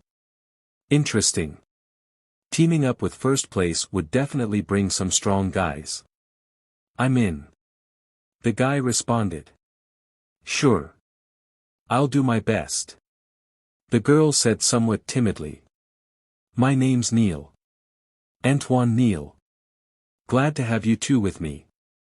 By the way, my quirk are these super strong shark teeth. He smiled fiercely while inwardly deviously grinning. Acting skill is #1, baby. Name's Toguru Kamakiri. My quirk is razor sharp. I can make blades come out from anywhere on my body. Pony Tsunatori. I can fire my horns and control them. Nice to meet you, she said while letting her horns levitate and then fly around wherever she wanted them to while another set of horns grew almost instantaneously. Kneel. He heard a familiar girl shout from behind him before running up and getting very close in his face. Handsome. Glad to see you outside the workshop for once. Antoine greeted. Team up with me. She said bluntly. Okay. He responded. Fantastic.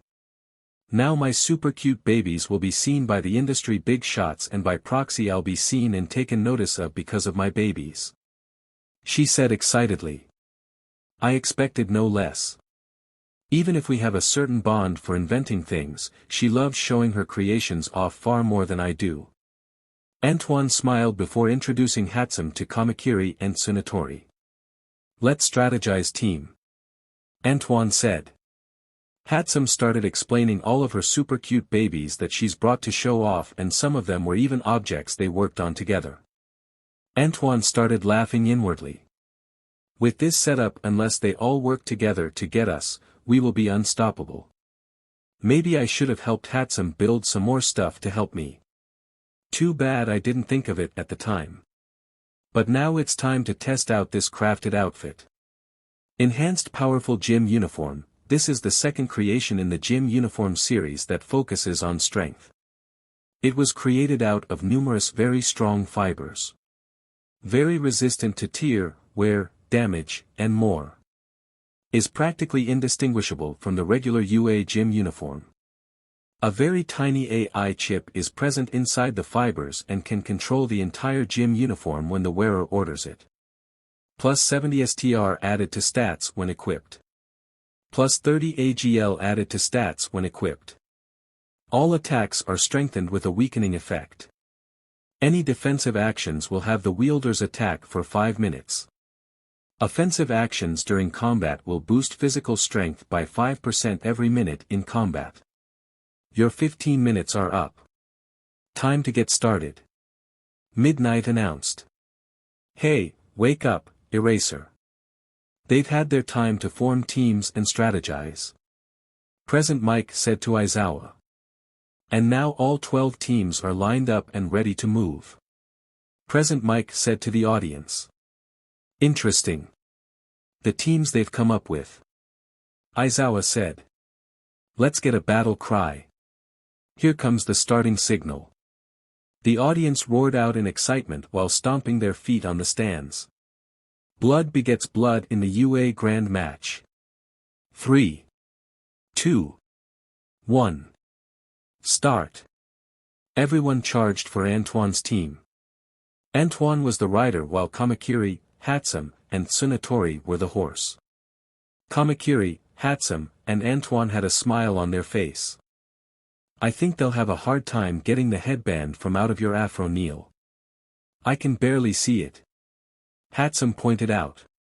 Gives us more time to fight since they have to try harder to get it. Kamakiri said happily. Don't bite off more than you bastards can chew. I'm the fucking star here. Antoine yelled as he threw one of Hatsum's devices, a slender small baton-shaped grenade in the middle of where all the teams were merging at. Some played it safe and stayed back while the others ignored the tiny object and continued charging towards Antoine with greed and flames in their eyes. Afro. No Bakugu. You know he's known for building weird things. We have to avoid it. Ashido warned him as their team avoided the grenade despite Bakugu's overflowing competitive spirit. Ha ha ha, get blown away.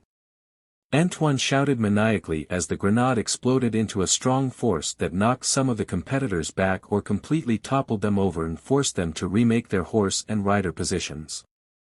Looks like 10 million isn't going down without a fight. This cavalry battle started off with a bang and some of the horses were caught in the explosion. How will the ones who decided to be cautious attack now that Neil has another strange item in his hand? Don't be scared, you fucking pussies. How am I gonna show the world what a fantastic hero I'll be if you're all too scared to get destroyed by me? Antoine yelled to the halted competitors. And quite a flurry of unpleasant words there by Antoine Neal. How will the other teams react to these rude insults? Present Mike asked.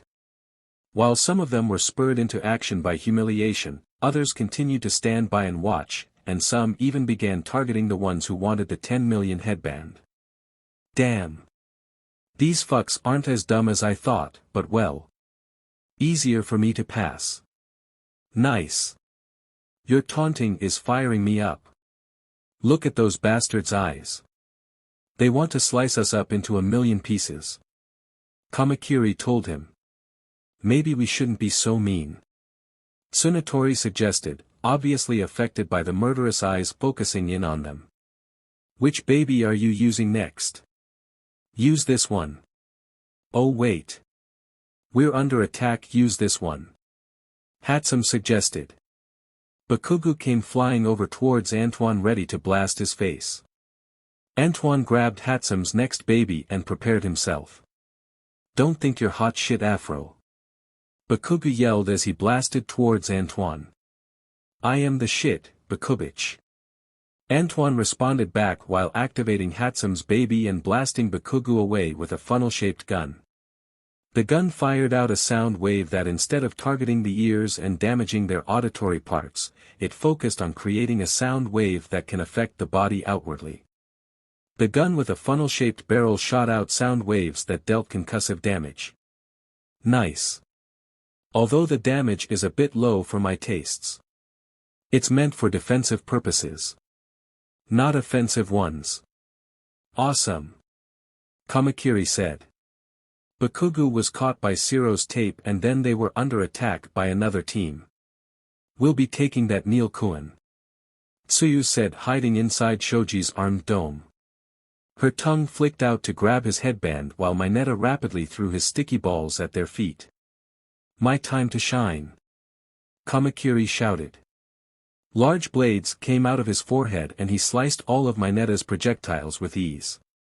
Antoine grabbed Tsuyu's tongue and nearly pulled her out of Shoji's hidey hole but was interrupted by a third team coming after them.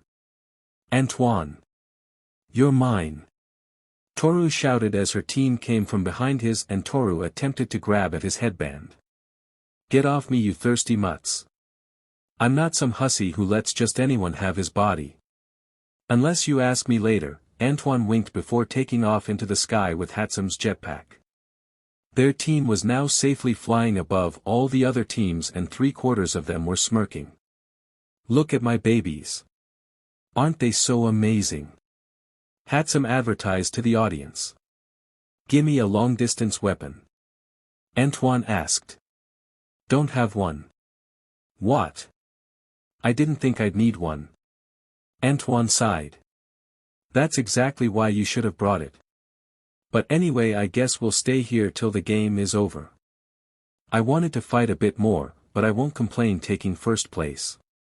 Kamakiri said. This is a more peaceful method, Tsunatori said, relieved. I think it's a bit too earlier to be relaxing. Look out. Hatsum warned as disembodied hand flew straight towards Antoine's afro. Antoine easily caught it with his crafted uniform, boosting his body greatly. What the fuck is this? Tokage-chan. It's her quirk to split her body up, Tsunatori explained. Antoine began tickling it and only response he got was the hand trying to wiggle away from him. Disappointing. Her hand won't be gone if I destroyed this thing, right? No. She can regenerate any lost body parts. Good. Antoine said as he crushed the hand and threw it at Midoriya's head. What the? Midoriya yelled out as his headband was nearly knocked off. You can't get away from me, Afro, I'll be number one. Bakugu yelled, blasting his way up towards Antoine. This won't be like before. I'm going to show him that I don't need to rely on my left. Todoroki said as his team shocked and froze the other competitors. He then made an ice ramp and Ida used his engine quirk and took off in the sky towards Antoine. It's my turn. Yuga said as he fired his laser at Antoine with Midoriya's team. The laser increased in size and speed. reaching Antoine's team in literal moments. Any shields or something? Antoine yelled. Try this, cutie. Hatsum said, equally panicked. Antoine caught the metallic bead and squeezed it in between his fingers, making it expand and form into a shield that barely blocked Yuga's laser shot. Hatsum's jetpack couldn't withstand the force of the laser and Antoine's team was slowly crashing down. You're mine now. Bakugu appeared next to the descending group and nearly blasted Antoine's face off, but Tsunatori fired her horns and took Bakugu away with them. Team Todoroki was currently making an ice path straight towards Antoine and Kamakiri readied himself with his blades. Momo. Todoroki commanded. On it. She replied with a flintlock. She fired at Antoine's team and Kamakiri cut through the bullets, defending Antoine and the rest. Todoroki and Antoine met face to face as Antoine's team slowly descended and suddenly Antoine's team crashed to the ground after exploding.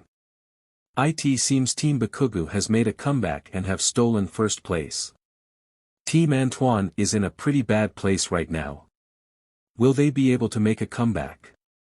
Antoine's team fixed themselves and Antoine's eyes quickly scanned the entire field while his mind was turning in rage. These motherfuckers want to play like that, huh? While I was being all friendly and nice, these piece of shits want to fuck me over. I'll show them. Hatsum. Bang me. Hatsum tossed a solar-powered flashbang at Antoine to catch. He grabbed it and threw it towards the Class B teams playing defensively and trying to keep the point lead after stealing from Class A teams. They were blinded and Antoine went on the hunt. Antoine snatched up headbands left and right with the help of Hatsum's babies, Kamakiri's blades, and Tsunatori's horns. Eventually Antoine made it towards Midoriya's team. Antoine smashed his fist into his palm and grinned with his terrifying shark teeth. Give up your headband willingly and no one gets hurt. Uraraka flinched before looking towards Midoriya. He looked slightly scared as well, but there was a resolute look in his eyes. He definitely wasn't backing down from this confrontation. I'm not like that icy hot bastard, or that fireworks fucks, or even that engine on legs. I don't see you as a challenge, cabbage head. You aren't even near the same level as me.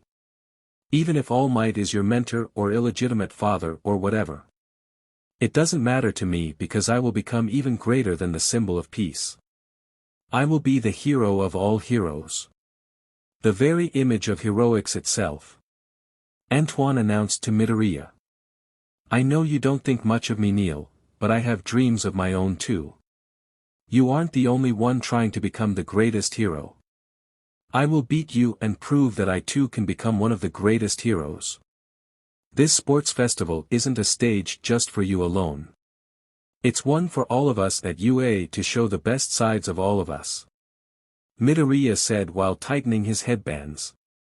Antoine grinned once again and then charged towards Midoriya. Midoriya charged up his quirk, still unable to regulate it, and Antoine had zero thoughts about defending in any way. He felt terrified of the power radiating off that arm, but this was Midoriya. He isn't far along enough in the story to be scary yet. Oh. Treating me just like Todoroki, huh? You're not slicing the air with me. We're going all the way, MC-kun. Antoine locked fingers with Midoriya and saw his face immediately panic. Gotcha. Antoine grinned. Midoriya completely fell into Antoine's trap and now had to be insanely careful, or he could probably rip Antoine's arm off if he isn't careful. Midoriya's face was completely panicked along with his teammates Yuga, Uraraka, and Tokoyami. They've all witnessed the power of his quirk and were all worried. This was incredible worrying for both parties. Antoine's right arm could be taken away in a second and this entire sports festival would be over for him. Midoriya's psyche could be completely broken down if something went wrong, but Antoine was completely sure that if the plot was concerned, nothing bad would happen between him and Midoriya. I'm not into guys, cabbage head, but this was quite the sweet moment. Antoine said as he took a headband from Midoriya's head and slid back as Tokoyami's shadow reached for his head. Antoine opened his mouth wide and chomped down on Dark Shadow's clawed hand, ripping it from the shadow entity's arm and safely protecting his headband. No. Midoriya shouted as there were 10 seconds left in the match and he leapt towards Antoine with his quirk activated. Idiot, Antoine sneered. He pulled out Hatsam's sonic cannon and forced Midoriya back in the direction he came without a single headband. But just as he was assured of his victory and Midoriya's loss, a shadowed hand clawed one of his headbands and took it away. Time's up. Antoine looked back and noticed that it was Tokoyami's quirk. He locked eyes with the bird head and used his thumb to cross his throat. I'll see you at the finals, he mouthed. Let's see who the top 4 teams are right now. In first place, Team Bakugo. In second, Team Todoroki.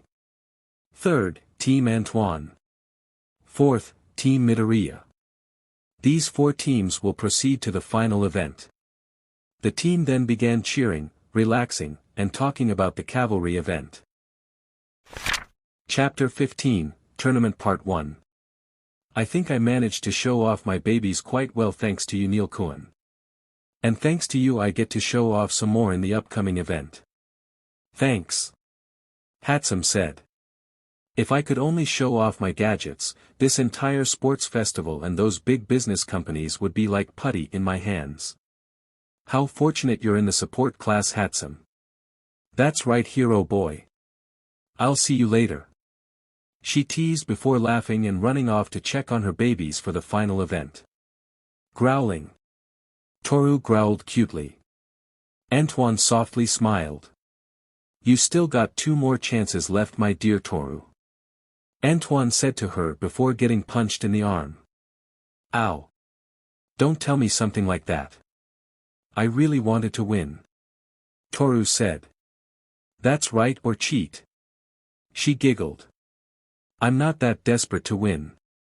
Yeah, I think you're the only one who would stoop that low, Antoine. Yuga added. A hero has to do whatever it takes to win against the corrupt and unfair system placed against them. Antoine waved off their criticism.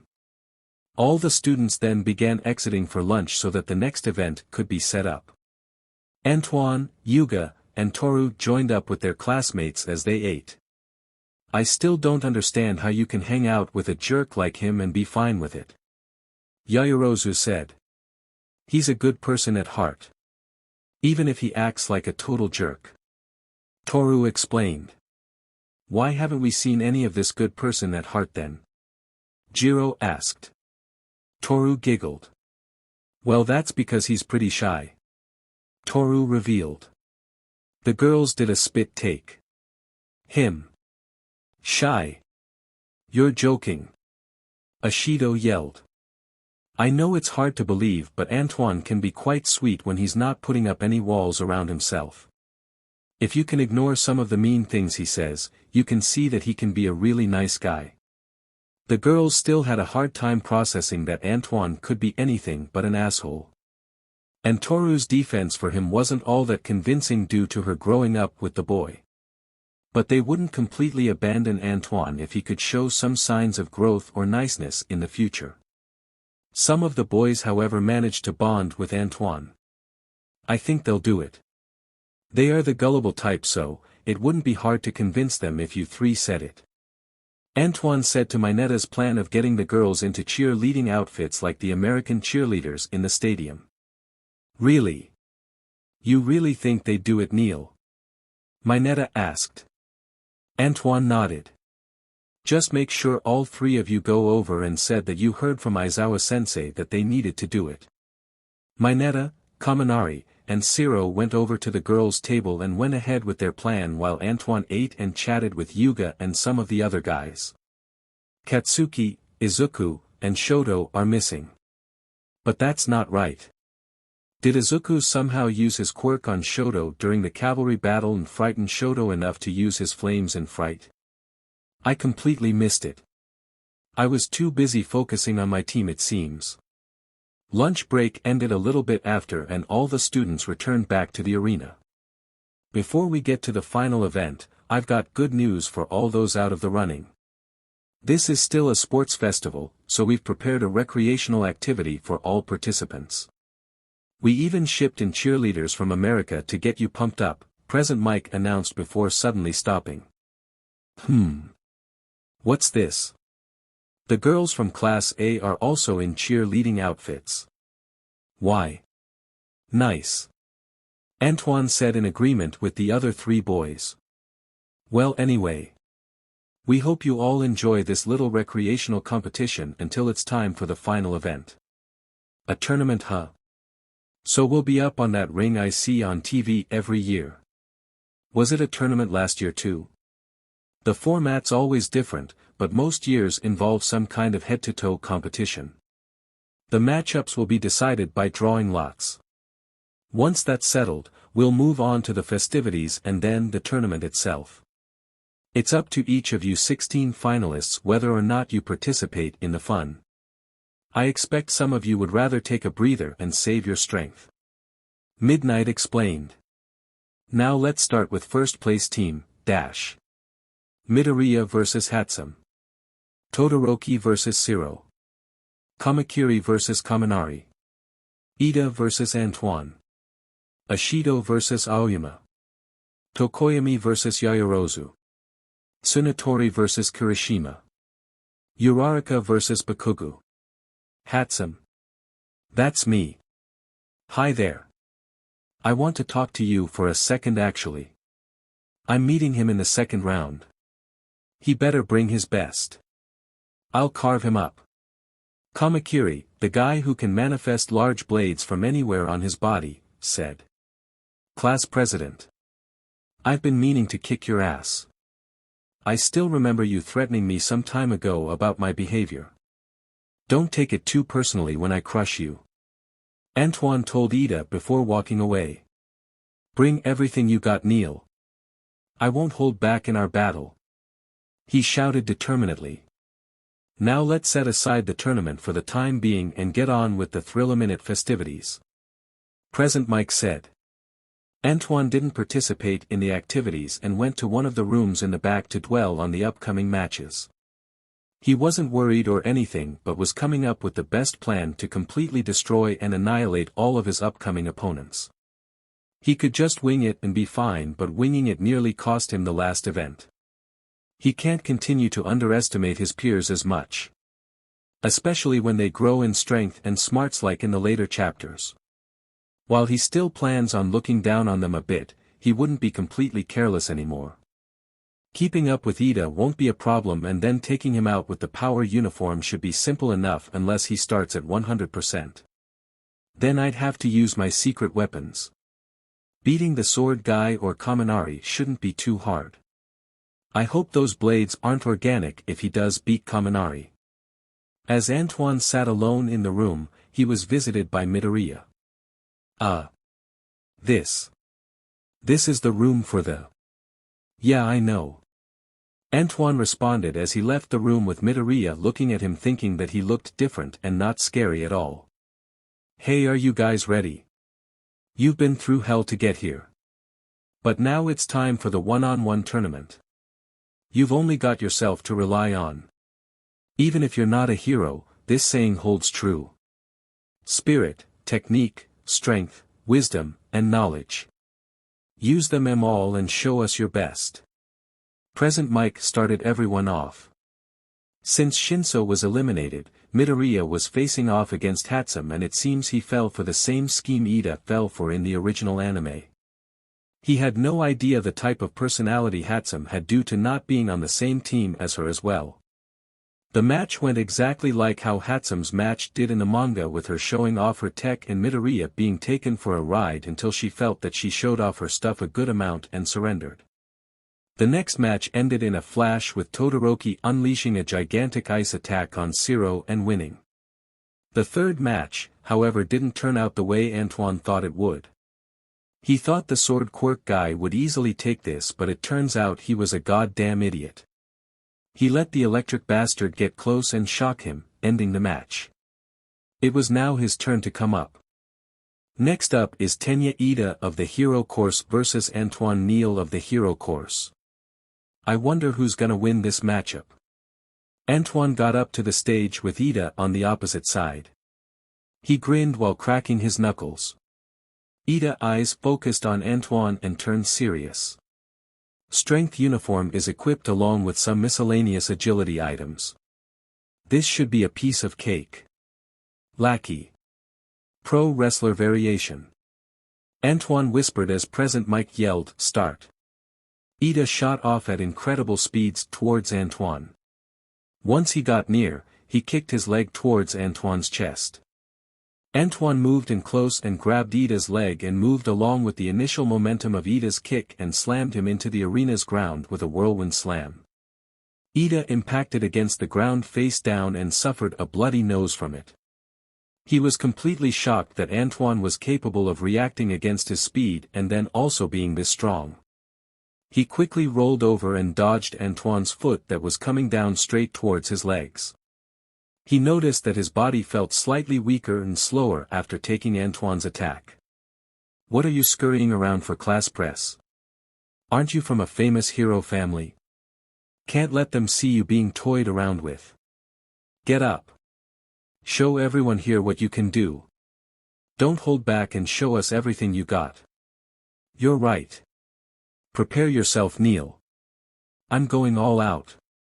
Recipro burst. Ida disappeared and reappeared in front of Antoine, ready to kick him out of the arena, but unlike what everyone thought, Antoine managed to avoid the now vastly faster Ida and sneak his arm in between Ida's legs and jump far up in the sky. Antoine carried him up and they began falling down while Antoine held Ida in his hold. "This might hurt a little bit, class president. Actually, I'm lying. This is going to hurt a fucking shit ton." Antoine yelled as he slammed the speedster hero in training into the arena with a large crash. Dust rose around the arena, preventing anyone from seeing what the aftermath was of Neil's attack. What an attack! Even I had trouble seeing Tenya Ida's attack, but Antoine Neil managed to see through it effortlessly and even counterattack right after. But did he manage to free himself in time, or did they both suffer from the impact? Present Mike asked. As the dust slowly cleared up, a young boy was seen dusting his outfit off while looking completely unharmed. The other one was completely unconscious and sprawled out in a human-shaped crater in the stage. His body didn't look too good, his face was bloody, and his glasses were completely broken. "It seems even your best wasn't enough to match me, class president. Maybe if you trained a bit harder you would have stood a chance." Antoine mocked to his fallen opponent. Ida is unable to continue. Antoine moves on without anyone knowing exactly what his quirk even is. Is it super strength? Super speed? Super senses? Or even all three? Let's find out as the tournament continues. Don't worry. I'll reveal everything in the end. It'll be the greatest twist of all. Antoine said, thinking about his miscellaneous items that helped him defeat Ida. Speedy sneakers. These pair of shoes were created with various materials from inside UA's development studio. These are the fourth in a series of sneakers created built with agility as the focus. Are very comfortable to wear. Plus 40 AGL added to stats when equipped. Plus 10 CHA added to stats when equipped. Dexterity is increased moderately. Base movement speed is increased moderately. Shocking socks. These pair of socks were made with the only intention of increasing the wearer's agility. They are the fourth pair in a series of socks. Are very comfortable to wear.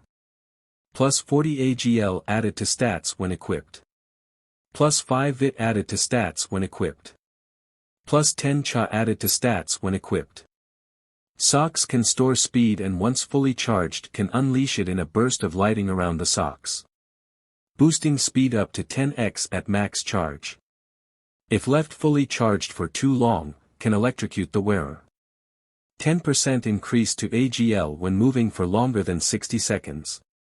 Boosting tank top. This shirt was made in preparation for the sports festival.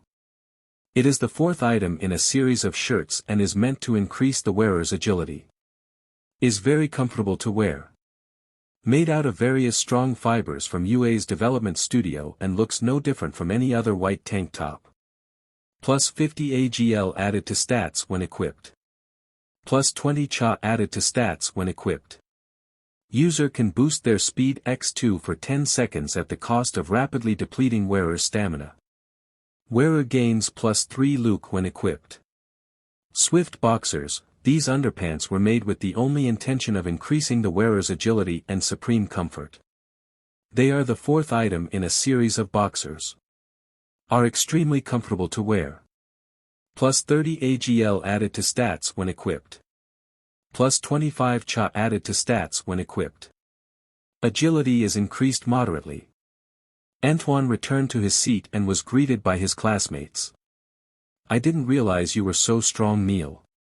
So you pointed out. That ain't the only thing impressive about me, Azuri. If you want to know more, we can go see a movie together tomorrow and talk all about how great I am. No thanks. She refused bluntly. Hee. Rejected. Toru made fun. I'll get her to agree eventually. I just gotta show off more of my good side. He said while flexing his skinny arms.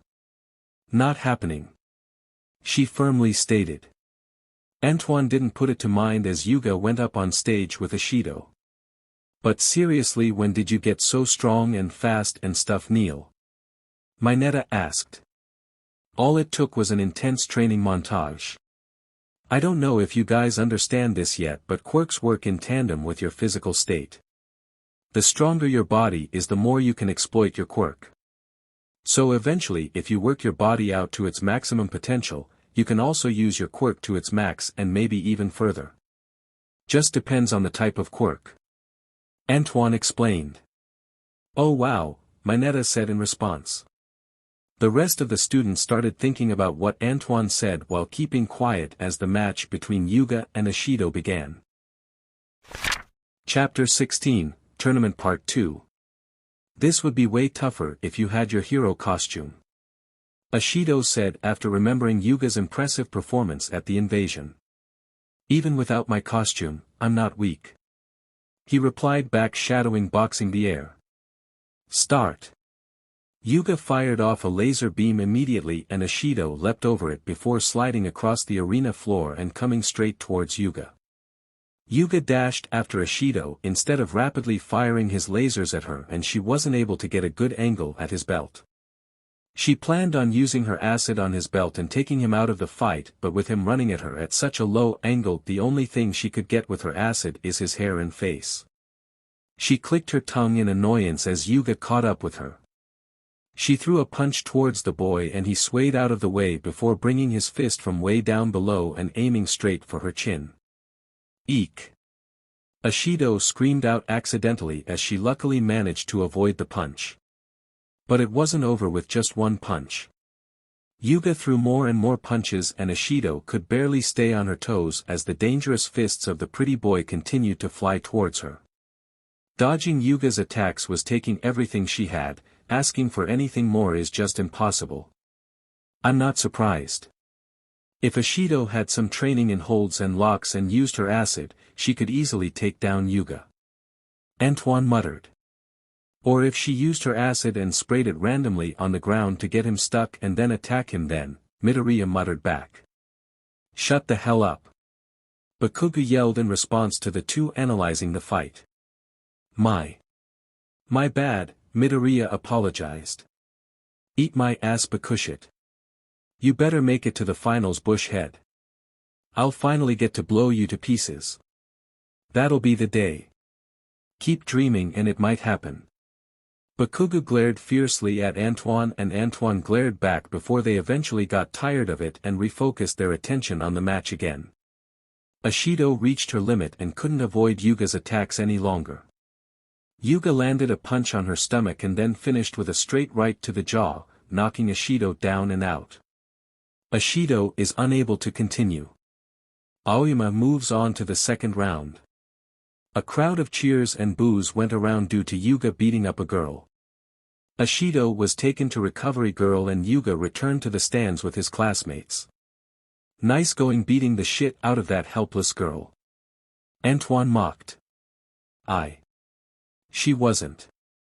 I couldn't, He sighed before giving up trying to explain himself. Ha ha ha ha, don't worry buddy, I'm only kidding. It's a good thing you're listening to me. Don't underestimate anyone. Especially women. In this quirk-filled world, women can be the most dangerous of all things. Second to children of course. Previously women were to be protected and shielded, but now, they can kick your ass without even blinking if you let them. Always keep your guard up. Antoine told him. Although, maybe you could have not aimed for the face, just a suggestion. Yuga felt better after that explanation from Antoine, and the girls were pretty pleased hearing about how women can be just as strong as men. In other words, Antoine just got a +1 from all the girls in the class. Yeah man, I agree. The face is a no-go. Mineta added. I'll apologize to her later. Yuga said as the next match was about to begin. It was Pony Girl versus Kirishima. Antoine doubted that the Kirishima would hit a girl. It doesn't seem like it fits with his character.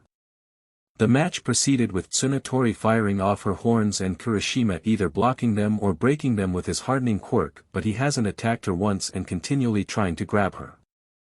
I guess he's trying to throw her out instead of hurting her. Toru figured.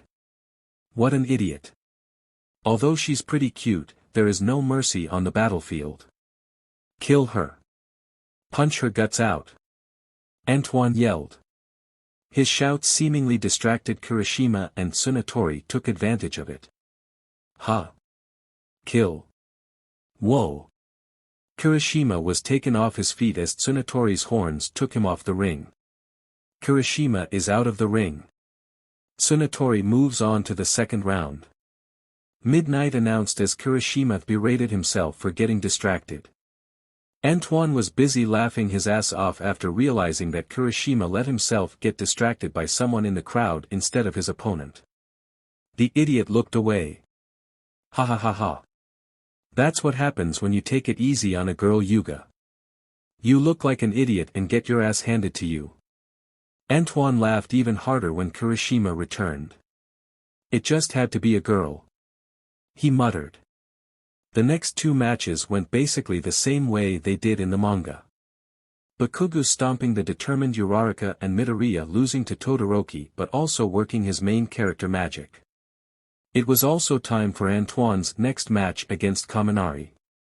The two arrived at the ring and Antoine switched all of his equipment to the STR series. Start. Without your equipment you can't even think about beating me. Kaminari said confidently. Well, I wouldn't be so sure about that. Antoine said with a grin as he took off one of his sneakers and held it in his hand. Kaminari walked towards Antoine confidently and assuredly as electricity sparked around his body. Antoine tossed his sneaker at Kaminari's head. The sneaker flew at a speed that no one could logically make sense of as it knocked against the electric boy's skull and knocked him unconscious on contact. Kaminari's skull impacted against the arena's floor harshly and the whites of his eyes rolled into his head. Antoine chuckled as he walked over and grabbed his sneaker. He wanted to taunt Todoroki at this time, but the boy was still out of it from his match with Midoriya. Oh well. At least Izuku made my next match easier for me. If Bakugo couldn't force him to use his flames, I surely can't. Not that I'd want to in this situation anyway. Maybe when I got my equipment I'll take him on at his full power. Kaminari is taken out and cannot continue. Neil moves on to the next round. Antoine returned to seat with his class as Kaminari was taken to Recovery Girl. If my muscles weren't so ripped and powerful, I don't know how I would have been able to beat Kaminari. His quirk is great in 1v1 situations. Anything other than ranged combat or nullification of his electricity is just impossible to win against his electricity. I could be missing something else though. Absorption. Toru added. What muscles? Zero asked before laughing. These motherfucking guns right here. Antoine flexed his noodle arms and gained the laughter of most of the class. What's so funny? Jealousy isn't a good look for you all. Get over yourselves. Tokoyami and Yuga met each other in the ring. This will not turn out like the training exercise. Tokoyami said. Let's have a good match. Yuga said with a soft smile. Start. Yuga's eyes turned serious and he dashed off towards Tokoyami. He understood that Tokoyami's shadow is better at a distance rather than up close. Tokoyami also realized Yuga's plan. He launched himself around the arena to keep some distance from Yuga while the handsome boy kept running towards him. Eventually it devolved into a game of cat and mouse until Yuga turned his back to Tokoyami and fired his laser, shooting himself towards Tokoyami. Yuga turned himself around and aimed his fist at the surprised Tokoyami.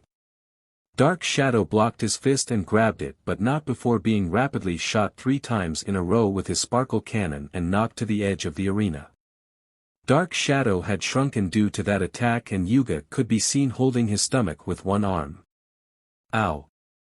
I gotta keep going. He's almost finished, Yuga muttered to himself. Tokoyami sent Dark Shadow to attack the weakened Yuga as he stayed at a distance from him. Yuga weaved from side to side to avoid Dark Shadow's attacks while also throwing some jabs and punches in the mix. Dark Shadow was slowly whittled down by the punches until the sparkling boy managed to knock it out of his way and dash towards the defenseless bird boy. His entire body was screaming in pain at this point but the thought of winning was his main focus. The drive to better himself and go even further was pushing him along. He reached the boy just before his shadow partner could return and threw a sharp punch towards the boy's face, that he could barely dodge in time. But the incoming flurry of punches after the first one, wasn't something that he could defend against. Tokoyami was knocked out of the ring. Tokoyami is out of the ring. Aoyama goes to the semifinals. Haha, what the hell, Bakushit? What's with you fighting against girls so often? I'm starting to think it might be your calling card, beating up cute and harmless women. There's nothing harmless about them, bush bastard, he cursed as he left for the stage to fight against Pony Girl from Class B. Uraraka blushed after being called cute by the two. Antoine didn't think much of it though. He wasn't really interested in Gravity Girl. Sure, she's cute, but that's not enough to capture his heart. Now Jiro and Froggy have something else that adds to their beauty. That's worth being attracted to. Plus she's kind of boring to him. The next match ended up in Bakugu's victory as expected, but Tsunatori was a much more capable fighter than everyone though. She did pretty well against Bakugu and even managed to wound him. But eventually he figured out her weakness and threatened to blow her to Kingdom Come if she didn't surrender. The timid but ferocious girl had no choice but to surrender. So Bakugu would be facing Yuga in the semi-finals and Antoine would be facing a distracted Todoroki. I'm going to shit all over this poor guy. Antoine thought while getting up and heading towards the stage. Thanks, Cabbage Head. This win will be a piece of cake thanks to you. Antoine smiled while Midoriya was confused. Antoine met the icy hot boy in the ring looking distracted. He equipped all of his STR series and started laughing. The power coursing through him going to his head almost immediately. Don't give up too soon, icy hot. I'm going all out. Antoine yelled savagely. Lackey. Boxing variation. He whispered as the match started and Todoroki fired off his giant ice wall move. Mude. Antoine shouted loudly as he rapidly punched all the ice coming towards him like a wave.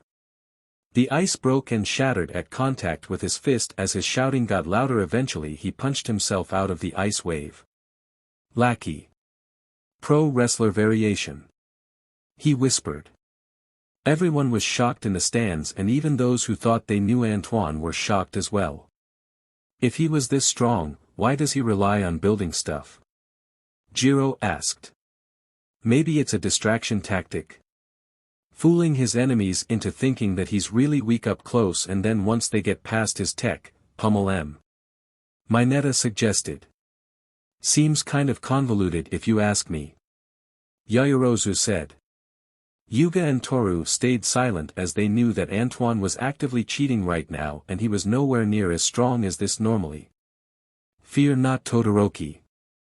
For I am here. Ha ha ha ha ha ha. Antoine shouted as he switched to the AGL series and then vanished and appeared right in front of Todoroki. He switched back to STR series and grabbed Todoroki's left side, his fire side, and lifted him off the ground. What's wrong? Too pussy to use your left side? Maybe I can change that for you. Antoine yelled as he slammed Todoroki into the ground harshly and then picked him back up and slammed him against his ice, crashing him through it. Antoine stood over the fallen boy with his foot raised above his head.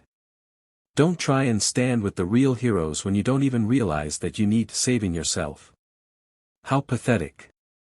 Antoine said as his foot came crashing down towards Todoroki's face. Don't give up, Todoroki. Come on. Midoriya yelled from the stands. The vanquished lights in Todoroki's eyes suddenly resurfaced and it seemed as if he was really going to use his left side in battle. Regardless of he did or not, Antoine would still finish through with his attack. Todoroki moved his head to the side and Antoine stomped a foot-shaped hole in the arena.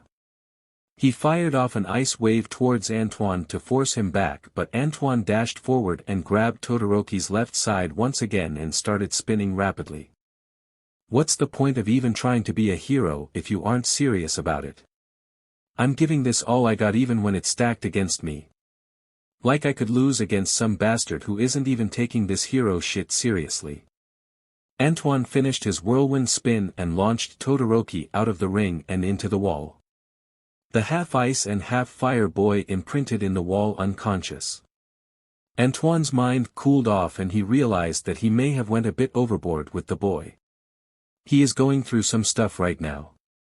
Maybe he should have been a little softer with his words. He shrugged as Midnight announced him the winner and Todoroki being taken away to Recovery Girl. He locked eyes with Bakugo and they both used their thumbs to cut across their necks. I fucking love Bakugo. The kid is a fantastic character and I've always liked him. He reminds me of a more wild Vegeta but at the same time way more of an asshole. It's probably because he's still young and Vegeta got a family. Oh man, I would be fucked if I was reincarnated into the DBZ universe with this system, I think. Unless I made something like the Big Geet Star and fused myself with it to take it over. Or wait. I could probably even create something like Crafted Humans. Cell, Android 17, Android 18. Those motherfuckers were created with a little bit of science and genius from one scientist on Earth. While I don't know if I can compare myself to Dr. Gero, I'm pretty sure with the system boosting my mind and body, it wouldn't take nearly as long as it did for him to create something like that. As Antoine was absent-mindedly stuck in his thoughts, Yuga and Bakugo's match began. The two charged towards each other and engaged in close combat fighting. Yuga's been watching Bakugo's matches from the very beginning and knew that he wouldn't be able to attack the agile boy with his quirk unless he somehow immobilized him. He punched and swayed as Bakugo also did the same, but instead of punching he used his quirk. Twinkling bastard. Bakugo roared as he cupped his hands and let off an explosion focused directly at Yuga. Yuga's eyes focused as he used his quirk in retaliation. The two quirks clashed for a moment and it seems the sudden power of Bakugo's quirk was stronger, but as the seconds went by, Yuga's laser was overpowering Bakugo's explosion. I'm not done yet.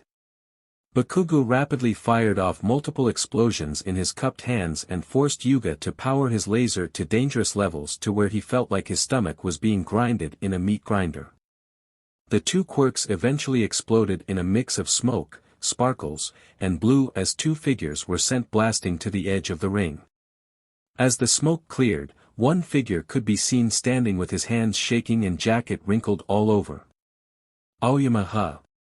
Bakugo muttered as Midnight called his victory and along with Yuga, taken to Recovery Girl to get healed. Antoine would have to wait for his battle with Bakugo since the ring was destroyed and needed time to be fixed. The battle between the two villain faces. Which one will prove to be the most terrible in this next match? Kaminari mockingly announced. I don't look like a villain. I mean, did you see my last match? I looked like All Might out there. Toru burst into laughter. I even said his famous line. You can't have missed it. Toru was laughing her guts out and some of the others started laughing too. You mean when you were acting entirely unlike All Might and more like the villains he defeats? A win's a win. Antoine shrugged as he went to the waiting room for his next match. Chapter 17, Tournament Finale. New arc on the horizon. As Antoine was waiting inside the prep room, he began to think. How should he most effectively take out Bakugo?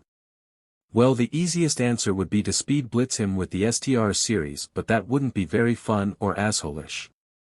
All that would do is show Bakugo that he was never on my level and shouldn't even think to compete with me or to train harder than ever before because he's not as strong and great as he thinks. Even though I love antagonizing the bastard, I am quite fond of him. I even plan on befriending him eventually. Actually, there's a few people I want to be friends with. I'll have to be more social with my fellow peers and classmates. Antoine decided with a strange devilish smile. It was time for the final match to begin and the two finalists went on stage. At last, we've arrived. The best of the best among U.A.'s first years. Will be decided. It's the final match. Neil versus Bakugo. Present Mike announced. Antoine smirked as Bakugo glared at him. What's the matter? A little nervous, boom boy? Antoine asked. You're dead meat bush head. Unless you're a scion who gets stronger after every battle, I don't think taking care of you will be a problem. Start. Die. Bakugo shouted as he blasted straight towards Antoine. Lackey. Pro Wrestling Variation. Antoine whispered as he equipped the defense series.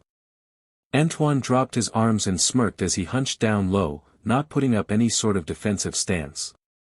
His arms were opened wide as Bakugo flew straight towards his face. Bakugo arrived overhead and slapped down over the hunching Antoine. Bakugo's explosion engulfed Antoine's figure and no one could tell what happened to him. It seems Bakugo has started this off with an bang. Hi there. Antoine greeted as he popped his head out from the explosion and smoke, staring into Bakugo's eyes. The confusion could be seen in the explosive boy's eyes as Antoine grabbed Bakugo's outstretched arm and slammed him into the arena. Bakugo spat out as his body impacted against the arena's floor. A lot of good that shit talking did ya? Antoine said, crouching over the downed Bakugo. Here's a little secret for the future. Don't be fucking weak and talk shit. He yelled as the boy roared and blasted himself in the sky and then diving towards Antoine with rage pouring from his eyes. Antoine stood in a casual manner as he looked up at Bakugo with a teasing smile. Boom. Bakugo let off another great explosion from above and unlike the first time where he assumed Antoine would be finished, after he landed he rapidly blasted Antoine's back, launching him away. Antoine slid to the edge of the stage and slowly got up. His appearance looked ragged, burnt, and smoking. Neil has to be feeling the pain on that one. It looks like this match might be over sooner than we thought. I barely felt a thing. Ha ha ha ha ha, did someone let a fly in? I think I got bit by something. Antoine loudly announced, enraging Bakugo even more. Antoine dashed towards Bakugo and met him at the center of the ring. Antoine punched towards the pissed opponent and his arm was caught. Bakugo, using his explosion to boost them, spun them around like a rocket-fueled top and slammed Antoine into the ground. The only thing present on Antoine's was a look of joy. Antoine grabbed Bakugo's arm before he could get a safe distance away and was blasted by a rapid fire of explosions to the face, but Antoine just laughed it off as he pulled Bakugo closer and leapt into the air with his feet on Bakugo's stomach. The two spun like a tire and then Antoine flipped over in the air as he crashed into the arena's floor with his feet planted in Bakugo's stomach. Bakugo spat out his bodily fluids from the slam as Antoine flipped away. You're too weak. You're even weaker than that icy hot fucker from last round. Come on Bakugo. Show me everything you got or get out of my way. First place is only meant for the strongest. Antoine shouted. I am the strongest, damn it. I'll blow you out of my way just like everyone else. I'm going to go higher than any one of you bastards. Just die. Bakugu blasted forward with even more power than before. I kind of feel bad cheating now, seeing how much hard work and pride he's putting into this. But then again, I really don't like pain, and those explosions looks like it really hurts, so, sorry Bakugu, I'll try and make it up to you and the others with some tech in the future. Antoine decided as Bakugu appeared in front of him and blasted him high into the sky. After Antoine was launched into the sky, Bakugu began blasting himself around in a circular motion, making a smoke tornado as he propelled himself towards the falling Antoine. No way. That special move just for me. Oh man, it looks so awesome. It sucks my quirk can't do something like that, but I'm sure I can build something that can do something similar. Antoine thought as he was blasted by Bakugu's special move, the howitzer impact. Bakugu's taken that massive firepower he showed against Uraraka and added some spin and oomph to it to become a human artillery shell. Antoine managed to stand against everything Bakugu threw at him earlier, but will this be the one that ends it? Antoine's figure was engulfed in the massive explosion as Bakugu fell to the arena smirking, assured of his victory. Ow. Ow. Ow. Ow. That stings. I guess I can't say you didn't put a scratch on me, Bakugu. Antoine said with his hair completely messed up and arm lightly scuffed up. You. Bakugu yelled in surprise before roaring and taking off towards the falling Antoine. Antoine smirked as Bakugu blasted him before eventually managing to take hold of Bakugu's jacket. He started spinning as they were falling down to the ground. The two boys tried to get on top and make the other suffer the damage from the fall, but just as they were closing in on the ground and Antoine was on top, he switched to STR series. Bakugu wasn't able to overpower Antoine as he was nearing the ground. He shouted out in anger over the confusing situation and rapidly fired off his quirk to slow their descent. Smart thinking. Too bad it's not gonna save you. Antoine yelled as he let go of Bakugu's jacket and slammed both of his feet into Bakugu's stomach once again. Bakugu crashed against the arena and Antoine was above him, ready to elbow drop on his chest.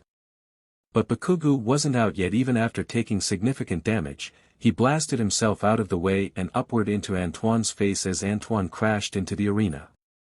The two boys locked eyes, one injured and breathing heavily while the other wincing in pain from having his face blasted. How? Quit screwing with me, Afro bastard. I know when crap doesn't add up. Earlier my explosions weren't doing jack to you and now all of a sudden you got stronger and now you can be hurt. Bakugu yelled. Yeah, it is kind of strange now that I think about it. Sometimes he's faster and I can't see him, or he's as strong as someone with a strength-enhancing quirk. What even is his quirk? Shoji, you did the battle training exercise with him. Did he ever tell you? Uraraka asked. No. We only talked about my quirk. He replied. Then all of a sudden everyone eyed Toru and Yuga. Toru put on a silly innocent face. Not that anyone could see this. Yuga nervously fidgeted in his seat. You two grew up with him, so you'd have to know. Tell us. The class said simultaneously. I think it will be best if Antoine explains it. Yuga suggested. Just wait a bit longer. Toru said. Shit, he's perspective. I better end this quick then. What are you hiding, Afro bastard? Bakugu said, pissed and skeptical. Antoine switched series and suddenly appeared in front of Bakugu before switching again after taking hold of his face and launching him out of the ring. Bakugu tried to blast himself back to the ring, but the force of Antoine's throw was too much even for his explosions. He smashed into the wall outside the arena and glared at Antoine with strength of 100 suns. Bakugu is out of bounds. So. Neil is the winner. Midnight announced to a deafening crowd, giving out cheers to both boys. And that concludes our contest. The first-year winner of UA's Sports Festival is Antoine Neal of Class A. Antoine had the smile of an elitist as he walked off the stage while being showered in applause, a certain someone's very affectionate glare, and suspicious looks from multiple classmates and teachers. His walk, face, or posture didn't wane in the slightest as he waited until they got the award ceremony ready. A little bit later, 3 figures appeared inside the smoke. One with his arms crossed and standing upright. One staring at the one above him with his fist clenched. The last one looking down and unfocused. As the smoke uncovered, the 3 were revealed to be Antoine in first place, Bakugu in second, and Todoroki in third. Antoine had an arrogant mocking smile on his face as he looked down on all the other competitors. Bakugu stared at Antoine as if trying to glean some sort of information from out of his body by glaring at him. Todoroki seemed lost in thought. Now for the medals. Presenting them this year is, you know who. I am. Here with the medals. All Might. All Might announced as he leapt from the stands. He then walked over to Todoroki. Young Todoroki. Congratulations. You held back. You didn't use your left side in the final match. Was there a reason for that? It was my match against Midoriya. I think I've lost my way.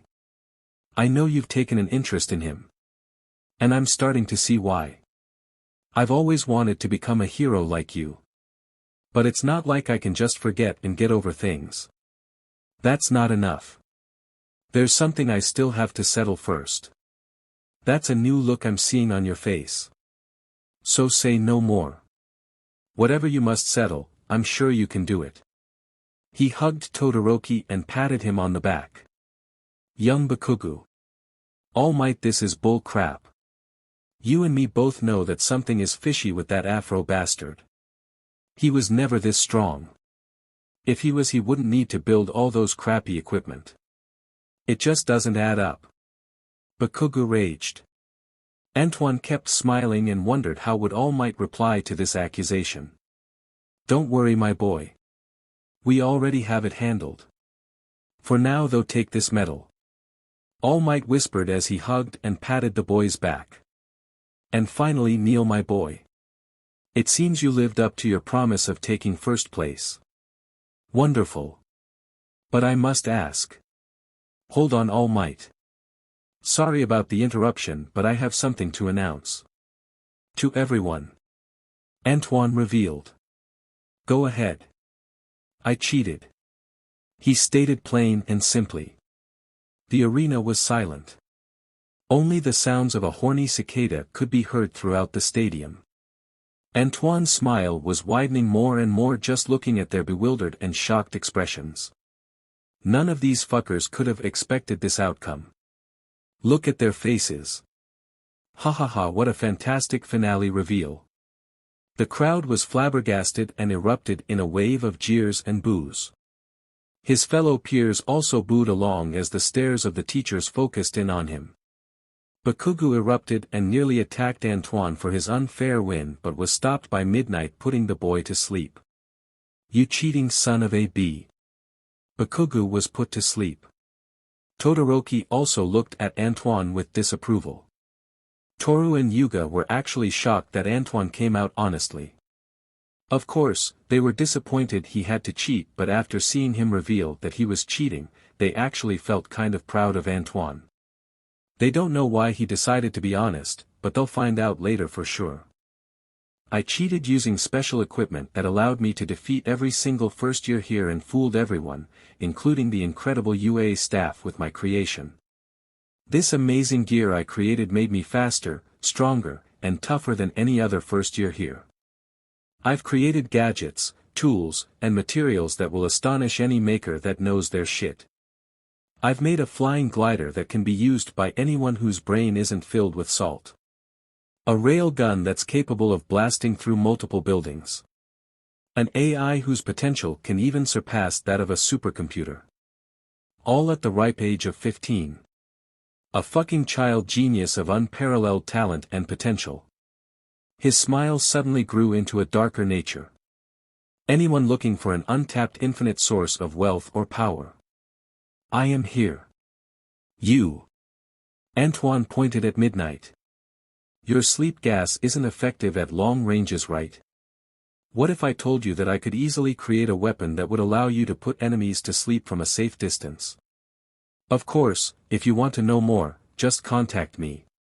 Let me repeat, I am here. Antoine shouted with even more force behind his voice. I will gracefully accept my punishment for cheating and not take the first place medal. Let me say one thing though before I leave this podium. Anyone, and I mean anyone, could have worn this gear I made and won first place. By the way, my quirk is just my shark teeth. That's all. Antoine bowed as he gracefully left the first place podium and was escorted by Aizawa and a few other pro heroes. He heard the entire arena erupt into chaos as he sat down and was surrounded by Aizawa and a few other pro heroes. He tried really hard not to laugh or smile despite their serious faces. Regardless of how you managed to cheat, you do understand this is grounds for expulsion, correct? Aizawa threatened. Like you all would give this fat juicy cow away to wolves. I may be young sensei, but I'm not an idiot. After that fantastic show I just put on, there's no way you all are getting rid of me. All innocent and ripe for any greedy, corrupt, or villainous-like people to take me for their own. Maybe even potentially using my talents for not so good reasons that could harm innocent civilians or even certain pro-heroes. You've seen how useful I was when the villains attacked. Now imagine that, but on the opposite side. Could you imagine if that entire group of villains was armed with my tech? Antoine said with his face turning serious. Aizawa glared at the boy. His hands were effectively tied. He had no doubt that the boy's brilliant mind would easily allow him a shining life in the future, and the things he creates will similarly follow in that path. Even if he expelled the boy, it wouldn't be long before a villain snatches him up for their own nefarious means. So, he was forced to keep the boy here, but he couldn't just let him off scot-free for cheating, forcing Udata's staff to basically babysit him from all potential dangers who could use his mind for villainous purposes. He'll have to discuss with the other members of the staff about Antoine's punishment. Exactly. You can find another way of punishing me, but don't you dare think you can get rid of me. My time here isn't over till I graduate and get my official pro license. Now I have to go. My parents will be wondering where I'm at. Antoine said, leaving the baffled and shocked adults behind. See ya tomorrow, teach. On the car ride home. You did what? Antoine's mom shouted. It's not a big deal. Antoine. How could you cheat at the UA Sports Festival? His dad asked in a soft but disbelieving manner. Because this is how our lives are going to get better. How in the world is cheating going to make anything better? Haven't I raised you better than this? Now the whole world is going to see me as the mother of the boy who cheated at the biggest annual event in Japan. Listen, Mom. Just trust me. I know what I'm doing. I'm not listening to anything, Antoine. You're grounded for 2 weeks. No computer and no TV. What the hell am I supposed to do then? Antoine shouted. 3 weeks for yelling. Antoine grumbled in the back seat as they drove home in silence. After that big speech, I'll definitely have to protect these two. If the school isn't already on it. But it wouldn't hurt to make extra sure my mom and dad are safe from any fucking scum trying to target them. I'll have to make something for them to take when they are out and about. I'll be fine for most things, but after that festival I have a lot of shit to get started on building. Antoine thought before suddenly bursting out into laughter. Next year, I don't think they'll allow me to participate in the sports festival. I wouldn't be surprised if they didn't. His mother said. I don't think they'll prevent you from entering. But they will have to do extensive searching on you though. His dad said. Haha, that sounds more like it, Dad. Antoine laughed before getting zapped on his leg. Dad.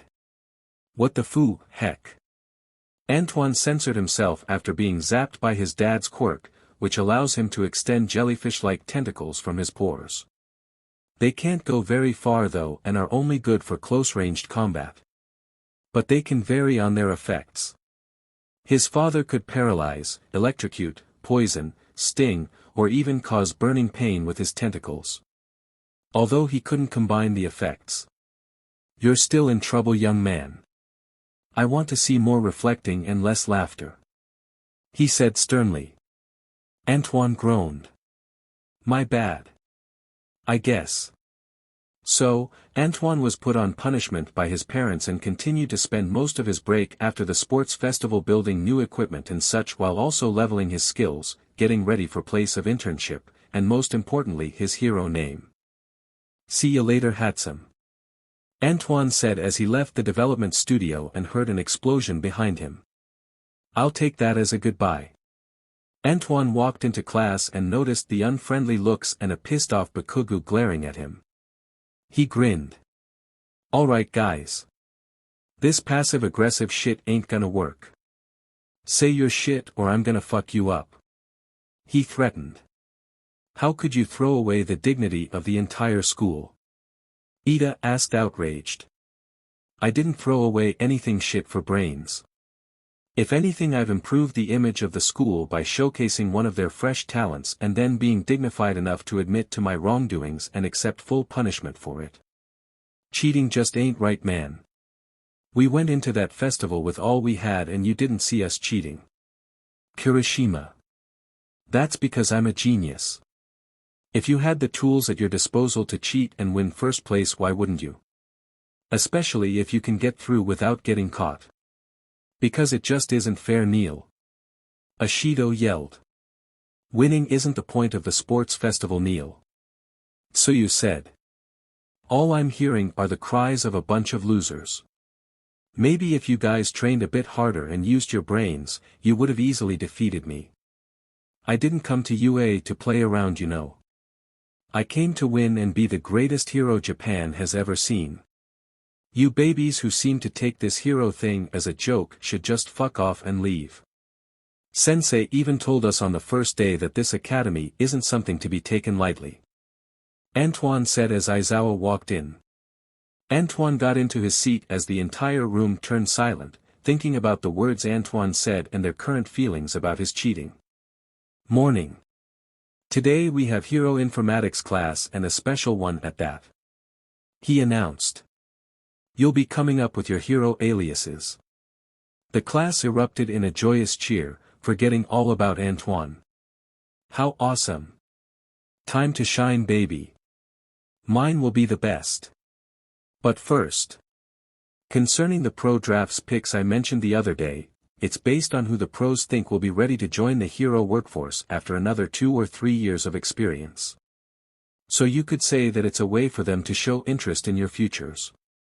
But there's ample time for their interests to wane before you graduate. And any and all offers can be arbitrarily revoked. It happens quite often. Stupid adults and their whims. So if we're picked now, that just means there'll be higher hurdles in the years to come. Yes. Now here are the complete draft pick numbers. Aizawa said as he revealed the numbers. Neil, 4,500. Bakugu, 4,000. Todoroki, 4,123. Aoyama, -400. Tokoyama, -360. Kaminari, -301. Ida, -272. There's usually more of a spread, but our top 3 stole most of the spotlight. Aizawa informed. Gah. They're in a whole other league. These pros have no eyes for talent. How did he get more than me? It was probably because of how badly you beat those 2 girls. Heh. It seems the pros do understand greatness when they see it. All the hate I got earlier seems like ash blowing in the wind now. Antoine smirked. The class wanted to refute, but the numbers spoke for themselves. The pros wanted what Antoine was selling regardless of his personality and actions. slowly opening their eyes up to the real world of heroics.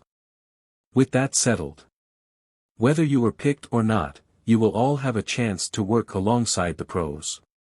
It's true that you all have already experienced more than most, but seeing the pros in action and taking part yourselves will still be worthwhile training.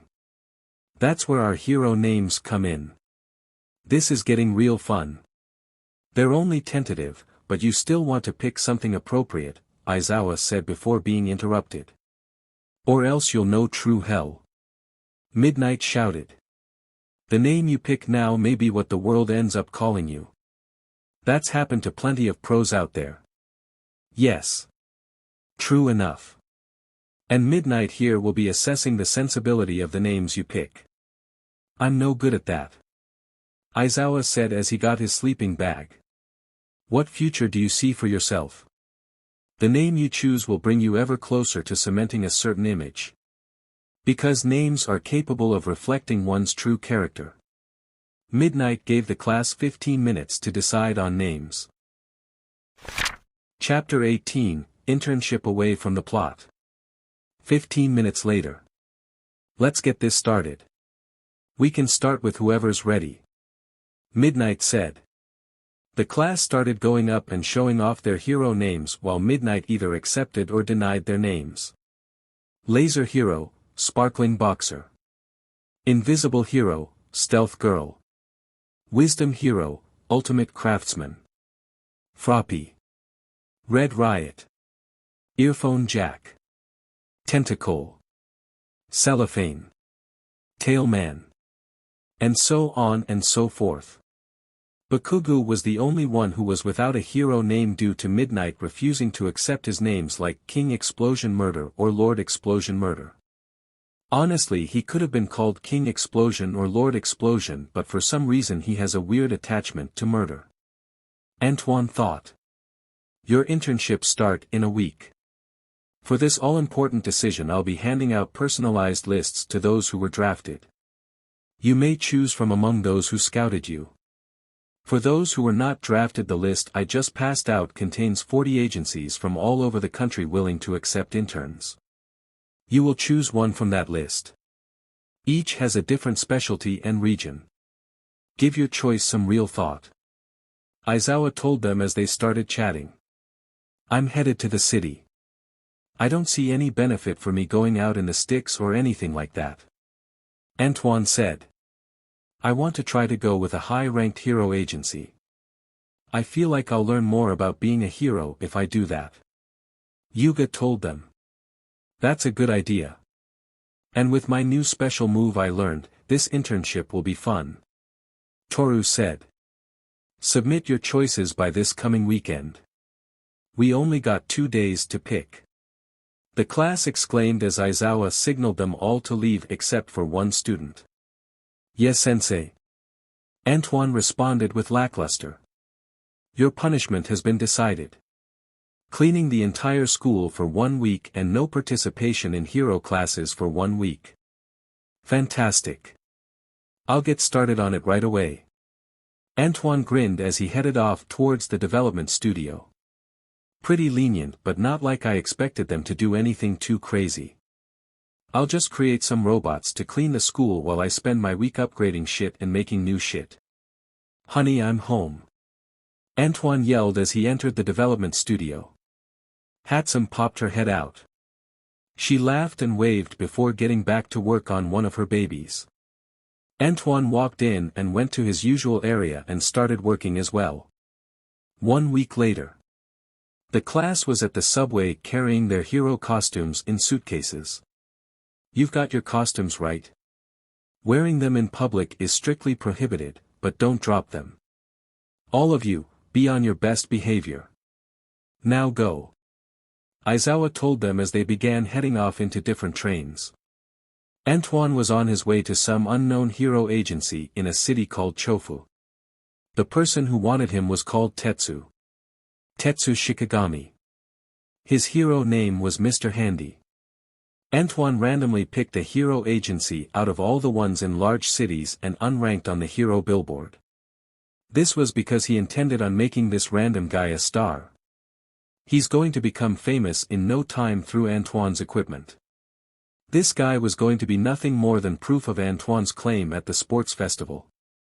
He already had numerous companies asking for his works or cooperation, but since he was a minor, his parents had full control.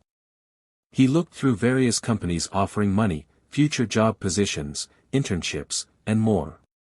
His greatest concern was money at the moment though, so he told his parents to look for the safest but most paying offers that came through the mail. "Hey, aren't you that cheating kid from the sports festival?" some random fucko asked. "Yep. So hurry up and say what you want to say, I'm on my way to somewhere," Antoine said, following the GPS on his phone to the hero's agency.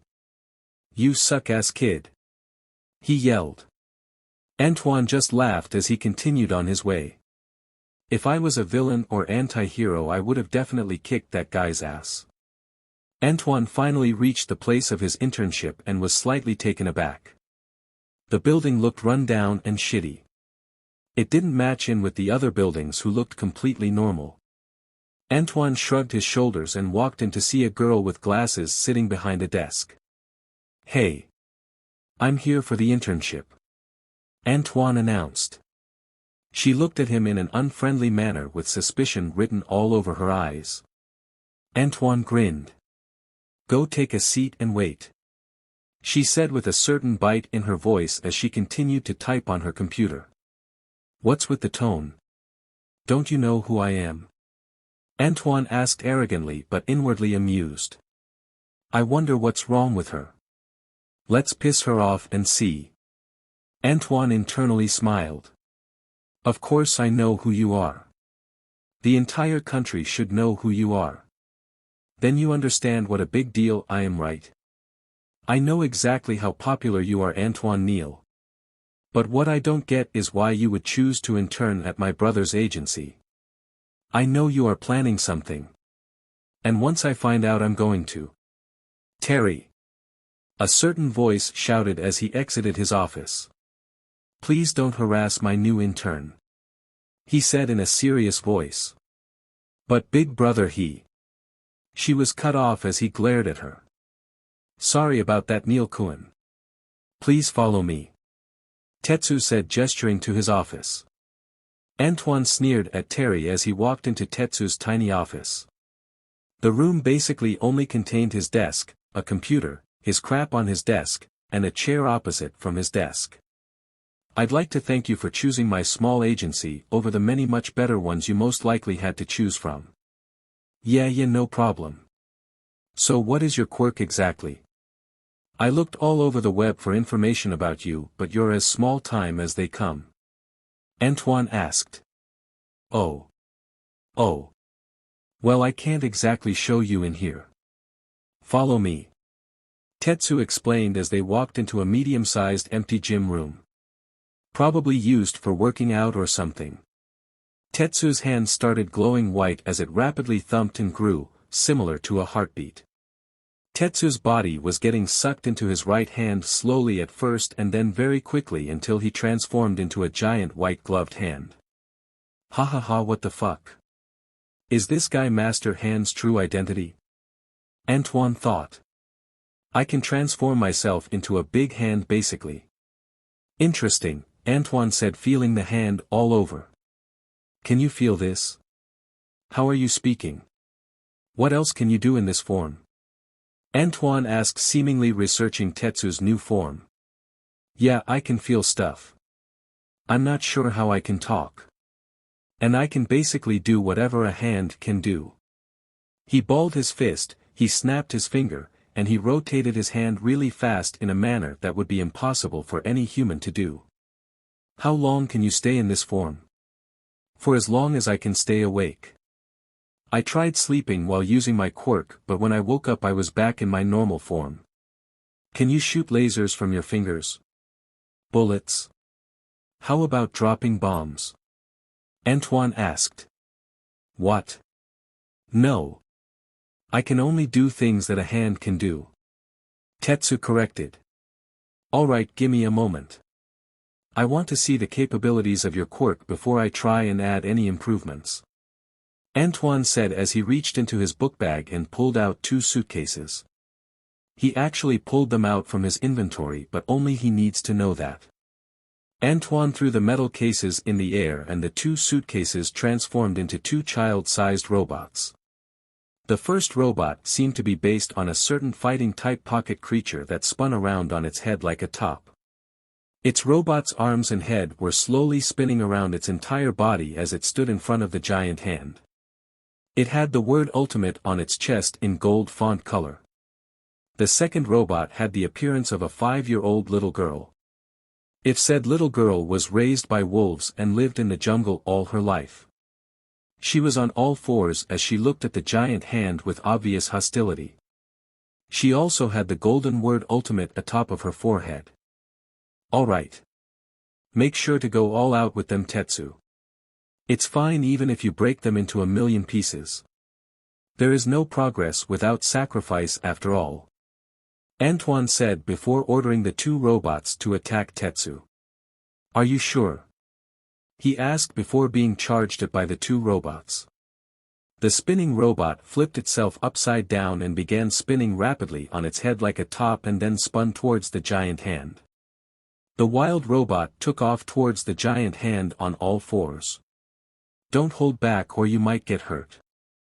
Antoine warned as he watched his creations go. Tip-top, this crafted work of robotics was created on the thought of pure rotational power. It's based on a fictional monster from a well-known game series and was made out of steel. This creation is controlled by an offshoot of Lackey's AI system to give it a programmed personality. STR, C-. AGL, C+. VIT, C+. Int, D+. SHA, B. Luke, F-. Skills. Basic bear fighting LV1, you walked onto the path of a brawler. Continue honing your fighting skills and soon you will be able to defeat even the heavens themselves in combat. 2% damage increase thorough weaponless combat. 2% attack speed increase. 3% increase to STR and VIT. Kick mastery LV1, so, you like using your legs, eh? Keep that up and no one will be able to contest you in a battle of skill. 5% damage increase through all kicks. 5% attack speed increase when using legs to attack. More effects will be added as this skill is increased in ranking. Athleticism LV1, you're a master of acrobatics. Pulling off moves that are basically impossible for others is nothing more than a cakewalk for you. Continue training and mastering your body will be a piece of cake. 5% increase to AGL. Flexibility perk is gained. Luck is boosted slightly. Sarah, this crafted work of robotics was created on the thought of savagery, innocence, and cuteness.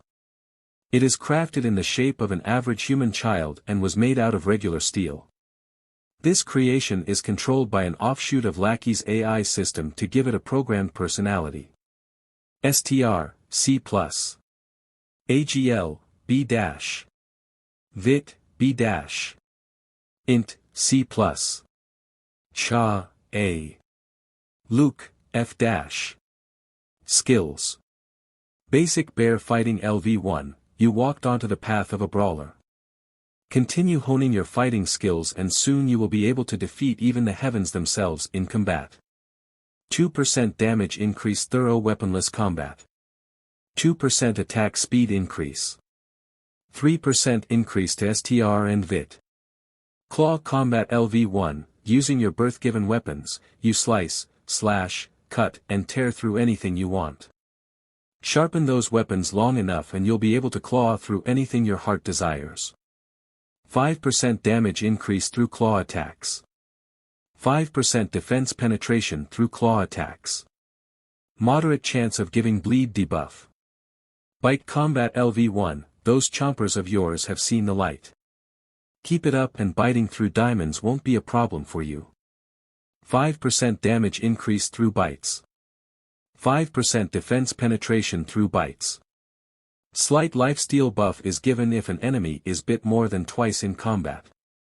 Athleticism LV1, you're a master of acrobatics. Pulling off moves that are basically impossible for others is nothing more than a cakewalk for you. Continue training and mastering your body will be a piece of cake. 5% increase to AGL. Flexibility perk is gained. Luck is boosted slightly. Tetsu tried to gently grab the spinning robot as he didn't want to destroy Neil's creation even if he gave him the okay. But just as Tetsu's fingers were about to grab the spinning Tip-Top kicked his fingers away while spinning, also allowing Sarah to leap onto the recoiling hand and latch onto it with her fingers. She bit the floating gloved hand and Tetsu shouted out in pain before rapidly shaking himself, but Sarah clung on by digging her sharp fingers into the big gloved hand and hanging on desperately. Eventually the pain was getting too much for Tetsu and his previous panic-filled state turned into one full of anger and seriousness. I told you to go all out, Shikigami-san. These guys are aiming to seriously harm you, not to mention they are just babies right now. So a little correction won't hurt. Antoine said as he took out a sandwich from his book bag that was inside a plastic bag. Tetsu finally giving in to his rage and Antoine's suggestion, smashed the back of his hand, where Sarah was hanging onto the floor. She was smashed into the floor as Tip-Top kicked off the ground and rapidly kicked at Tetsu. Tetsu slapped the spinning bot away. Oh man. Shikigami, you shouldn't have done that, my man.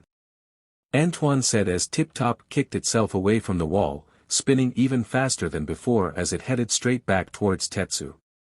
Kick, kick, kick, kick, kick, kick. Tetsu was kicked rapidly by spinning feet until he finally managed to grab the spinning bot in his hand and halt its movements with his superior strength. Nice. You got one, but I think you're forgetting about someone else. Antoine said as he finished up his sandwich. Wah. Tetsu questioned before yelling out in pain and then growling in a rage. Sarah managed to scamper on top of his finger and was clawing and biting his middle finger, forcing him to release Tip-Top, who spun his way out of Tetsu's fingers. Alright. I've gathered enough sufficient data for all of them. Antoine decided after recording the entire thing. Halt. Return. Antoine ordered. Tip-Top and Sarah immediately stopped attacking Tetsu and returned to Antoine. He grinned as he ordered them to transform back into suitcases and then stuffed them into his book bag, inventory. Alright, Mr. Handy. Let's get you fixed up, or do you heal when you turn back into your human form? My injuries follow me. So I'd appreciate if you bandage some of these wounds for me. Tetsu said. Antoine took out a first aid kit and began patching up Tetsu's wounds, and he transformed back into his original form. I have a general idea of what to make for you if you would allow me. Antoine asked. Tetsu adjusted his nerdy-looking glasses. Oh, you don't have to do that, but I think it's time I actually do my job as your mentor. Let's put on our costumes and go on patrol. Tetsu suggested. Sounds good to me. Antoine said as Tetsu left the open-spaced room to go back to his office and get his outfit. Antoine opened up his hero suitcase and took out his newly improved hero costume. He added a whole bunch of new additions to his arms and weaponry for the past week and couldn't wait to test them all out, but he wasn't completely hopeful that something big would happen villain-wise. His 6 tentacles were still light blue and shark-faced. The ends of the metal arms are sharp teeth opening and closing on their own as they slowly waved around in the air as if they were alive. His lab coat was gotten rid of and was now replaced with a black t-shirt with a big golden U in the middle of the shirt. On the back was the words Ultimate Craftsman. The toolbox was all black with the word Ultimate colored gold on the surface. It was filled to the brim with mechanical tools meant for various purposes. A golden revolver was still hanging on his waist along with a spherical grenade made to look like a pokeball. Tetsu soon came back in the wide-spaced room with his glasses missing and wearing a red and blue jumpsuit. His previously messy hair was gone and in its place was a nice wavy cut. Tetsu and Antoine left the agency with Terry still looking at him like he killed and raped her past life's family. He flicked her off before they left and heard her shout something. I'm sure you noticed, but my agency isn't very well known. So it's rather rare for me to actually have anyone commission any type of reports for me to do. Most reports that come in are just things like finding lost pets, cleaning public parks or stations, or just patrolling like this and watching out for any suspicious activity in making the public feel safe. That sounds boring as shit, Mr. Handy. Follow me. I've already found some suspicious figures that we can interrogate. Antoine said as a tiny metal bug flew onto his finger and then into his pocket. Wah. But we need to finish my patrol route first. Mr. Handy replied back. Patrol route. You should switch up your route every 2 to 3 days so that no one could take advantage of it. Hell, if I was paranoid I'd change it every day just to be careful. But regardless, let's go deal with some actual criminals instead of potentially meeting one in your patrol route. Okay. Antoine said as he walked off to the poorer part of town. The buildings, houses, and apartments looked much more dilapidated compared to the nicer part of the city where Mr. Handy lived. The children looked at them with smiles on their faces while the adults and teens looked at them with suspicion, unfamiliarity, and sometimes pure hostility. Antoine smiled at them regardless while Mr. Handy seemed to be quite nervous at all the negative looks they were getting. Hello, Hiro-san. Some of the children shouted. Hello. Mr. Handy tried to smile. Hey kids. We're on our way to take down some criminals.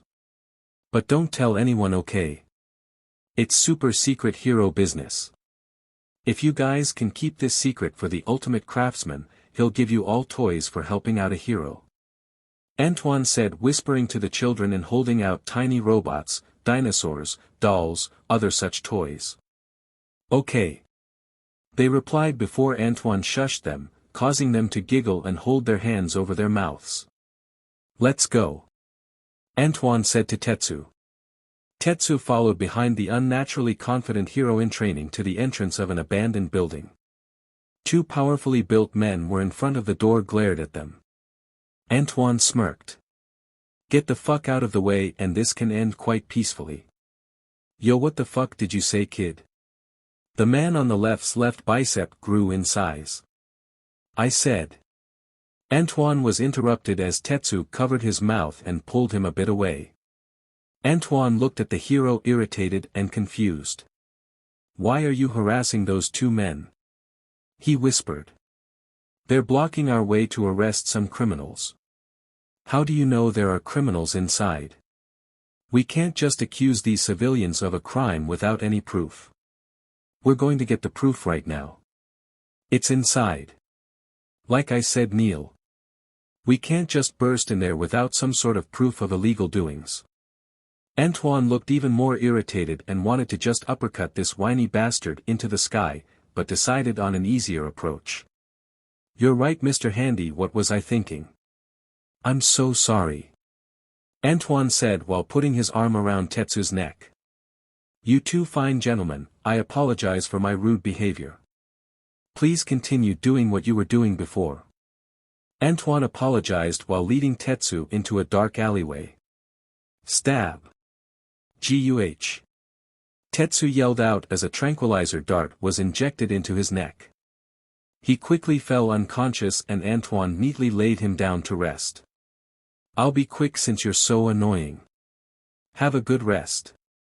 Antoine told him as he took out Sarah and Tip Top. The 2 kid-sized robots followed behind him as he returned back to the abandoned building. Let's do some hero work. Ultimate style. Antoine said as Sarah kicked one of the men's head into the building and knocked him unconscious while Tip Top kicked the other guy in the jaw and knocked him out. One of Antoine's tentacles shifted into a palm and smashed the door down, alerting all of the criminals inside that something was up. Antoine smirked as he walked inside with his robots. Daddy Ultimate has arrived. Get ready to fucking die and get the ever-living shit beat out of all of you. Criminals get no mercy from the ultimate craftsman. He excitedly shouted. Chapter 19, Trouble on Antoine's Internship. The criminals inside came rushing down the stairs towards Antoine. His two robots went after the goons while his tentacles switched into whip form. They cracked, swiped, and whipped at the men, and it didn't take more than that really to incapacitate them. His robots also easily dealt with the thugs, and along with Antoine they moved up the stairs taking care of any mobs coming at them. Antoine sighed. Maybe this crime-busting stuff isn't for me. While it is really satisfying to see my works being useful and fantastic, I'm not getting any enjoyment out of beating these guys. I guess there was a reason why heroes aren't allowed to make arrests and shit. I guess that's fine. I mean, I couldn't imagine seeing fucking Superman going after some drug dealers or the Hulk stopping some bank robbers. And seeing that I'm going to become one of the greatest heroes, I can't be going after these small-time criminals in person. Antoine absent-mindedly chattered on as his robots and tentacles effectively took down the drug dealers. By the time Antoine came to, the criminals were all knocked out and tied up. Maybe I should have just went after Stain and followed the plot like a good boring old boy, Antoine said to himself before a strange figure dressed in all black arrived at the window. Did you assholes manage to get the shit, or will I have to? Her voice got caught in her throat as she noticed the costumed teen and the litter of bodies. Did I manage to come across a sinister plot in the making? Antoine smirked. The newcomer left as soon as she came without a word more. Antoine ran to the window and mysterious criminal seemed to have vanished. What a fortuitous encounter. This has the smell of a great investigation at work. Too bad that's left for the cops. Antoine grinned as he left the building and took the unconscious Tetsu along with him. He heard police sirens in the distance on his way out. He gave the kids tiny little autonomous toys as he left the slums and went off to a local park. He laid Tetsu on one of the benches as Tip Top cleaned up any trash it saw and Sarah played on the monkey bars. I already have the design for Tetsu's equipment, but I'll need to do a bit more research with him later. Antoine thought as he was building a mechanical glove. Antoine was currently waiting for Tetsu to wake up, so they can return back to the agency. He couldn't very well bring the unconscious man back with his little sister around. She'll definitely be a headache if I bring him back in this state. It didn't take much longer for the man to wake up, and after Antoine explained what happened and some useful intervention by his LV3 acting skill, all was well and dandy. The two returned back to the agency and night came. Tetsu went into one of the rooms upstairs and fell asleep while Antoine went back into that open room from this morning and got on his laptop. His mother wasn't aware of this secret laptop, and this is because he built it himself. It wasn't the best laptop he could have made, but it got the job done. He spent most of the night playing games, but around 4 or 5 a.m., he somehow stumbled upon a video of a frog that manifested a quirk. Its skin turned into something like armor, and any predators trying to attack it was foiled due to not being able to get past its defenses. Ha! If animals like that frog and mice like the school president are capable of gaining quirks, then surely bugs and plants are capable of manifesting quirks as well, right? Wait. What the hell, even a quirk? I know it said something about the absence or presence of an extra joint in the toe. 1 joint equals quirk and 2 joints equals quirkless, but what about animals with quirks? Do they have an extra joint in their toe as well? Does it take 4 years for them to develop their quirks? What about animals that don't live as long as 4 years? As Antoine asked question after question without any answer in sight. Then that also leads me to another line of thinking. If plants were to manifest quirks, could they be isolated and combined with the human DNA? Like, what if a plant's quirk allowed it to manipulate solar energy? If a human ate that solar energy plant, would they get that ability as well, or would there need to be a special process of taking it for themselves? What if a plant with strong regenerative properties and a plant with fire manipulation were somehow crossbred? Would they create a hybrid plant with composite quirks of its parents, and would that plant give a person the ability to manipulate fire and regenerate from anything? He decided he'll find the answer on his own. He began studying up on different topics regarding botany, biology, chemistry, quirks, and zoology. He stayed up studying all about the human body, plant physiology, numerous animal physiologies, chemical elements and compounds, and quirks. Gaining a few new skills regarding those topics, and with his S+ ranked in stat, he was basically an expert on those topics already. Antoine's brain was basically comparable to a computer at this point in his life, and understood that since there was no magic in this world which the intelligence stat usually powers, it must have been just directly improving his brain. He also tried to check if the intelligence stat would empower his quirk, because it seems like it made sense, but no. His quirk was directly influenced by his strength stat and skill level of his shark quirk. Well, it seems I'll have to rent or make my own lab soon to test any of these ideas out. Not to mention I need to find subjects with quirks to study on, and then animals and plants to test on.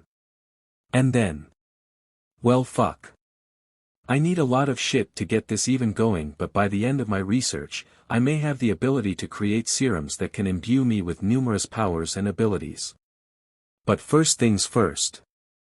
Money. Once this internship is over, I need to start developing shit for those juicy fat companies willing to give me money for them. The door to the room was opened. Ready to go on patrol, Neil? Tetsu asked, already in his costume. Fuck. I forgot to work on the gauntlet. Antoine suddenly remembered. I'll be out in a second. He responded. Throughout the week, Antoine was taken along by Tetsu doing the type of hero work that would be saved for the boring type of heroes. He worked on the weapon for Tetsu while also having numerous bug bots flying all over the city to try and catch any sight of that woman, but all he found were just more small-time criminals. He sent Tip Top and Sarah around to deal with those types of criminals since he couldn't be bothered. It seems that a certain drug was circulating among the criminals in this city, and Antoine thinks he has an idea of what it might be. But no signs of any random quirk usage or increased quirk usage in the slightest, so to be honest he was quite stumped at the moment with the lack of intel and the lawbreakers knowing that someone is out looking for them. It's getting harder to know what's happening. He received a call from Yuga and he informed him about how he, Todoroki, Midoriya, and Ida were in the hospital, but never told him how he got in the hospital. Even though he already knew that the boys fought against Stain. Antoine asked how in all fucks did Yuga get scouted by Papa Todoroki, but Yuga seemed to be too scared to have asked Endeavor such a question and just learned as much as he could. Toru was training under the combat hero Gunhead along with Uraraka and seemed to be having a great time. So overall his friends were living up their internships while his was rather dry so far. Except his interactions with Terry. Cute girl but kind of a bro-con. Her attitude also needs some work, but no person is without their flaws. It's the 6th day and Antoine finally managed to finish Tetsu's new gear. He had Tetsu come inside the dojo room with the wide open space and smiled. It was the Infinity Gauntlet. Including all the stones already present inside the glove. Of course they weren't the real stones, but with the system already knowing what item he had in mind, it decided to add a few extra effects for each stone. Infinite Glove. This weapon has been crafted by a fledgling craftsman and branded with their signature symbol. The original version was said to have managed to wipe out all life in all of the universe. This weapon was strong enough to force Celestials to bow down to the wielder of it. Unfortunately, this one doesn't even have 1% of the original's power. But it's still decent work. Plus 80 STR added to stats when equipped. Plus 60 VIT added to stats when equipped. Able to channel and release electricity with destructive power. Wielder is capable of sensing any life around them. As users' experience with the gauntlet increase, so does the sensing range. Able to empower the wielder's strength x2 for 5 minutes at the cost of the glove deactivating afterwards. User is able to sense any telepathic quirks being used around them. Wielder has a low chance of resisting reality-bending quirks. Well, holy shit. Considering that I made this with only average materials, average compared to U.A's stuff, it's basically a masterpiece for any normal person. But maybe copying certain weapons from various fictions isn't enough. Eventually I'll have to take those references and build upon them and create something even bigger than the originals. The lantern's rings are something I definitely got to somehow build though. And maybe Thor's hammers, and Spider-Man's web slingers. And Captain America's shield, and Antoine was suddenly interrupted during his monologue as Terry interrupted him. Get on with it already. We didn't come in here to hear you mumbling to yourself like an insane person. She told him. My bad, my bad. Antoine chuckled. Put this on your right hand and let's see how much stronger you are now. Antoine said as he grabbed 3 suitcases from his book bag, inventory, and threw them in the air. The metal suitcases shape-shifted into 3 adult humanoid figures. Tetsu transformed using his quirk and oh and behold. The gauntlet took place of the white glove form he always had. Whoa. I feel stronger.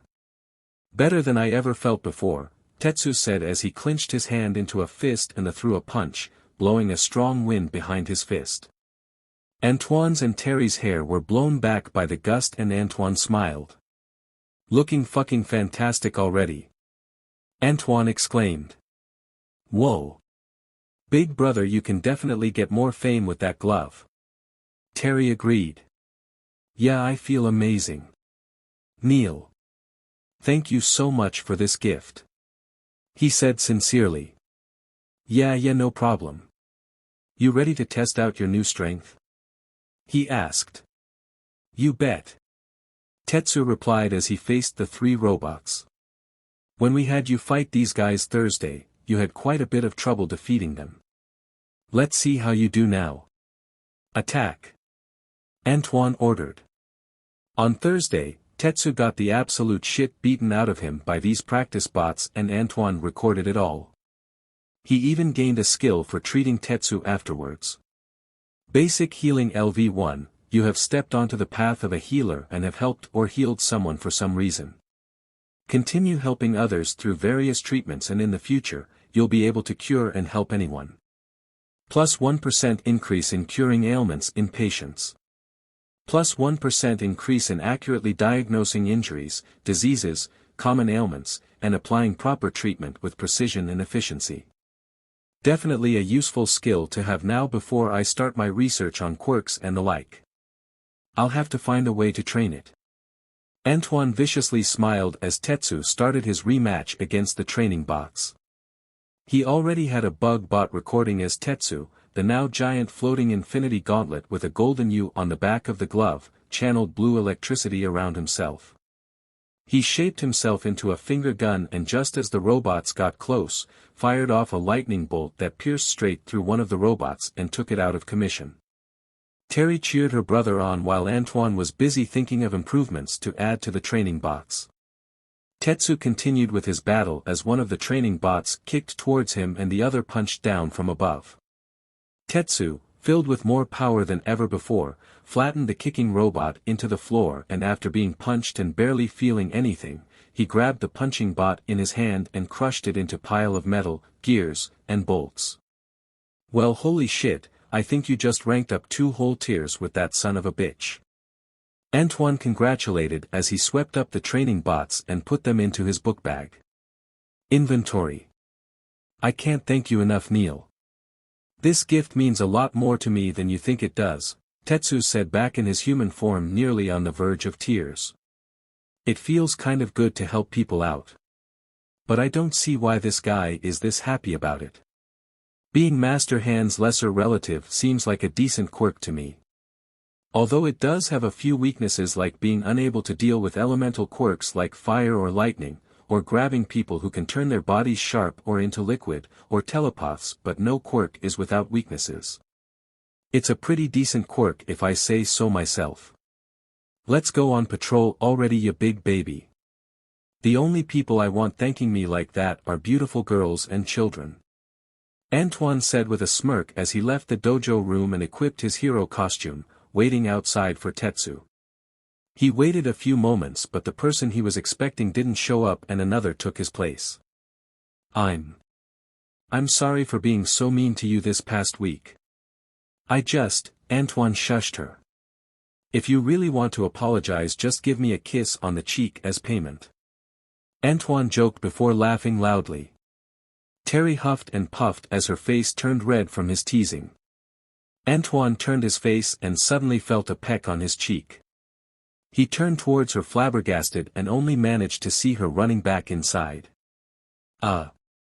Antoine muttered in a daze. We should talk some more. He yelled before she could get out of hearing range. Talk about what? Tetsu asked now in his hero costume with the infinity gauntlet strapped to his wrist. Oh, nothing. Let's head out. Antoine responded. This is definitely the best arc so far. I just got me a girly friend. So, Antoine and Tetsu headed out on patrol as usual and everything seemed to go just as it usually does until the two heard a scream down an alleyway. Antoine and Tetsu ran over to investigate and saw a nerdly-looking teen clutching his book bag as a man and woman threatening him with their quirks aimed at him. The man's head transformed into an alligator's and the woman had sand swirling around her fist. Help me! The victim shouted before getting smashed against the wall by the woman's sand and knocked unconscious. I think that's our cue to pop into action. Unauthorized use of quirks in public and using them to assault a defenseless civilian. Antoine stated as his tentacles spurred into life as they waved around. I think you're a little too late, heroes. You've already lost. The Sand Woman said as numerous people started charging into the alleyway with weapons and a certain familiar set of tits watched leisurely from the roof above them. I'd recognize that curvy body anywhere. It's the mysterious woman working with the small-time gangs in the city. Capture the kid and kill the hero. Don't rough him up too bad. We'll need his body in good condition for the boss. She said. Hey lady with the beautiful ass cheeks, if you wanted some one-on-one time with me we could always settle it over dinner or a movie. Antoine said as his tentacles shape-shifted into fists and pummeled any thugs getting near him. I'm sorry sweetie but I don't think you could handle me.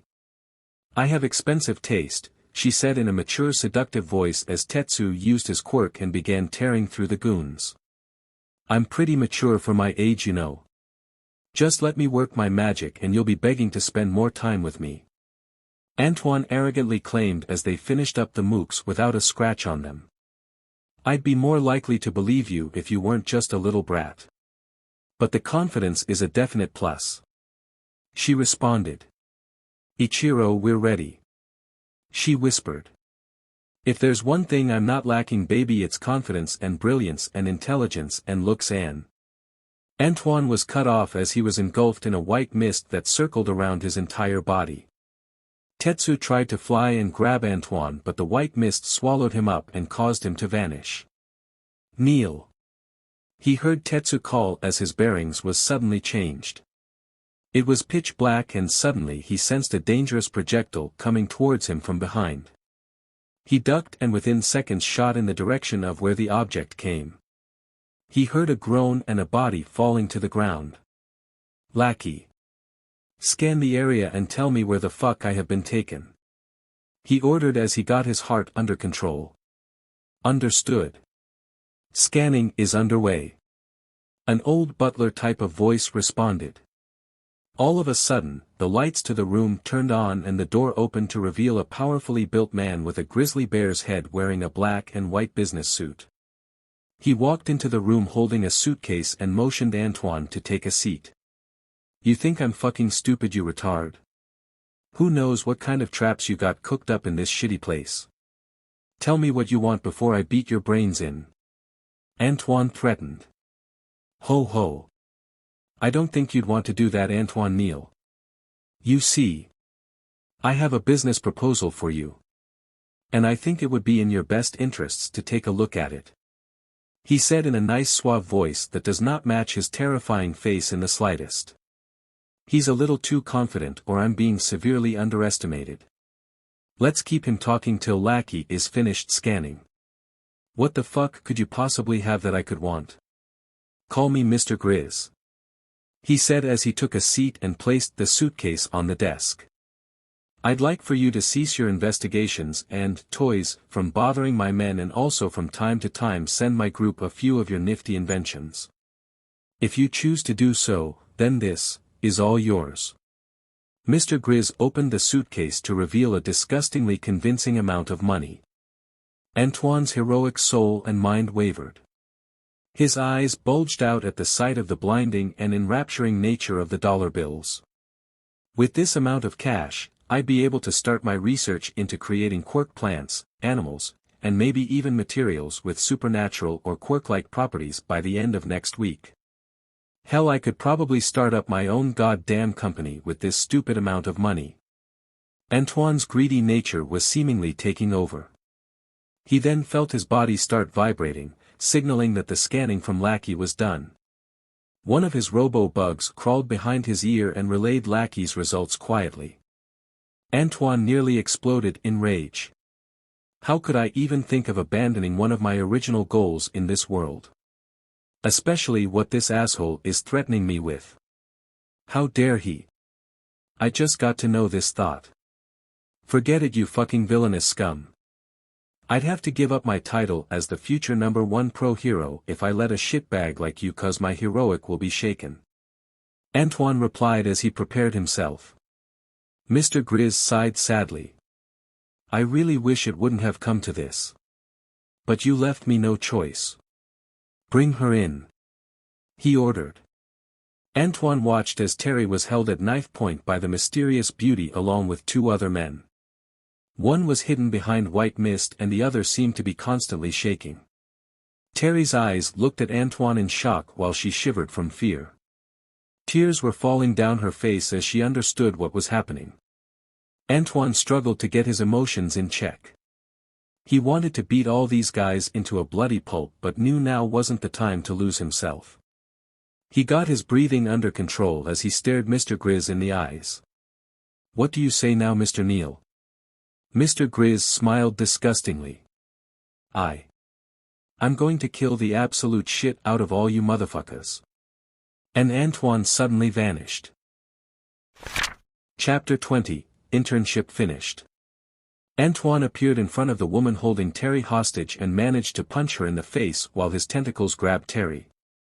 The white mist villain placed his mist at the exit so that Antoine couldn't escape while the shaking one threw a downward punch at Antoine's back. Antoine vanished once more and smashed through the wall with his tentacles. He looked back with a conflicted look on his face. The urge I have to brutally pummel every one of these villainous scum into a coma and the need to follow the law are too conflicting. Getting reprimanded for saving Terry doesn't sound very appealing. But where would my pride be as the future #1 pro hero be if I just let it end like this? Antoine gritted his teeth as he looked back between Terry and the criminals. Antoine was forced to choose between his pride or his career. Fuck. He shouted as his tentacles smashed the area around him. He dashed off and retreated as fast as he could, following the map Lackey made after his scanning. He blitzed past any criminals in his way and managed to escape the underground hideout without a scratch on him. Terry fainted from the high-speed movement, but Antoine didn't let off a breath of relief despite his fantastic escape. He placed Terry against the alleyway's wall and summoned Tip Top, Sarah, and 3 more robots. These 3 weren't the size of children though, like Tip Top and Sarah. He ordered them to fuck those shitbags up. I want them all to feel the pain they caused to my poor heroic spirit.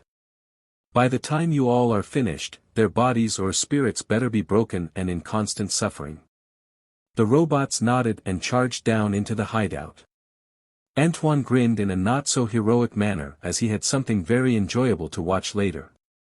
He carried Terry over his shoulder like a sack of potatoes as he locked onto Tetsu's phone signal. His tentacles shape-shifted into wheels and Antoine sped his way on over to Tetsu while watching his creations deal out justice in his steed. Sarah was currently dodging one of the goons trying to stomp her. Still on all fours, she stabbed her fingers into his leg and tossed him into the wall before pouncing on top of him and bashing his head against the wall. Tip Top deflected a criminal's attacks who was trying to beat him with a metal bat by kicking the bat each time it came near him. The Mook eventually got angry and used his quirk, but in the midst of activating his quirk, Tip Top kicked him in the stomach, forcing him to puke his lunch out. As he was throwing up, Tip Top appeared above the criminal and axe kicked the back of his skull, knocking him unconscious into his pile of vomit. The third robot had the appearance of an extreme bodybuilder. Antoine based him off of the most ripped and muscle-bound freaks he knew. The ideal male image, he would say. Similar to those like All Might, Jiren, or the Hulk. He laughed loudly in a voice similar to that of a great bruiser-type hero as a villain attempted to harm him with his quirk. His arms transformed into flaming wheels as it spun on the muscle robot's chest harmlessly. He looked up to see the masked man with intellectual glasses and wearing a suit and tie wagging his finger in a disapproving manner as he lifted him up in suplex position and with a sickening slam to the ground, nearly broke the villain's spine. He laughed heroically as he focused his vision on the next criminal. Class is in session, students. Listen up and take notes or you'll definitely fail the exam later. The robot shouted. The fourth robot looked nearly identical to a certain fast bird from Looney Tunes. Neep. Neep. The robot honked as it rapidly kicked a criminal into the wall. The criminal's body continued to go deeper and deeper into the wall as the bird tall as a regular man knocked him out of commission and made his body into an art piece stuck in the wall. But as the bird was finishing up its first opponent, another snuck from behind and wrapped himself around the long-necked robot. My quirk allows me to ooze out a paralytic substance that can paralyze a person up to 5 minutes. Say goodnight, bird freak. He exclaimed as the bird stuck its head into the ground, forcing the sudden ambusher to fall face first into the floor and to go unconscious from the hard impact. Neep. Neep. The robot exclaimed in a satisfied tone. Runner road. Scout ahead and locate our next enemies.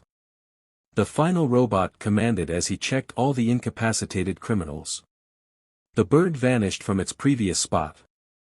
Ah, this one has internal bleeding and could die of blood loss. Although our creator gave us the order to cause them to feel the pain they caused his poor heroic heart. He vocally mimicked perfectly, do not go overboard. Master's ultimate rule was to never kill, directly nor indirectly. He reminded the robots as he knocked out the criminal with internal bleeding out with knockout gas and then began cutting him open. The robot dressed up as a doctor began performing surgery on the incapacitated man, expertly handling his tools and then carefully and slowly patching up the criminal's injury. You all can go on ahead and deal with the rest of these rabble. If you need repairs, come to me. I'll be down there soon. I am the medic after all. He told them as he continued his work with his gloves and tools covered in blood. The rest of the robots followed his command and eventually tore their way all the way to the boss. The bare-headed boss stood behind a desk completely split in half. Who the hell are you people? He asked rudely. Sarah growled. Ha! Looks like you have messed with the wrong wrestler. Professor Infinite said as he cracked his knuckles and walked toward the Mr. Grizz. The teleporter used his quirk and engulfed the 4 bots in his white mist, but before he could warp them, Tip-Top rapidly spun on its head and managed to blow the mist away from them. He then quickly spun on over to the foggy villain while Runner Road and Sarah dealt with the shaking villain. Professor Infinite took on the head villain by himself. Ha ha ha ha. They're fantastic. And these are only the first models. Good. Kick their fucking asses, my beautiful creations. Make this daddy proud. Antoine cheered as he met up with Tetsu and the police arresting all of the criminals that they beat earlier. Terry. Kneel. Tetsu shouted as he saw them. Yeah, it's us. It turns out the villains had a teleporter on their team and took me to their base. They tried to force me to work with them by holding Terry hostage. But they severely underestimated the future #1 pro hero, and I managed to escape with Terry completely fine. She just fainted from my special move I had to pull off to escape. He explained to Tetsu and the surrounding officers. Tetsu's face seemed to relax as he took Terry off of Antoine's hands. Can you tell us the location of the hideout, boy? One of the officers asked. Yeah. Follow the coordinates on this device and you'll find the assholes. Antoine said as he threw a small box-like device at the cop. The cop caught it and started discussing their next plan of operation with Tetsu. Terry was taken away to the hospital even though she was basically fine. Antoine, wait back at the agency for me. I'll be right back. Tetsu was taken along with the police squad to Mr. Grizz's hideout. Lackey. Tell them to hurry it up and vacate the premises. If they can't do it before the cops swarm the place, assume stationary mode and wait for further instructions.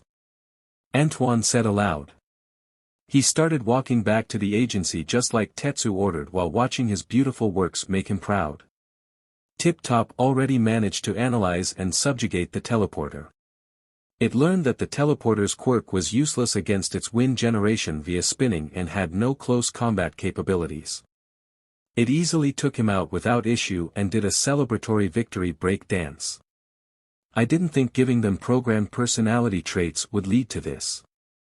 I'm excited to see where they'll go from here. Runner Road and Sarah beat the shaking criminal to an inch of his life.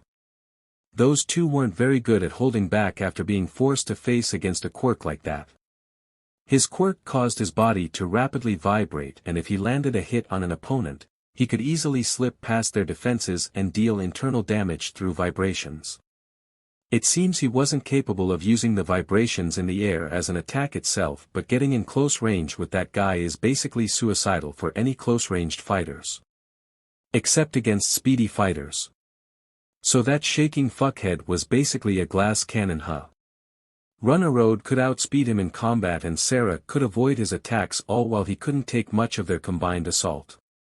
His quirk does seem like it's being wasted though. There are plenty of ways to take advantage of vibrations. Professor Infinite walked towards Mr. Grizz and stood face to face with him. The two sharing no more than a couple feet apart. They stared into each other's eyes before Mr. Grizz took the first move. He shoulder bashed the professor back a few feet and Infinite, in response, leapt towards Mr. Grizz, drop-kicking the criminal into the wall. First lesson. If you can dish it out, make sure you can take it too.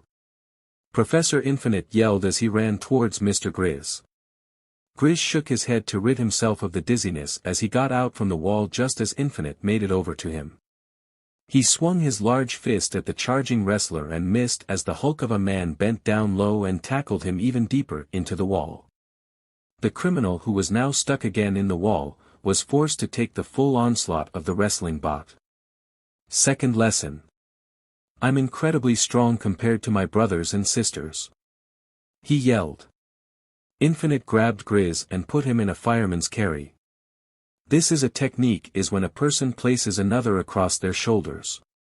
The dazed and injured man groaned as Infinite jumped into the air and crashed into the floor back first, forcing Mr. Grizz to take the full brunt of the slam. Blood spurt out from the large man's mouth as Infinite released his body. Sadly, the lesson isn't over yet, my naughty student. There's one last lesson I've yet to teach you. Professor Infinite stated as he flipped Grizz's downed body over to his front and lifted his huge body up. A man always has to finish big. Infinite power bombed him into the ground. Grizz spat up even more blood after receiving this attack and promptly fainted soon after having his body imprinted into the stone floor. Medic soon arrived from the stairs and scanned the bodies of the villains. Isn't there one missing? He asked. Woman. Woman is missing. Sarah barked. How unfortunate. Our creator isn't going to be pleased hearing this. Medic said as he collected the briefcase full of cash and began exiting the hideout with the other robots. How she leave? Sarah asked. Neep. Neep. Runner Road responded. A light bulb seemed to have gone off above her head. Smoke Man made her gone. She realized. Excellent deduction, Sarah. Medic complimented. Do we have to chase her down then? I kind of don't want to deal with a scaredy cat. Tip Top whined. It is all up to the big man, little man. Infinite said as they all exited from the hideout and quickly fled before the cops showed up. Some hours later.